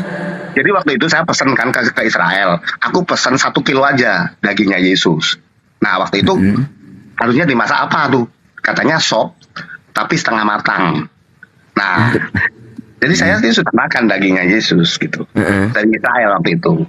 Jadi sekarang gini, Pak, yang ditempatkan ini meminum darah pengampunan dosa. Sekarang saya tanya, Bapak pernah minum darah Yesus sekarang? Pernah. Pesan dari Israel kan gini kan kita kan ada pesan toh. Pesan kan di Israel kan ada bekas-bekas itu, darah itu tuh ada palu yang besar dikirim ke sini terus dicampur sama dikit. Sekarang saya tanya, kalau darah ini Bapak pernah minum darah Yesus sekarang? Pernah nggak Bapak minum darah Yesus? Pernah, kita kan gereja kan apa pesan ke Israel. Jadi kalau Bapak bawa narasi ini, bahwasanya malam ini bercerita kalau nggak saya ini mabuk ini di dalam Matius tadi ini, Matius berapa 26-28 ini, akan tetapi aku berkata kepadamu mulai dari sekarang aku tidak akan minum alkohol lagi hasil pokok. Ini kalau dilihat ini lagi minum anggur Yesus di sini, betul? Nah iya makanya nah dulu. Sekarang saya tanya Pak, kalau memang narasi ini betul adanya, pada waktu yang meminum itu kan minum darah, oke. Nah mereka akan ditebus oleh Yesus. Nah sekarang saya tanya kepada Kristen sekarang yang mengimani ini, yang percaya dengan ini, pernahkah kalian minum darah Yesus sekarang? Ya pernah, semualah. Mana? Dikasih pendetanya kan pesan kayak darah mana? Darah kan pendeta itu punya pusat mana darah Yesus yang ada sekarang, coba tunjukkan di mana tersimpan itu. Bang. Di sini. Gabrul. Enggak ini kan gua pendeta gua pesan dari Israel. Ini darahnya. Setiap hari 1 tetes gitu loh. Ada. Mana? Ini darah apa itu? Darah Yesus warna apa itu? Putih. Darahnya tuh putih loh, bukan merah. aduh lo gak percaya makanya lo bener. Darah Yesus. Putih darahnya, lo gak percaya. Aduh. Memang kalau dibawa di mana tersimpan darah Yesus? Bisa saya cek? Coba. Bener ini. Astagfirullah. Aduh. Innalillahi wa inna ilaihi raji'un. Pak, sekarang saya tanya jujur, Pak. Bapak pernah minum darah Yesus sekarang? Pernah. Kan saya udah jawab tuh pernah. Oke, gini ya. Kalau bentar Pak, bentar. Oke, itu keimanan Bapak ya. Bentar begitu. Ada pusatnya itu tiap bulan pesen. Begini, tapi minumnya dikit-dikit satu tetes gitu loh. Kalau memang Yesus mengajarkan tentang minum darah itu penebusan dosa, kenapa dia mengatakan di dalam Markus 10 nomor 17 sampai 19? Bentar. Guru yang baik, apa yang harus ku perbuat untuk memperoleh hidup yang kekal? Jawab Yesus, mengapa kau katakan aku baik? Tak seorang pun yang baik selain daripada Allah saja. Engkau tentu mengetahui segala perintah Allah. Jangan membunuh, jangan berzina, jangan mencuri, jangan mengucapkan saksi dusta, jangan mengurangi hak orang, hormatilah ayah dan ibumu. Nah, ajaran Yesus tentang keselamatan tersebut sangat jelas Pak, gamblang, dan tidak memerlukan penafsiran macam-macam gitu loh. Bahwa untuk mendapatkan keselamatan, seseorang harus mentaati hukum Torah. Yesus sama sekali tidak menyinggung, apalagi mengajarkan secara nyata bahwa keselamatan dapat diperoleh dengan meyakini Yesus sebagai korban atau penebus dosa. Tidak ada Pak.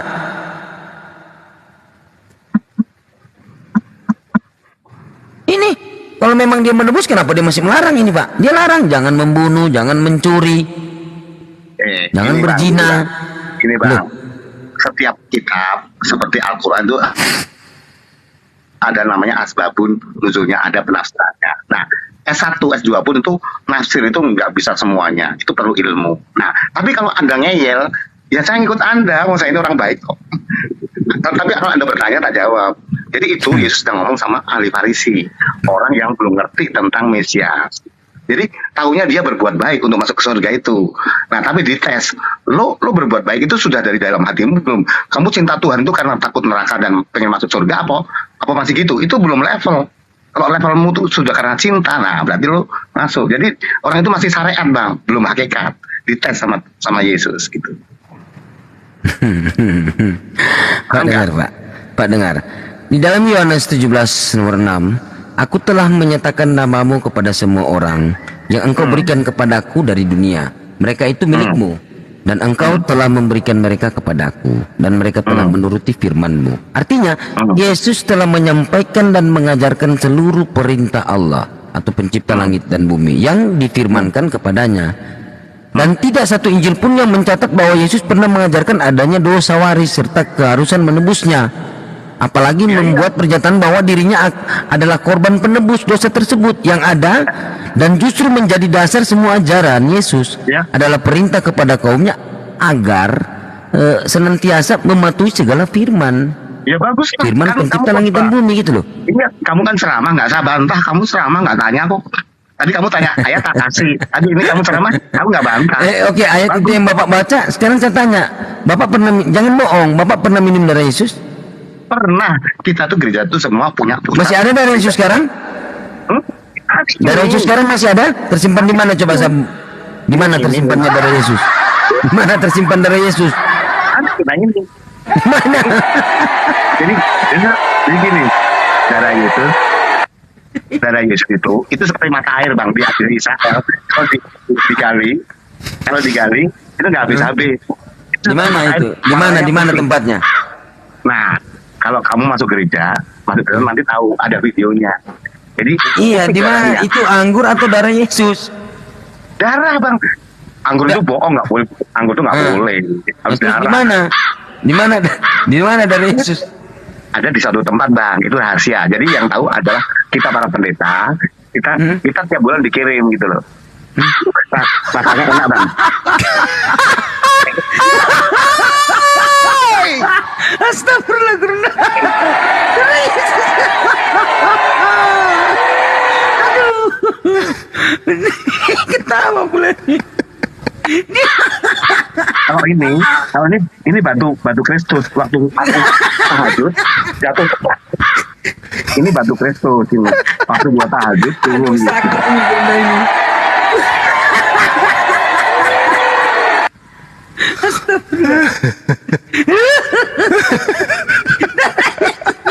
Jangan bercanda, Bang, nggak baik. Lucu aja ini. Cincinnya Yesus itu, Bang. Bukan, kalau zaman Yesus belum ada bacal. Ini cincin malaikat. Oh, malaikat.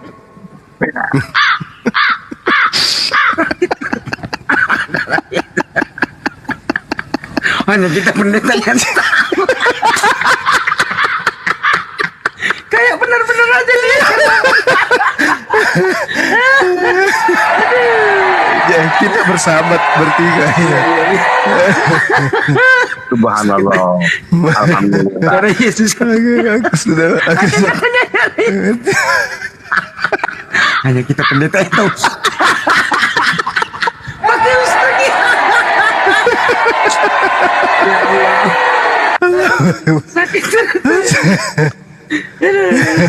Cincinnya batu bacan itu, Bang. Oh iya. Dari malaikat. Enggak, ya waktu saya tahajud toh membaca 5 rakaat turun cetas gitu.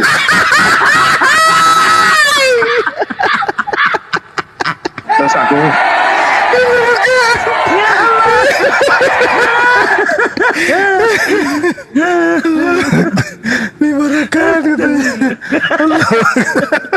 terus aku bilang gini, aku itu beribadah itu bukan karena takut neraka dan pengen masuk surga, tapi semata karena aku cinta Allah.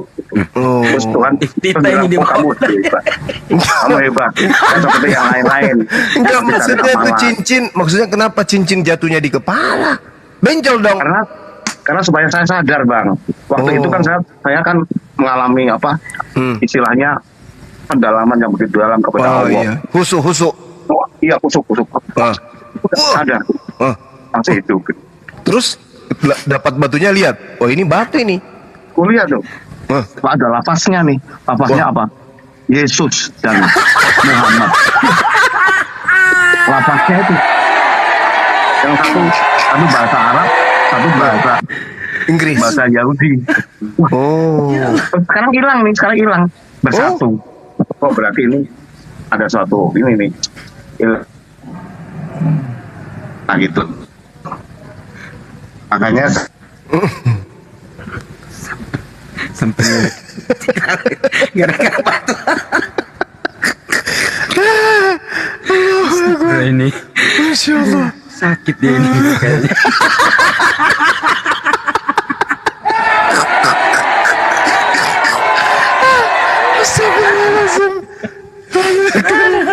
Astagfirullah. Sampai ke paus begini. Kayak ateng. Mana dia? Dia gelap. Dicabut nyawanya. Nyawanya dicabut. Yang lucu nih, ada darahnya Yesus tiap bulan dikirim katanya. Kaget saya nih. nggak mau memusuh. Air aqua itu darah Yesus, memang warna putih memang kalau dilihat. Tapi kalau dicermati memang kayaknya memang darah Yesus sih. Iya Bang Edis. Itu dari Israel itu. Memang darahnya tuh kalau dari sana merah, tapi kalau sampai Indonesia itu jadi putih. Iya. Karena merah putih. Indonesia bendera merah putih jadinya. Allahu Akbar. Nanti kalau sampai di Papua jadi bintang kejora. Allahu Akbar. Kocak. Aduh, parah. Parah Edi ini. Tapi beliau di sini dia tidak pernah ke gereja lagi beliau. Dia makrifat. Oh, makrifat. Jadi kalau di Islam itu dia sebagai sufi, wali. Saya dengar dari temannya beliau sudah bisa berjalan di atas air. Air yang diloyang ya, air comberan. Yang isinya cuma sedikit itu. Iya. Jadi dia naik di atas loyang itu. Yang lucu dijatuhi cincin bacan di kepalanya. Cincin malaikat itu ya. Astaga ini. Sakit deh ini kayaknya. Bang Edi, maksudnya nggak panas sih.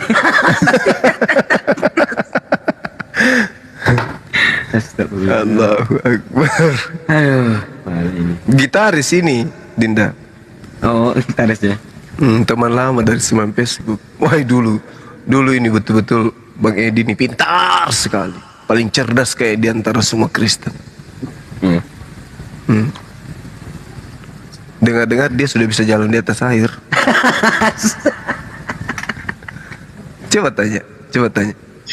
Rahasia. Temannya yang bilang bahwa Bang Edi sekarang itu suka menyendiri, tapi bisa jalan di atas air katanya. Temannya bilang gitu. Sakti. Coba aja tanya. Betul. Jadi saya itu sekarang sudah tidak bisa melihat perbedaan gitu loh. Saya melihat semuanya itu sama. Itu kesayangan Allah semua. Jadi mau agama Hindu, Buddha, ateis, Islam, Kristen, aku mencintai semua. Ya itu sudah di hati, nggak bisa dirubah. Itu gimana coba? Aneh toh. Jadi ini orang ini sudah sakti sekali dia. Sudah akut ya Gurunda ya. Ilmunya. Majnun. Sakti dia bilang balun. Sudah akut ya.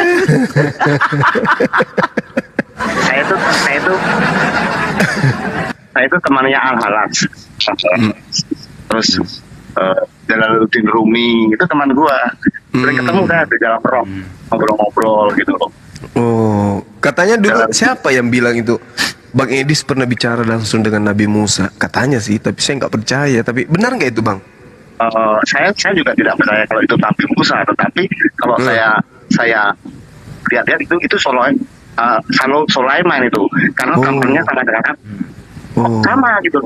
Ampan, berarti Sulaiman kalau Ampan. Oh, Nabi Sulaiman dia ketemu. Salomo ya? Salomo ya. Iya. Salomo. Luar biasa. Biasa di luar ini. Masuk angin dong.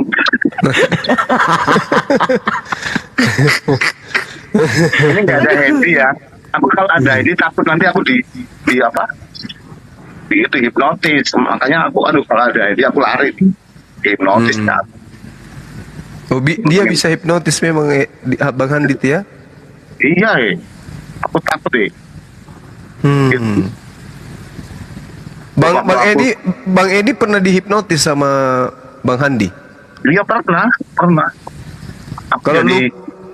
Kalau Lugat Tambunan gimana ilmunya dia? Wah, itu masih jauh di bawah aku.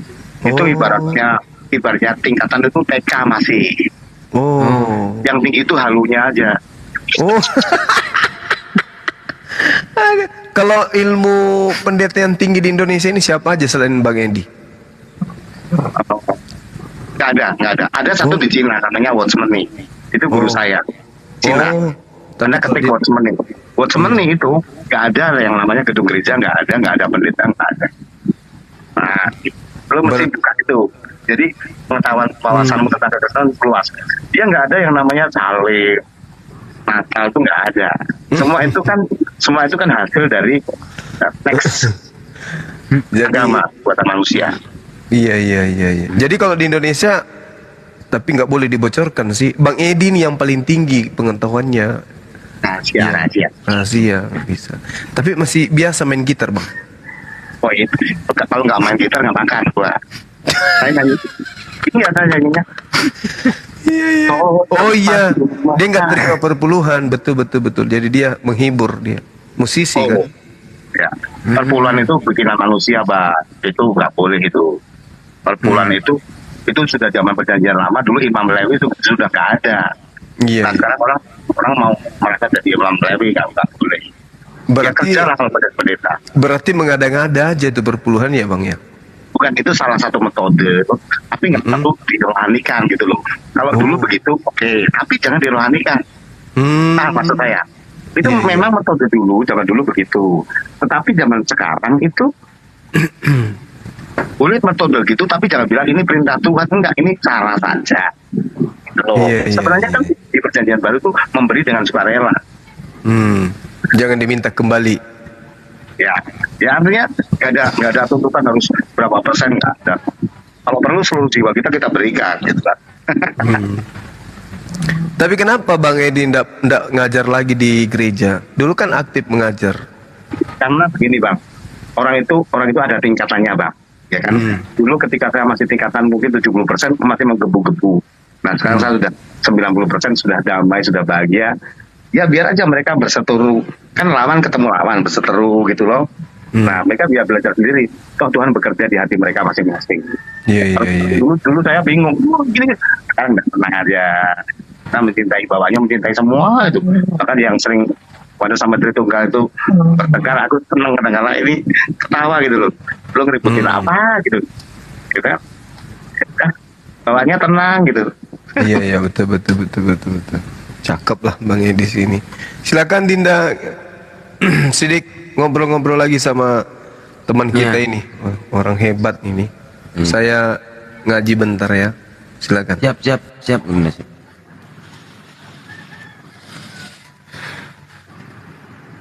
Jadi Bang Edi kalau sama Maliki enggak ya? Maliki Erben ya?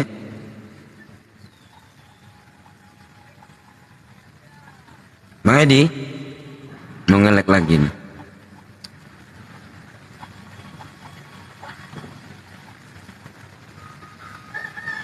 Ngelek lagi Bang Edi.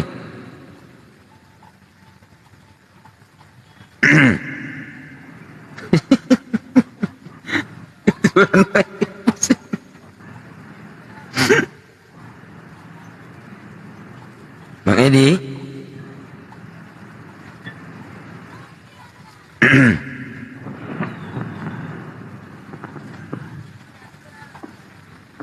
Bang Edi izin ya, ini udah waktu subuh ya Bang Edi ya. Izin dulu ya. Ini waktu subuh izin ya. Oke. Ya.